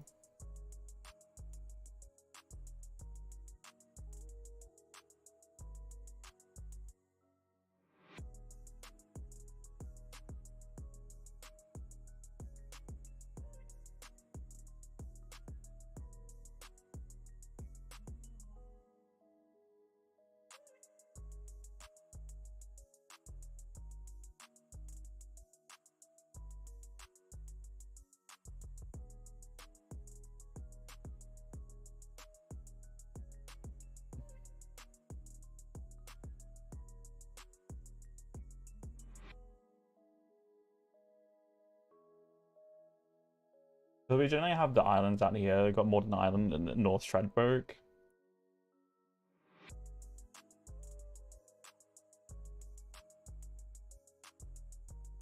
Generally, as things go up the coast too, I think the last one that we had that went past, went out more to sea, I think, and then came back in. I don't think we've actually had like too many that like have made landfall anywhere near Brisbane. It's generally been up Rockhampton or down. What was the one? I think it was the one when it was like the 2017 one. Was it 2017 or 2013 one? The Sydney floods and stuff. Looping around. Yeah, it was the one that looped around. Was it the 2017 or 2013 one that didn't quite hit us? But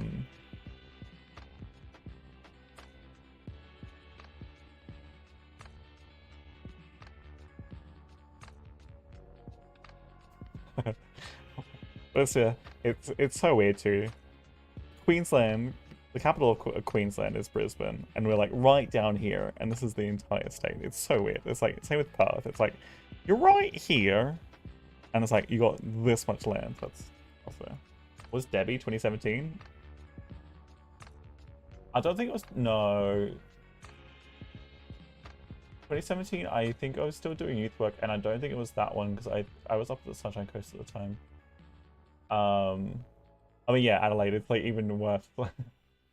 See, Sydney, I mean, it's kind of centralized to the coastline, and then Melbourne, same centralized, but it's like...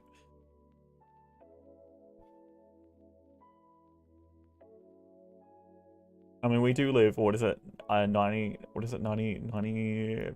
of the population lives in 2% of the coastline? Or something like that? 2% of the land mass of Australia. We all live like along the coastline.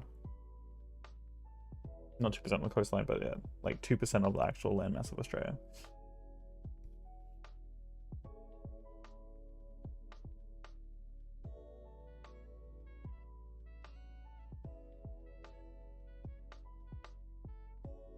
Are we not responding, or is it a restart time?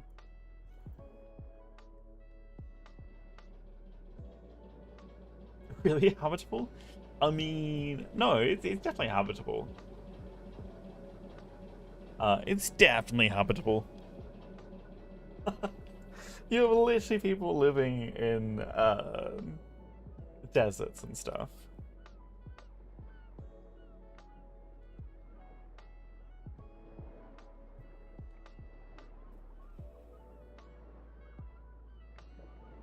But should they? That mean it doesn't mean it's not habitable.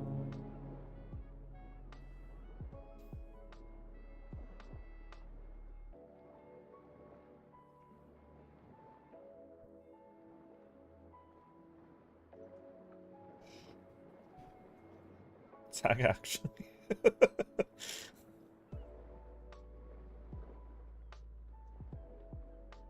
Just live underground. It's true, you know. We can live our best lives.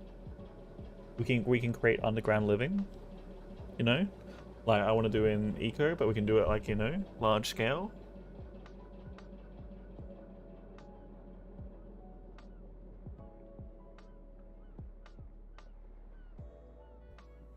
Yeah, and it works really well.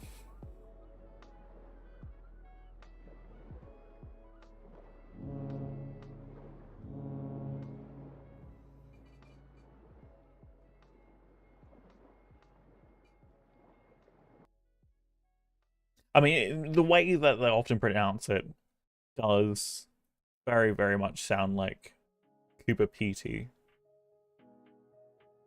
Not PD. I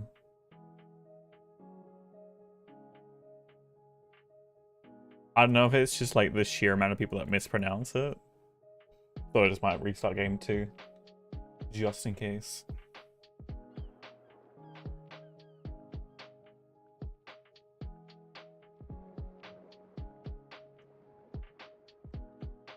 You know, it should have You know, a little game. Spell Australian towns and cities without looking it up. All we get to hear is the pronunciation. And, you know, you gotta spell it.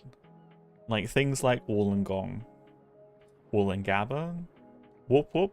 I mean, that's probably a bit easy one. So it could trip some people up.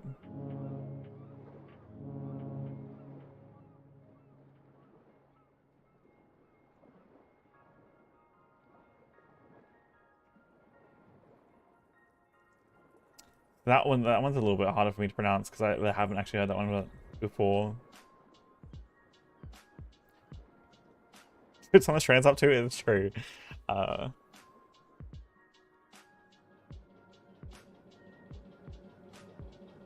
Underground dwellings.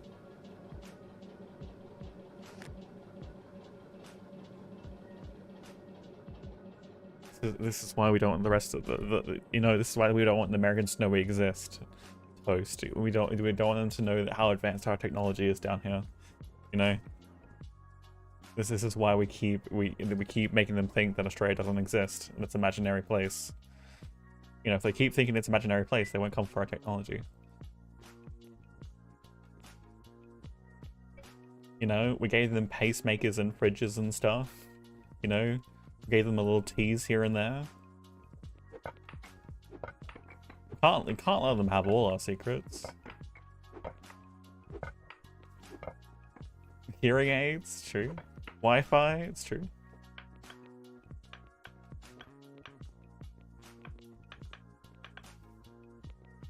You know, it's gonna drip feed them the technology, right? So they'll be happy.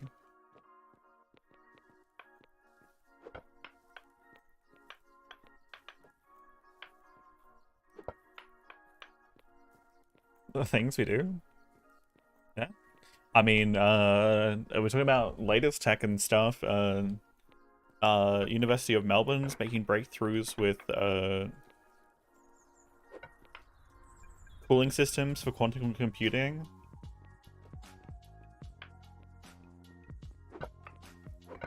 I mean, it would be nice if like actual companies and countries were collabing with the technology and stuff. I know Google themselves making breakthroughs with processing power for quantum computing. I know there's been the recent development of the new alloy for electronics. I forget, is that the one that is that what the Melbourne breakthrough was? I forget if it was. Hold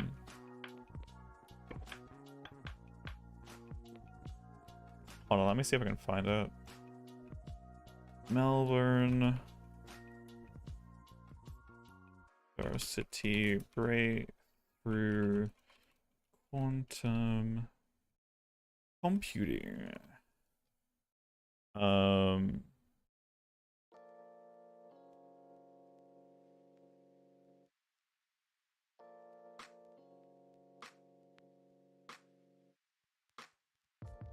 Oh god, that's a completely different thing, but that's kind of cool.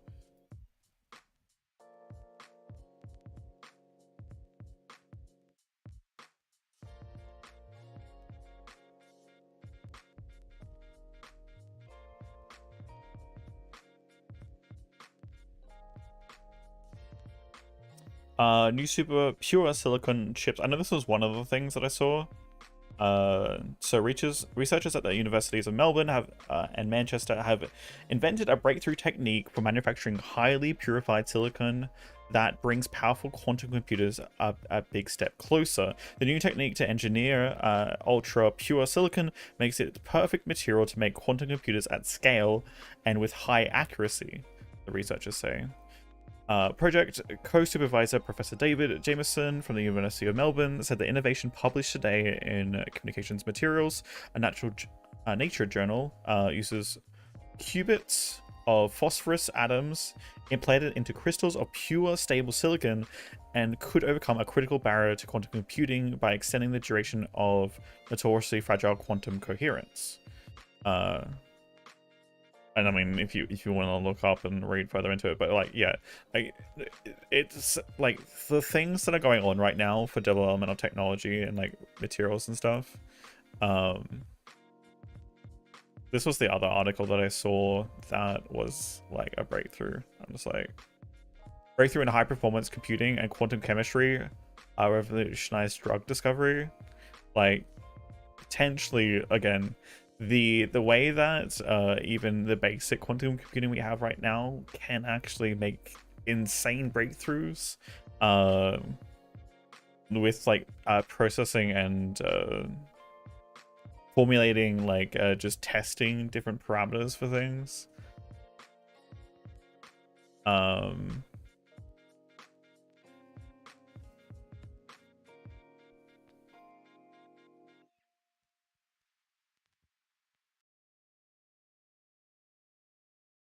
I know there's also the breakthrough in solar panels stuff too, where you can like literally paint solar panels and they're like 3 times more powerful than current solar panel technology, with like none of the weight attached to them.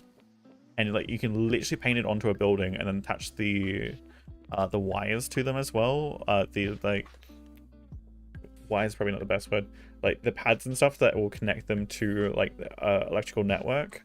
And it's literally all it is paint.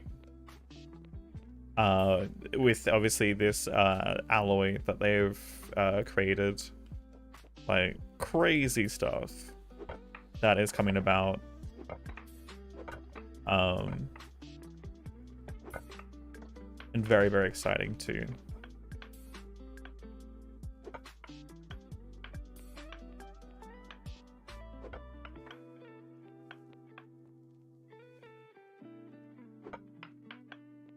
They aren't far off perfecting that for glass as well. But I think the problem with glass is, though, it's cumbersome and it's expensive and it's I mean,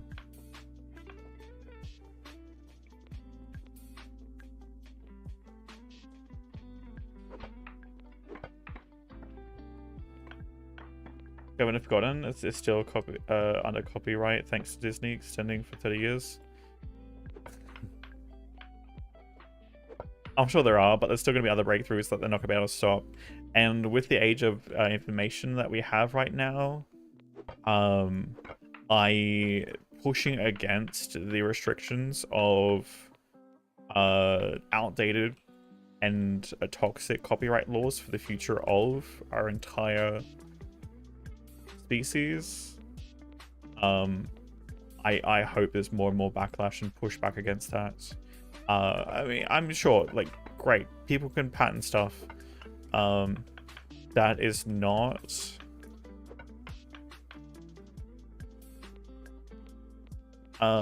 you know, gonna block major avenues of development for the benefit of all people. Otherwise, honestly, people can honestly, to put it politely, they can get fucked. Because again, this overcapitalization of technology to the point where it suffocates and eliminates ideas that can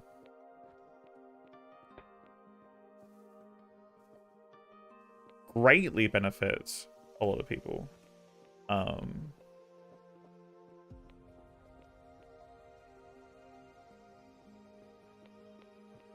Suing everyone? Yeah. I mean, that's the thing. Like, that again, one of the concepts I had came up with, like, and in brainstorming with youth and young adults, was essentially the idea of having a new city developed and intentionally hiring and bringing in scientists from other countries that were wanting to work on new ideas, new technology, and collaborate. But that wasn't the only part of the city. The idea of the city was to be one part creative arts, one part science, and obviously one part just people that need to like fill in all the roles for general parts of society, obviously. But this intentional city where we're stimulating creative arts, the arts side of things, as well as science, and obviously all the studies that go into how creativity and new ideas stimulate and form. And again, one of the things that that people need to come up with new ideas, or have space come up with new ideas, is literally space to be bored. And unfortunately, one of the worst parts about a modern society is people are way too busy just trying to survive. But yeah, having this idea, like literally having a more, I guess, a free city to 3 hours copyright. It's not USA this time. I can't imagine why it'd be copyright and from which company.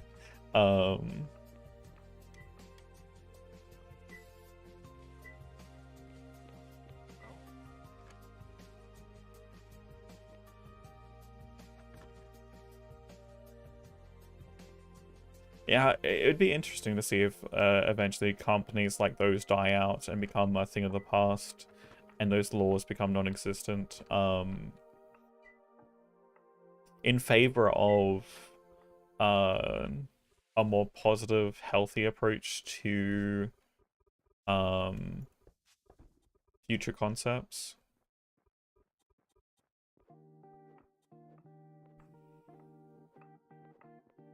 Is this gonna be enough stone? I'm afraid to make more mortared sandstone right now. I think I might make it a little bit more. 100 more? Let's do 100 more for now.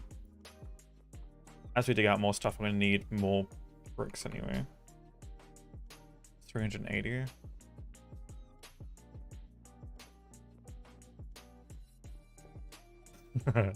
Thinking about getting a module, but I'm like, I don't want to use up resources and not keep them.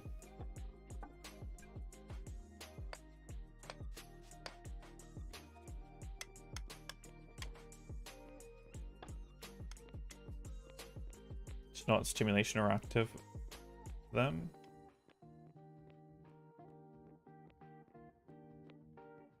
Yeah, I'm curious how much, I mean, it'd be interesting to see, and this is the thing too, is there a really way to test creativity? I mean, when we're talking about, obviously, idea formulation of like new and creative things, it's not necessarily tied to creativity, but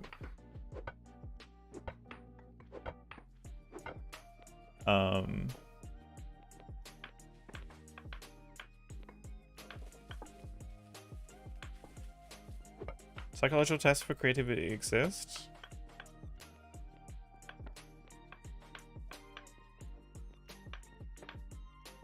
Efficiency? I mean, yeah, that's the thing too. Like, it's sure. Yeah. I mean, it's like one of those things. Like, well, same sort of thing with creativity. Like, how do we define it? Like, is it purely just the ability to come up with like something new and different?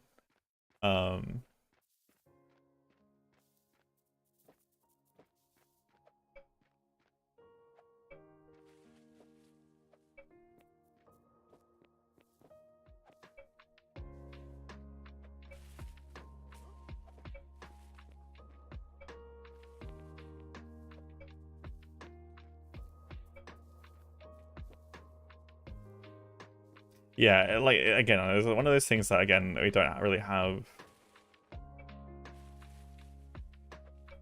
an agreeable definition.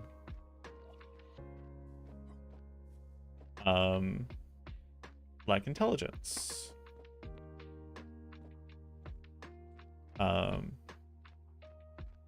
But I guess when we're talking about literally the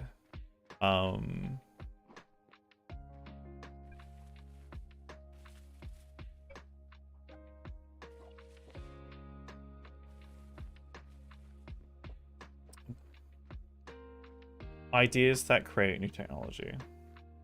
Okay, we start on that one.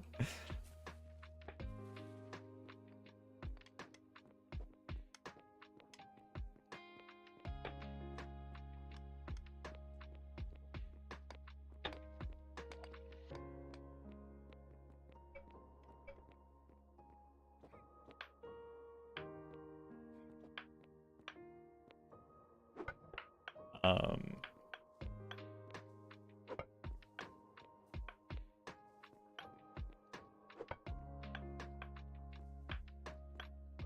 87% of it.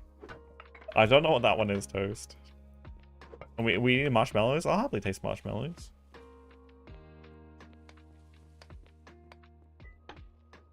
You're not for?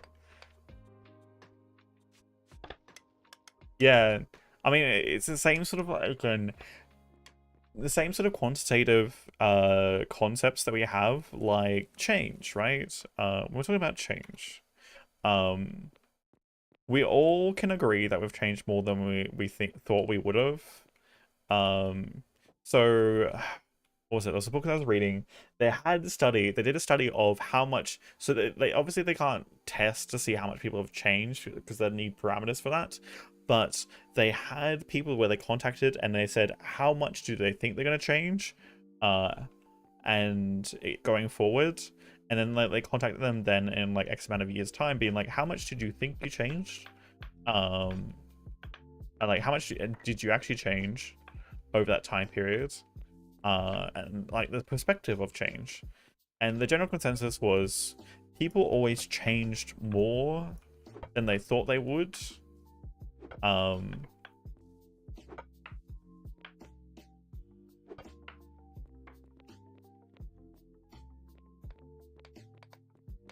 this whole concept that we are constantly afraid of change, right? And like, despite the fact that we always change far more than we think we're gonna do.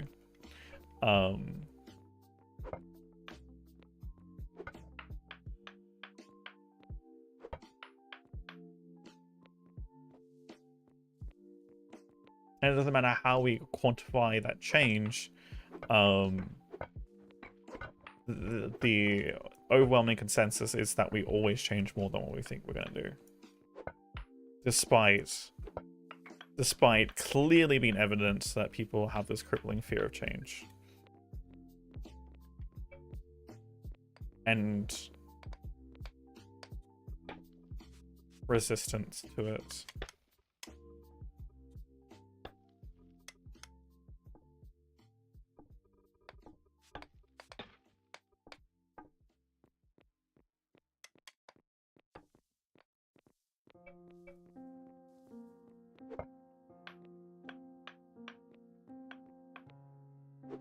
And I think that goes along with the whole perspective thing of like there's these ideas and stuff of what we are aware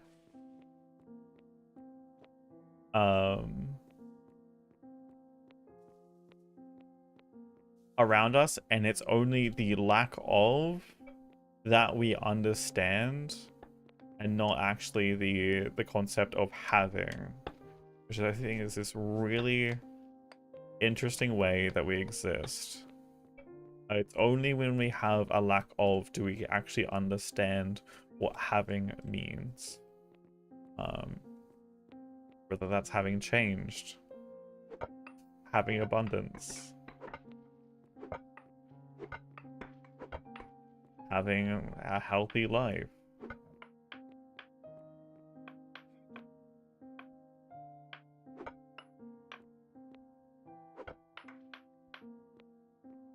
Making healthy choices.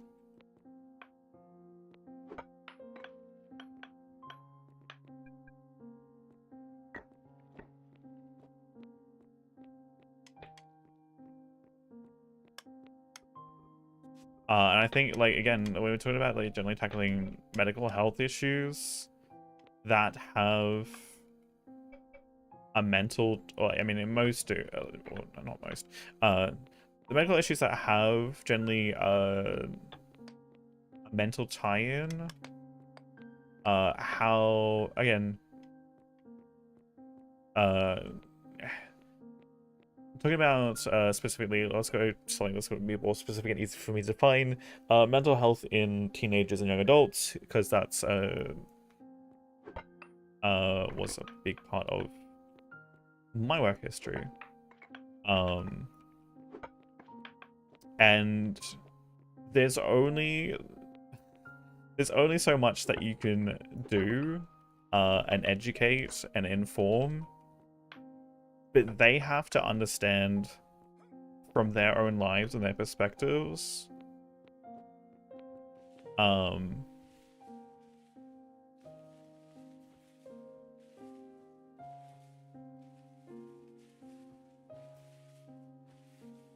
How I guess it feels, or the difference there between where they're at and where they could be.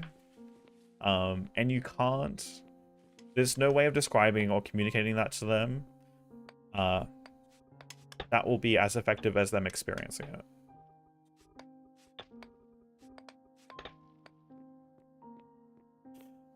The taxes, paying almost 1.5k AUD in taxes? Oh no. Well,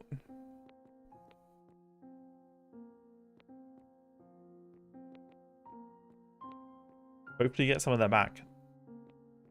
I know you get to pay taxes regularly, right? I know in Australia we pay taxes at the end of the financial year only. I mean, there's some instances where you pay more often, but generally speaking, you pay once per year as an average citizen. And you automatically have tax deducted from your work.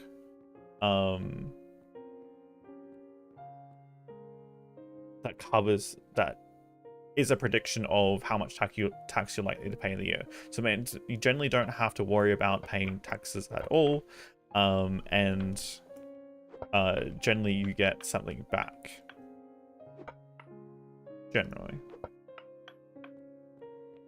Depends on reductions and other things. And obviously how much you're earning.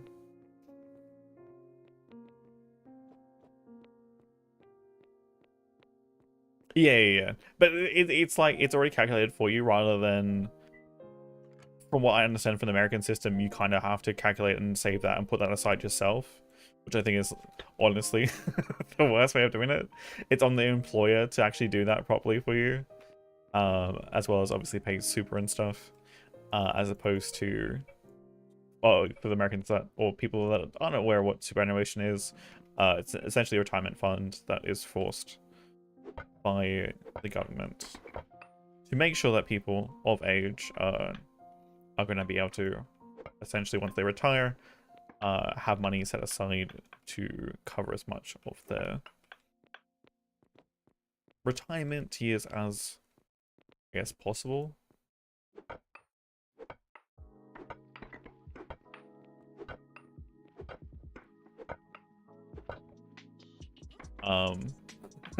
Because we all know, if you have money, chances of us spending it on one thing or another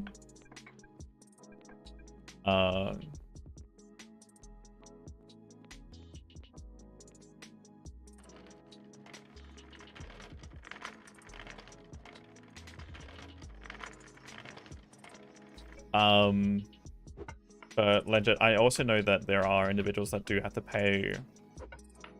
In Australia, they pay tax quarterly, as opposed to yearly. And again, it is based on personal income amounts.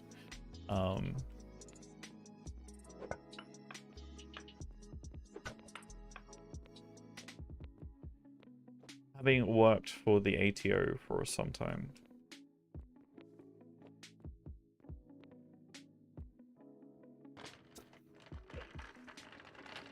Later like that? Yes, yeah, self-employment too, yeah. Yep.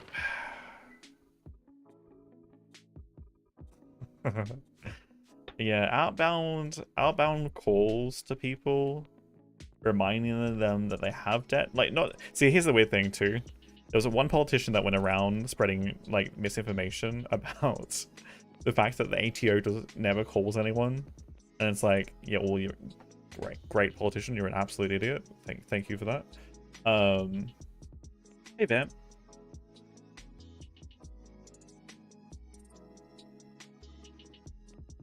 I'll get to your question in a moment. I'll just continue my train of thought, and then I'll answer your question, Vamp, if you don't mind.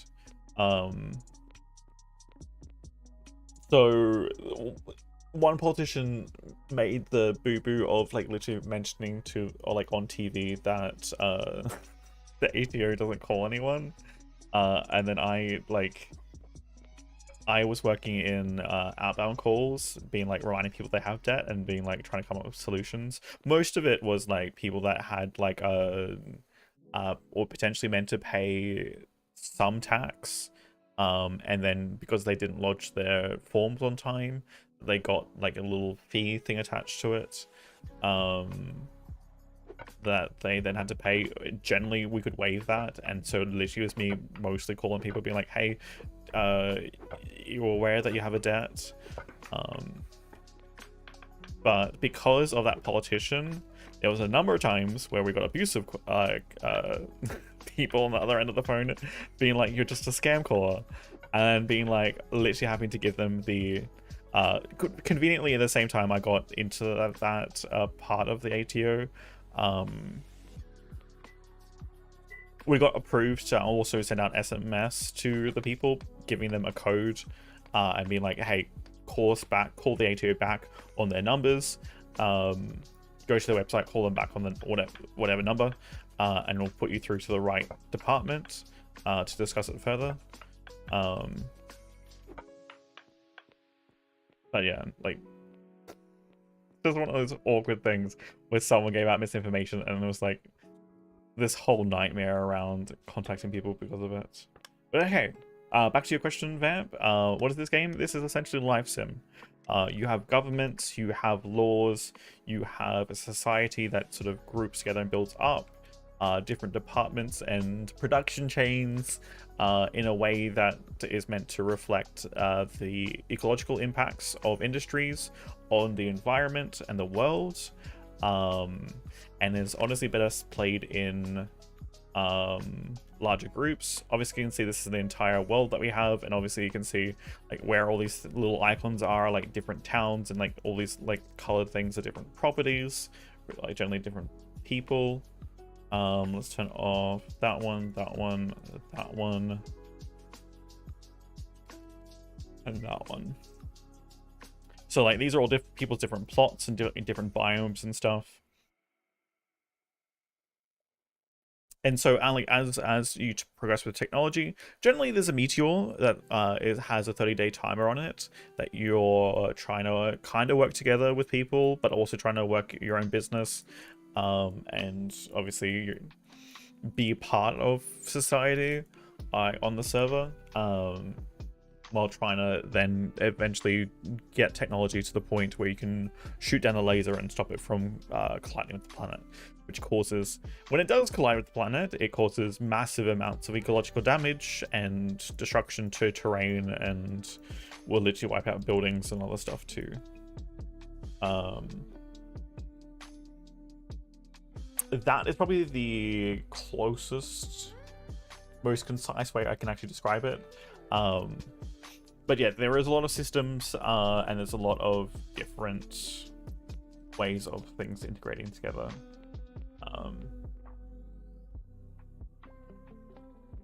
As you can see, like, I'm mostly doing some mining jobs right now. There's different materials that do different things. Like the sandstone here can be used to crush down and grind up to create sand, and sand can be created to create mortar, like different building materials. You got limestone, which can then eventually be used to make glass and stuff like that, combined with obviously sand. But yeah, it's it's a cooperative life sim. Well, I say cooperative, but you could really not cooperate with people if you didn't want to. And there's real impacts that happen on the server too. Like if you pollute enough, the sea levels will rise, and that will become very much harder to live. To the point where it may not be possible to actually stop the meteor.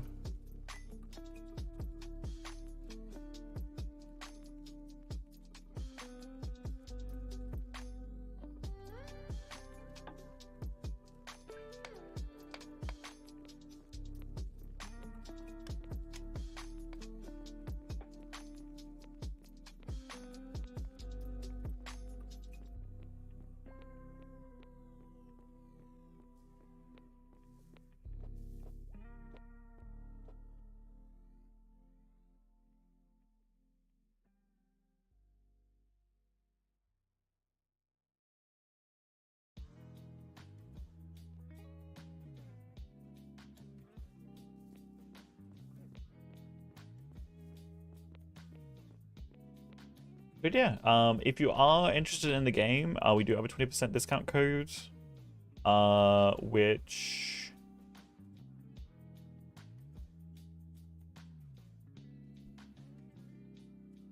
I will grab. I thought I had it saved here in my little notepad thing. I did not. But if you are looking to get the game at some point, there's my discount code. It does get me a bit of a revenue share as well, but again, also give you a discount. If you guys want to check out the link to the game as well, there's that one. It is a tracking link.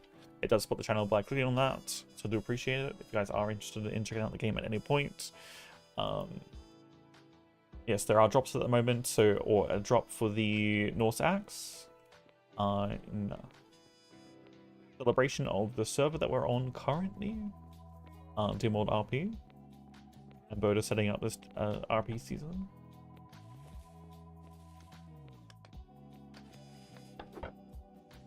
All we have to do is hang out for 2 hours, and then make sure you redeem it too.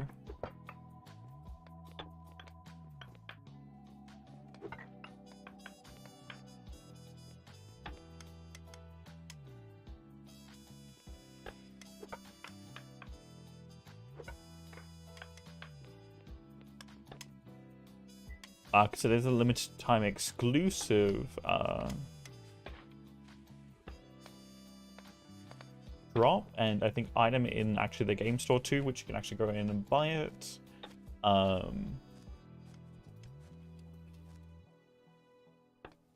Wait, we got 322? When did we get 322? Damn. Someone must have spent a bunch of stuff while we were on. Which I didn't see the other time. I'm tempted to get a bunch of coin like myself. I was tempted to get like a whole graveyard going and spend like, I think it was like, what did I say, $50? $50 to get enough ornate stone plaques for a graveyard. No,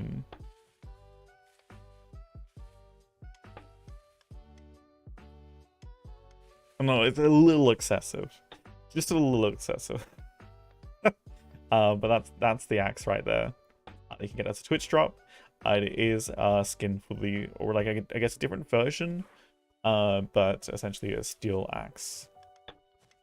You can essentially queue up the power hammer and have a blacksmith make it for you.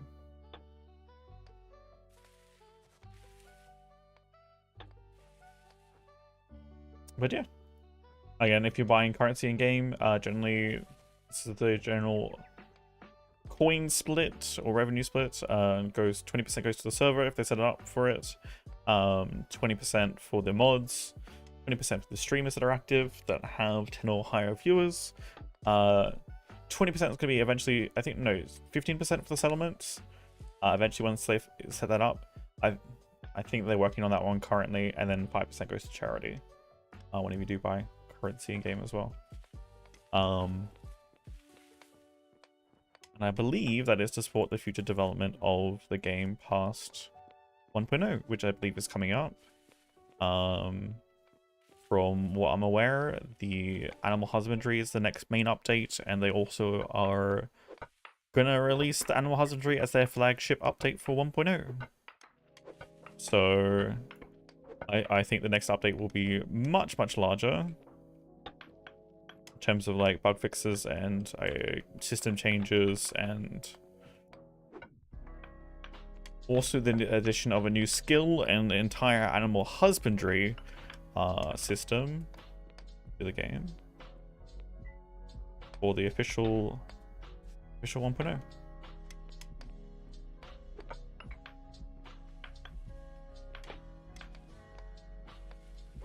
Which is rather exciting. We've been playing this game for quite some time. For quite so many years. Not as many hours as a lot of other people, but we have got a lot of playthroughs kind of done in that time. When was the first time we played? I don't know. Is there the Steam list of first time played?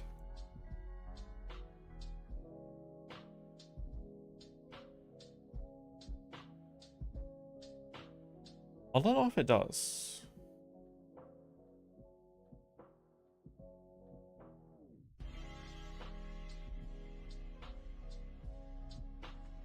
Enter a vibrant 2018.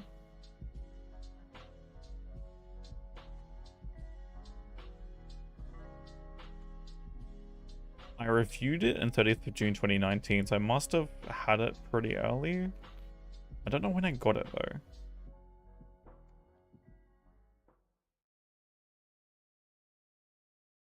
It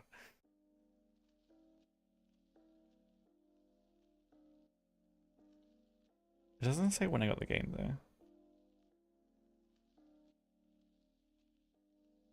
But yeah, I love the fact that we were also the ones that got a large number of other people into the game. Me and Danataj convinced Cletus to play. And join us for a bit and just hang out and build with us. And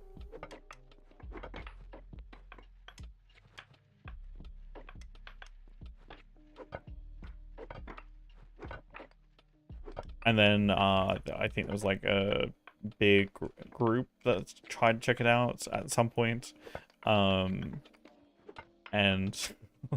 I've spent hours and hours and hours teaching people the different nuances of the game back then, which is far less complicated than it is now, but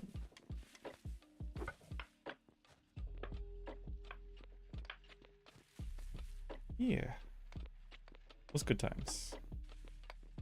Was good times.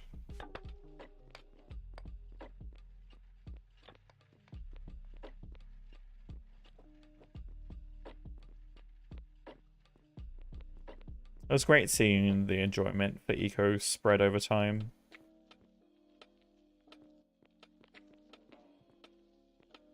See, now this is getting closer to the idea. Like, obviously there's a lot of stone in the way right now, but you can kind of see where you'll be able to start to see like stalls and stuff down here when this cavern gets opened up, and we actually open up this area a little bit more. I don't need it too high, but like a little bit higher than what it is right now. Obviously that's going to be the roof there. But being able to actually stand up here in my office and then oversee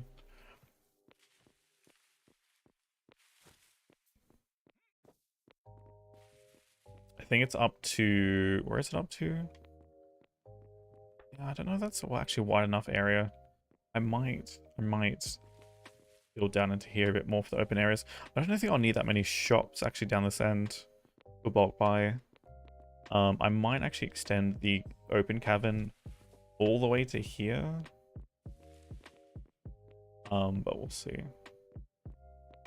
See how it feels once I actually open up the area and dig out the space. I'm also gonna dig out a second floor at the end here too. For the second level of shops. And that's my shop that I was testing to see if we can actually get down to the lumber stockpiles from this height. So I'm going to dig out this entire floor between this side and the other.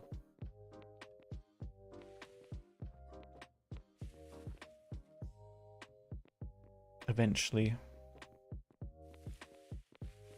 I gotta get some railings for the bridges, the 2 bridges that we have too, and I'll probably move my workplace into the corner a bit more, but I don't. I feel like I want it to reach both large stockpiles too. I might just seal that off and just put a shop in front of it or something. Might make it a bit longer, close to the river, and I plan on having moorings right here too, and potentially I think I'm gonna turn these into steps and allow people to get up here as well, because obviously this is gonna be eventually full of water. You're gonna be able to row back and forth here, and I'm hoping that 2-block height there is gonna be high enough for people on large canoes, but larger boats, the transport boats should be allowed to get through here, and should have enough space to turn around once they knock out this wall a little bit. But yes, a lot of work ahead of us, a lot of digging still. I'm excited for how it's slowly coming along. Slowly. Oh, so slowly. That and the 50 other things that I end up doing in a day. Like getting more materials for making bricks. It's so much more convenient to stack bricks that haven't been baked yet into actual building materials. Like 264 as opposed to what, there's 200 and something there. Like how much more space, literally, in a chest or in a stockpile. Like I'd much prefer them to be in a chest.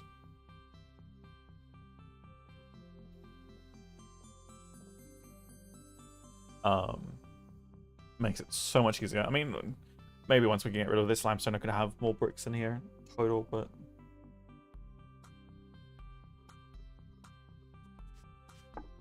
we'll see.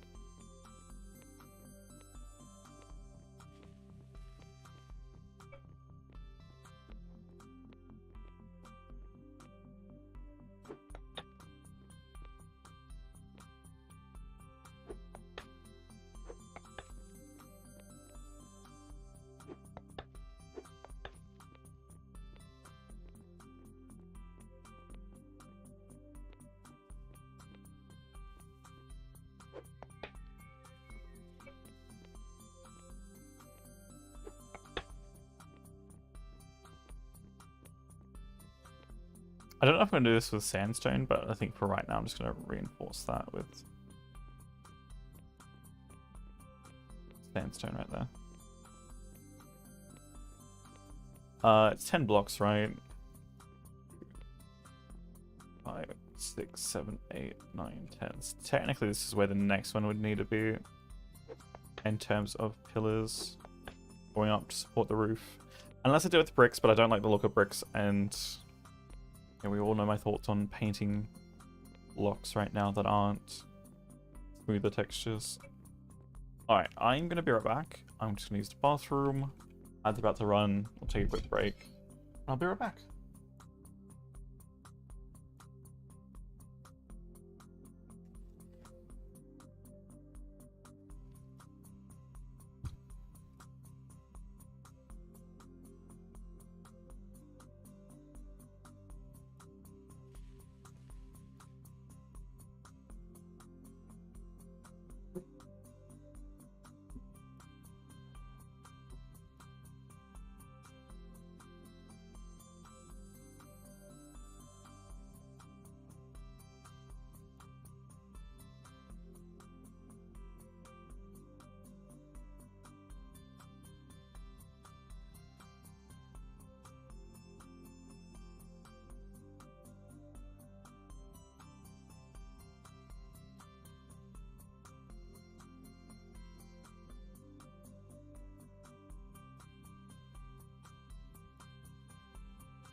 All right. I'm back.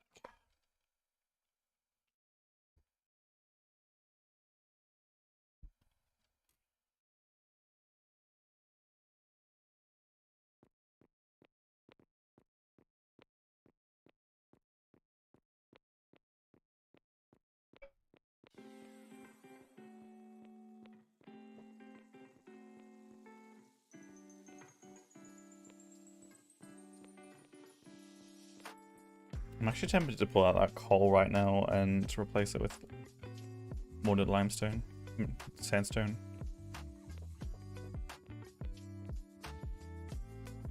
Should probably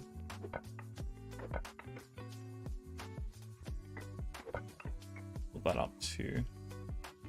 Oh, I should bring that cart back this way. I think it's only got the iron stuff in it now. Oh, it's got a bit of limestone.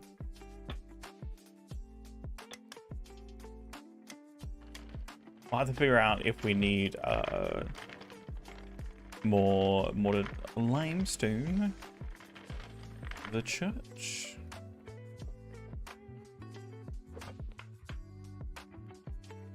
Welcome back everyone from the ads. I do appreciate you guys.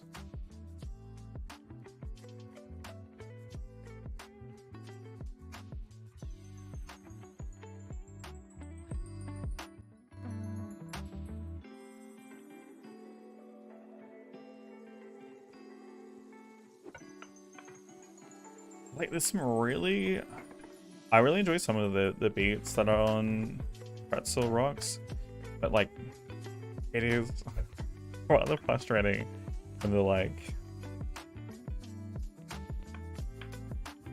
2 minutes long.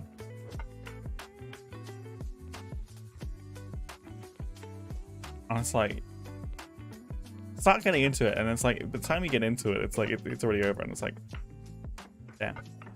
Well, you know, a bit of a jam, but you know, and now it's done.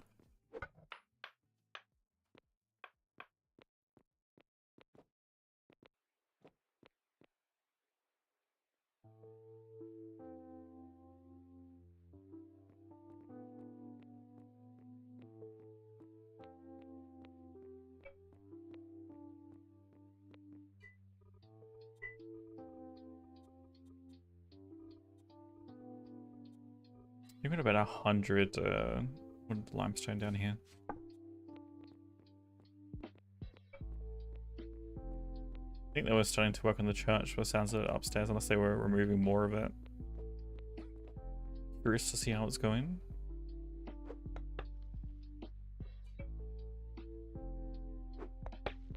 I think I'm starting to get exhausted though from all this heat and humidity. I don't think it's dropped at all.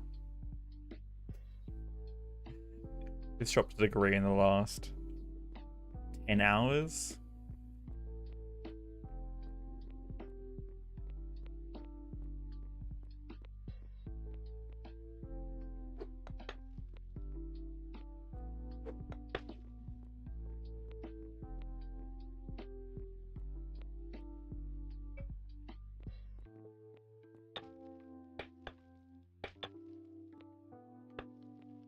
It's not just in my house, so it's like outside because it's like it's humid. We've got cloud cover forming, and obviously evaporating and forming. Because it was like 36 degrees Celsius yesterday because of the heat wave that's coming through, and then it was like 30 degrees or overnight, which means like it was just constant evaporation happening last night and becoming more and more humid. And today, like even the storm rolling through that was north of us, it didn't even actually get any rain here. So it's just been cloud cover, and I mean this morning it was not cloudy at all, but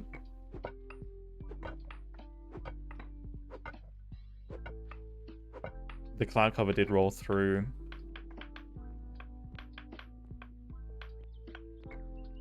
And it just feels like this is just constantly evaporating. It does not help that Brisbane has like an insane amount of like creeks and rivers and stuff. In like the wider area. It's just like, it's just constantly I mean, this is what happens when you build a city on top of a floodplain. You know, who would have thought? Who would have thought?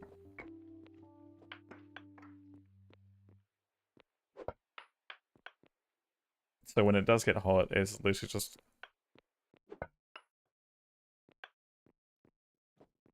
unfortunately humid. I mean, yeah, it doesn't help that my computer will be raising the temperature in my room as well. By like a couple of degrees. So getting it cool. Plus the fact that, again, if I was running my air conditioning, the windows that I have in my room are horrible for insulation. Which means if I'm running my air conditioning, it's literally... Mr. Merlot. Hello. Hello, can I borrow you for a minute? Yeah, is this to lead you to the treasure trove of broken tools for you to repair?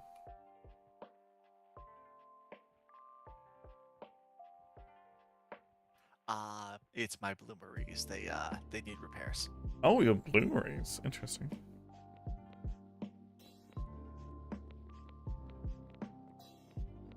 Yes, I believe it is a repair for you. Okay. Up this way.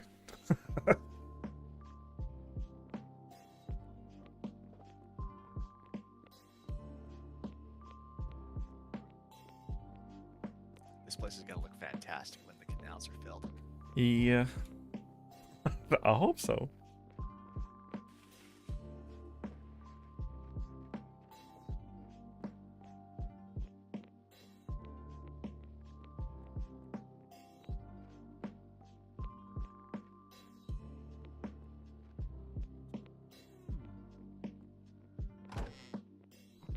Hope I didn't need to bring anything.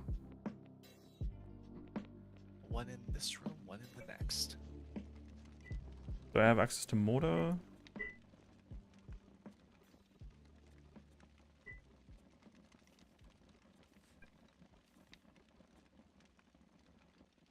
Is it literally just a single mortar? Oh, I'm gonna need a couple mortar. Okay. I'll be back.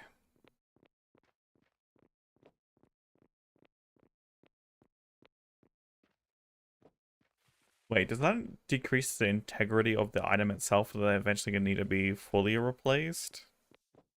Do workbenches and stuff have...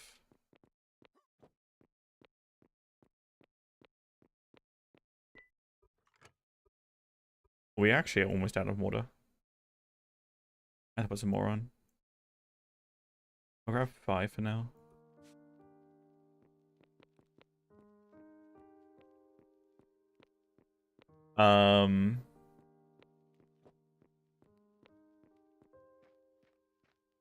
Yeah, that would be definitely an interesting thing if workbench is going to fully expire too. Like degrade to the point where they need to be fully replaced.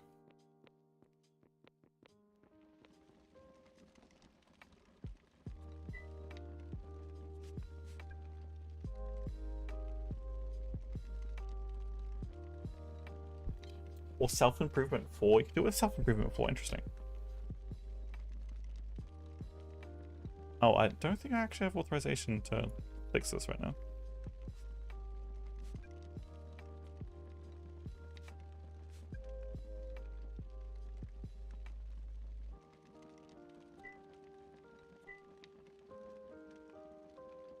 How do I...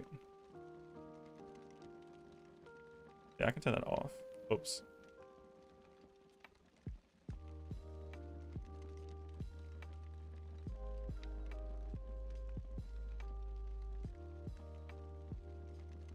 Or do I just need to do... Wait, hold on. Do I put this in my hand?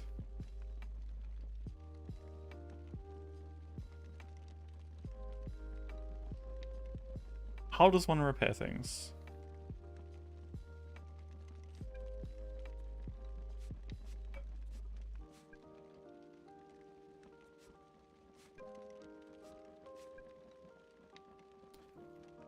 Yes, unfortunately saying I'm not authorized to be able to repair it right now. such a weird RP thing. Very confusing. Yeah, sorry, my body has just regained its soul. What's going on? Apparently it's not letting me, I don't have proper, you know, authorization to repair it. Either one. Oh, for fuck's sake.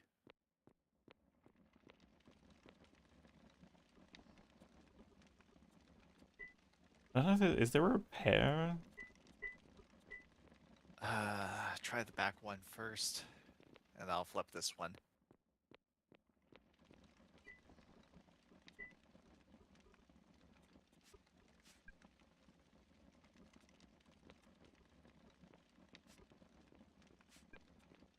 No? It letting you? No? What? I'm very confused.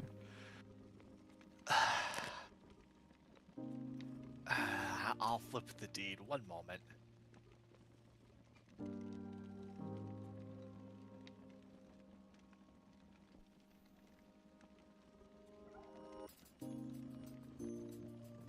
Do I need to turn it off first? No, I'm not authorized to do that.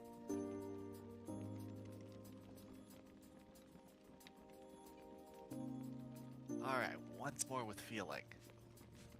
There we go. Look at that.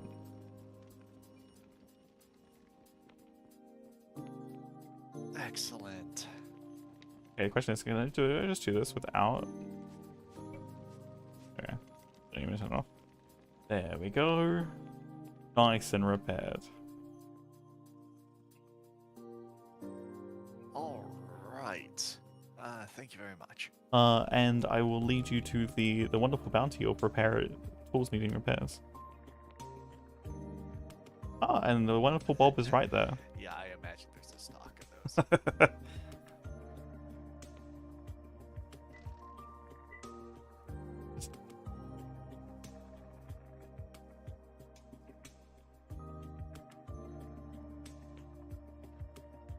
Mr. Bob, are you there?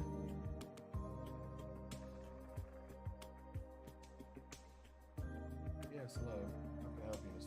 Morrow? Mr. Yaverick is also now awake. I was just, you know, gonna take all the tools over to him, but if you're here.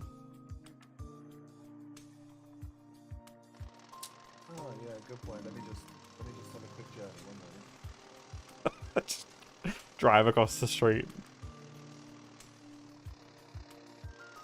Oh, what a journey. You know, yeah, it is. It's quite the journey. Mr. Yaverick, I have tools that could repair. Alright, I'll get on that. Should be able to put your little hands in the back. Oh dear lord, that's a lot. Take it with- I also believe there is a saw. I went through. I was just gonna say there's a saw over in Mr. Flibius's place that needs repairs as well. Yes, I heard about that one. Okay, which one is that? Was this Mr. Wait, what the shit? Mr. Bob? wasted, most of the job. What about Mr. Bob? I forget which one it is to repair the sawmill. Sorry, I'm still awake. Oh. I Okay, I'm sorry, I can't hold character for this. The world has decided that it is now flipping between concave and convex on my end. When I look this way. You meaning to see an eye doctor, sir? Oh, yeah. the frickin' LOD mesh, or not mesh, God, I'm blinking what it is. The overlay that's used in the game to do the horizon thing where it curves away to the fake vanishing point because we're actually on a plane. It's flipping between what it's supposed to look like and curving into the sky. It looks like I'm on the fucking Halo rings right now. From, Have you yeah. been sniffing too many fumes of your furnace? It sounds I like may it's have been something. huffing glue, yes. How do you try this yesterday? Mr. Hugo did say that's kind of some of the side effects is that you start to see things. Yeah, apparently. So, I'll be back in a minute. Mm-hmm. By the light of Illyria, so shall it be. No worries, I'm gonna go back to my little night.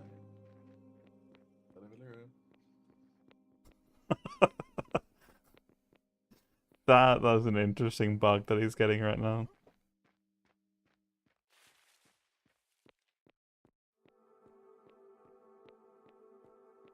Rather interesting bug. Alright. I think I can still technically use these two mortar for my projects. I'll try and put them at the top. Actually,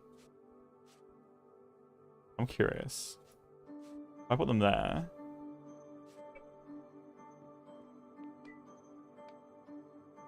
I mine out some more limestone. We'll see if it gets used up.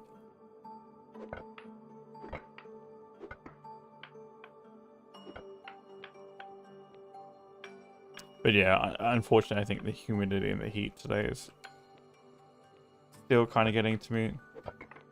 I've been up for quite some time. I keep forgetting that lately. I've been waking up early in the morning and being up all day as opposed to literally just waking up before stream too.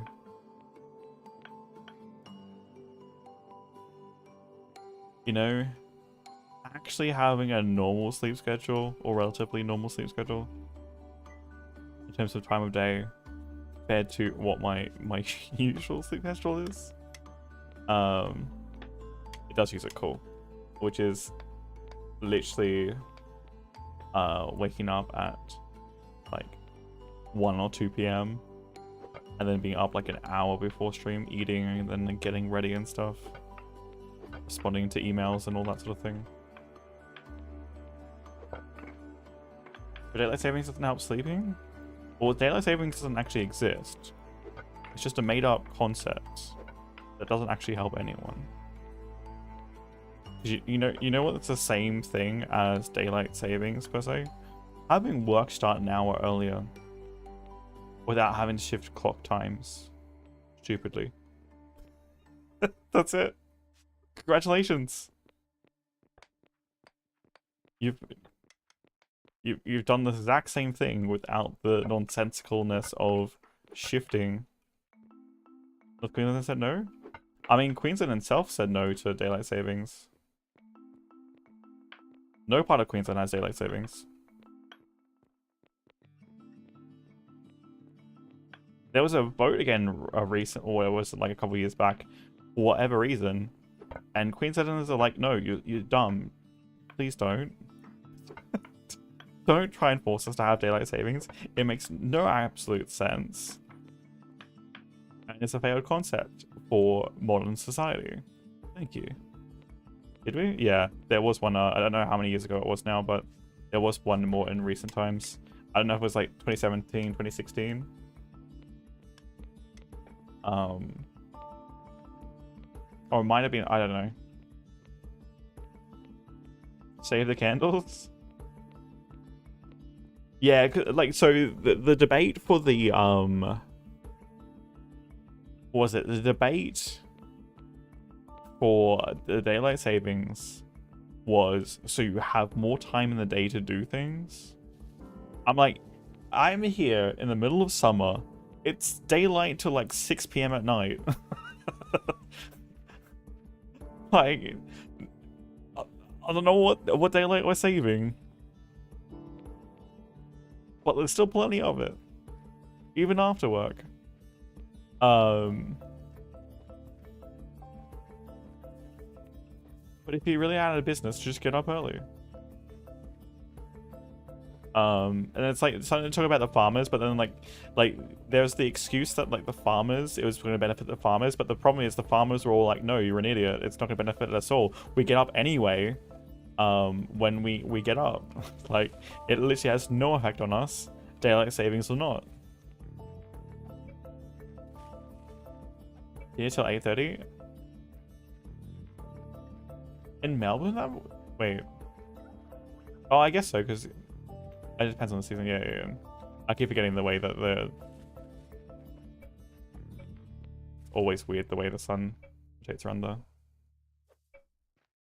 the planet. Should do me for the rest of today, actually. I'll let the rest of tomatoes go.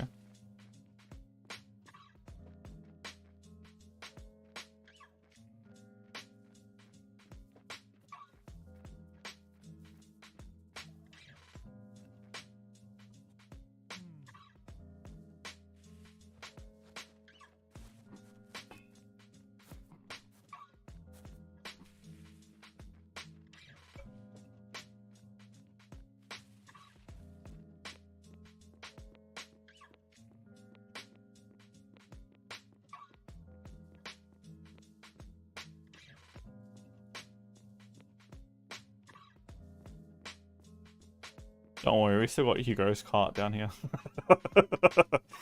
We still got Hugo's cart down here. He dropped it off one time and hasn't come back for it since. And you know, it was back here today. I could have mentioned it, but you know, it's down here and it's being useful.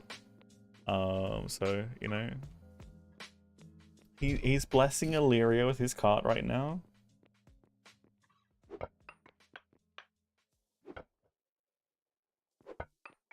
Don't worry, when it's about to break, we'll return it to him and tell him to come get it. It's fine.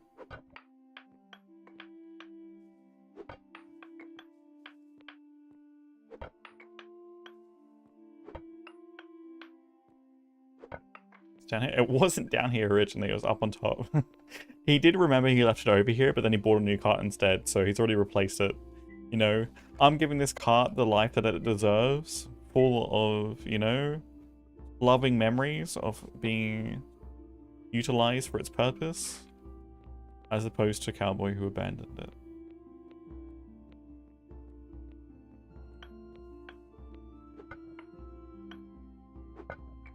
And replaced it so quickly.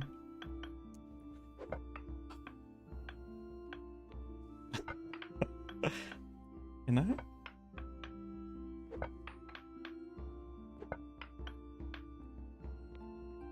This cart is not my child, but I will raise it.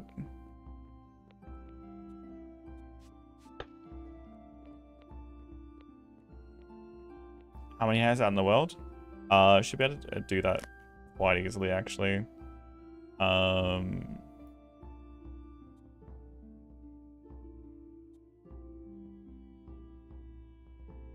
Woodcart. Small canoe, large canoe. Small canoe. He's got 2 small canoes, 2 carts.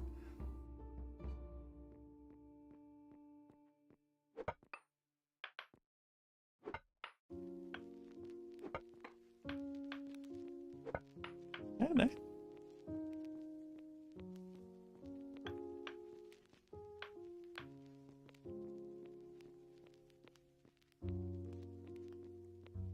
How did he end up with 2 small? I mean, I guess.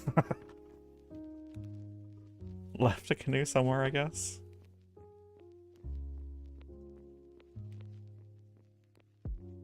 It'd be interesting to see too, right?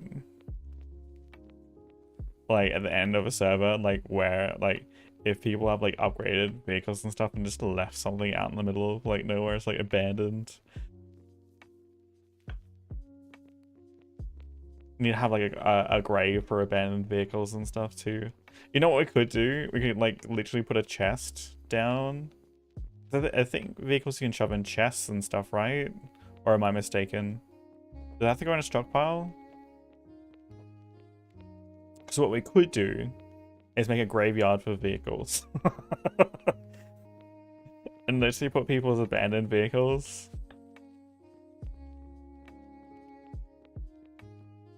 Chest, I believe? Cool. That would make it a lot easier just to bury the chest then, you know. And they just have this graveyard full of abandoned vehicles. No, a junkyard means they're actually loaded in the world. I kind of want them in storage chests, but yeah. I like an actual graveyard. I think would be better.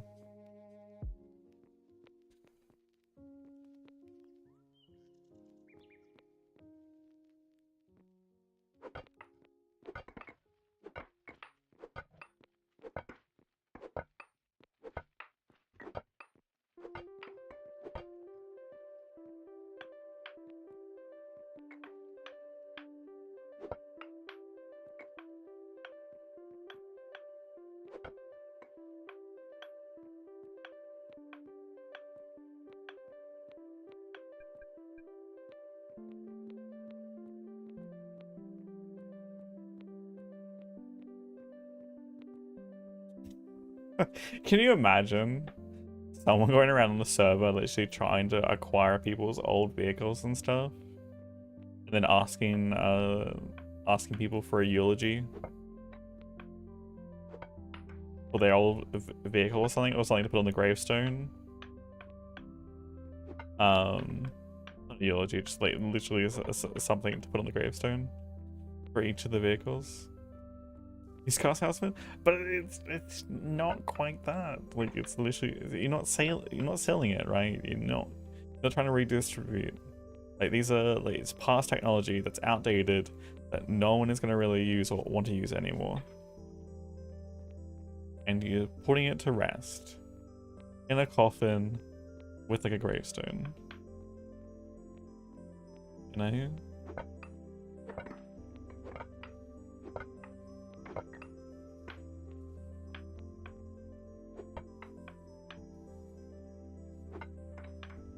Make a museum then?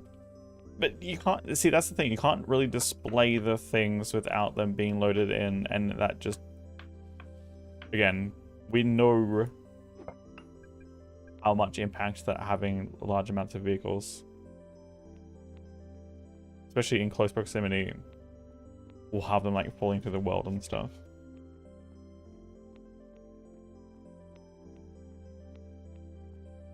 Or waking up one morning and then literally after a server restart, they're literally falling through the world, having to try and re-get them all the time would just be a pain in the ass.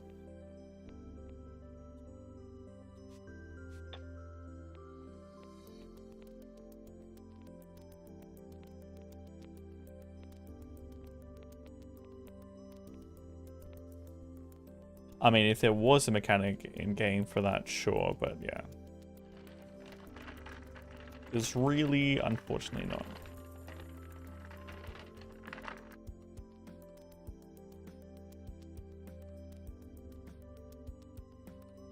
But 5.5 hours in, I'm kind of getting exhausted. I might go try and relax a bit out of the heat. Pull myself down. You know, not be sweltering in this humidity. We'll be back most likely tomorrow. I'm hoping it's going to cool down because I think the heat wave is moving down south away from us, unfortunately to the rest of the east coast of Australia. But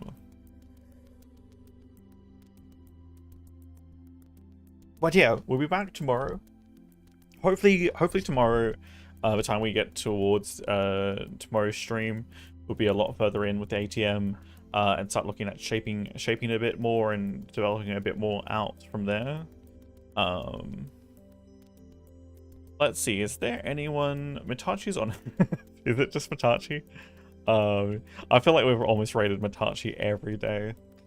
I think he's generally the only one streaming at this time while I'm finishing up.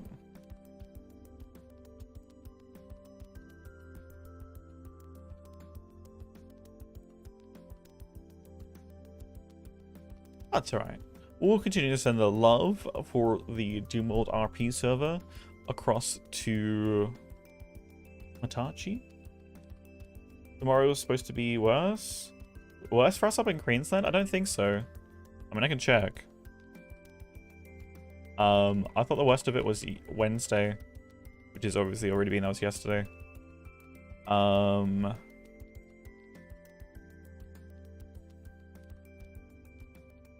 Brisbane forecast. No, tomorrow's... Oh, actually. Yeah, it's meant to be 37 tomorrow. Oh god, fucking damn. Like, yesterday it said it was going to be 35. It got up to 36.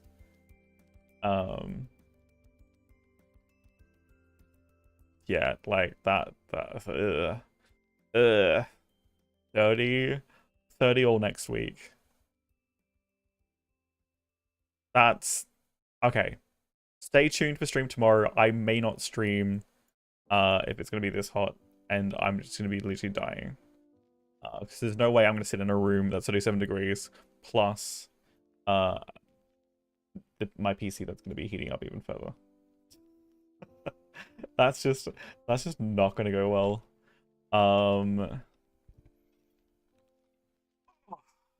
Unfortunately not. Unfortunately not. I'm hoping that the temperature breaks because we have a storm. What happened with the AC you got? I have it, it's loud and it runs.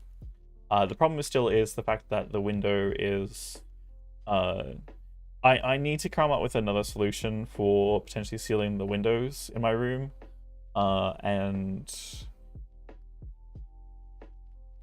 closing off the door a bit more, because unfortunately the temperature escapes the room too quickly. So it's very hard to regulate temperature in my room, unfortunately.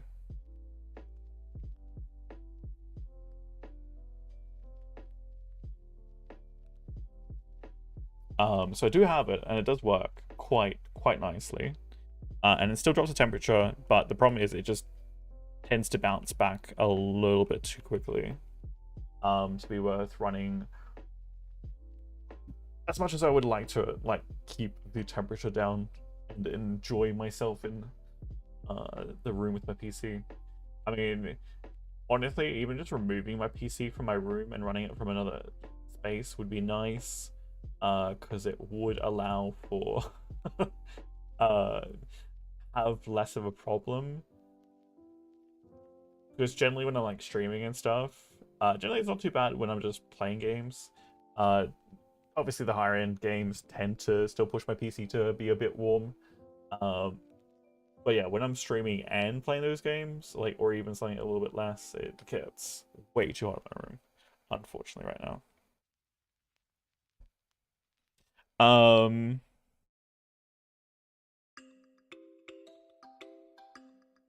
But yes. We're gonna go say hi to Mitachi. He's on the server. He's playing right now, obviously. Worth and stuff. I don't think we've actually met Mr. Mitachi on the server yet. Though I do know where he lives, up north in the desert. We haven't had a lot of time to get out and about and meet a lot of people. We've been building one project after another and still chipping away at the ATM in between. We have got out a few times, obviously for a few different activities, but we're trying to keep pushing forward and hopefully get the ATM up and running, allow for some more travel around the place and meeting some more people. But anyway, yeah, keep in mind, we've got a few new events coming up. We've got 33 Immortals, we've got the Sworn launch event, we've potentially got some Orcs Must Die and some Sniper Elite coming up on the channel. Other than that, more eco, our code and our affiliate link. Other than that, thanks for being here, thanks for being awesome as always. Until next time, catch all you lovely people later. Bye everyone!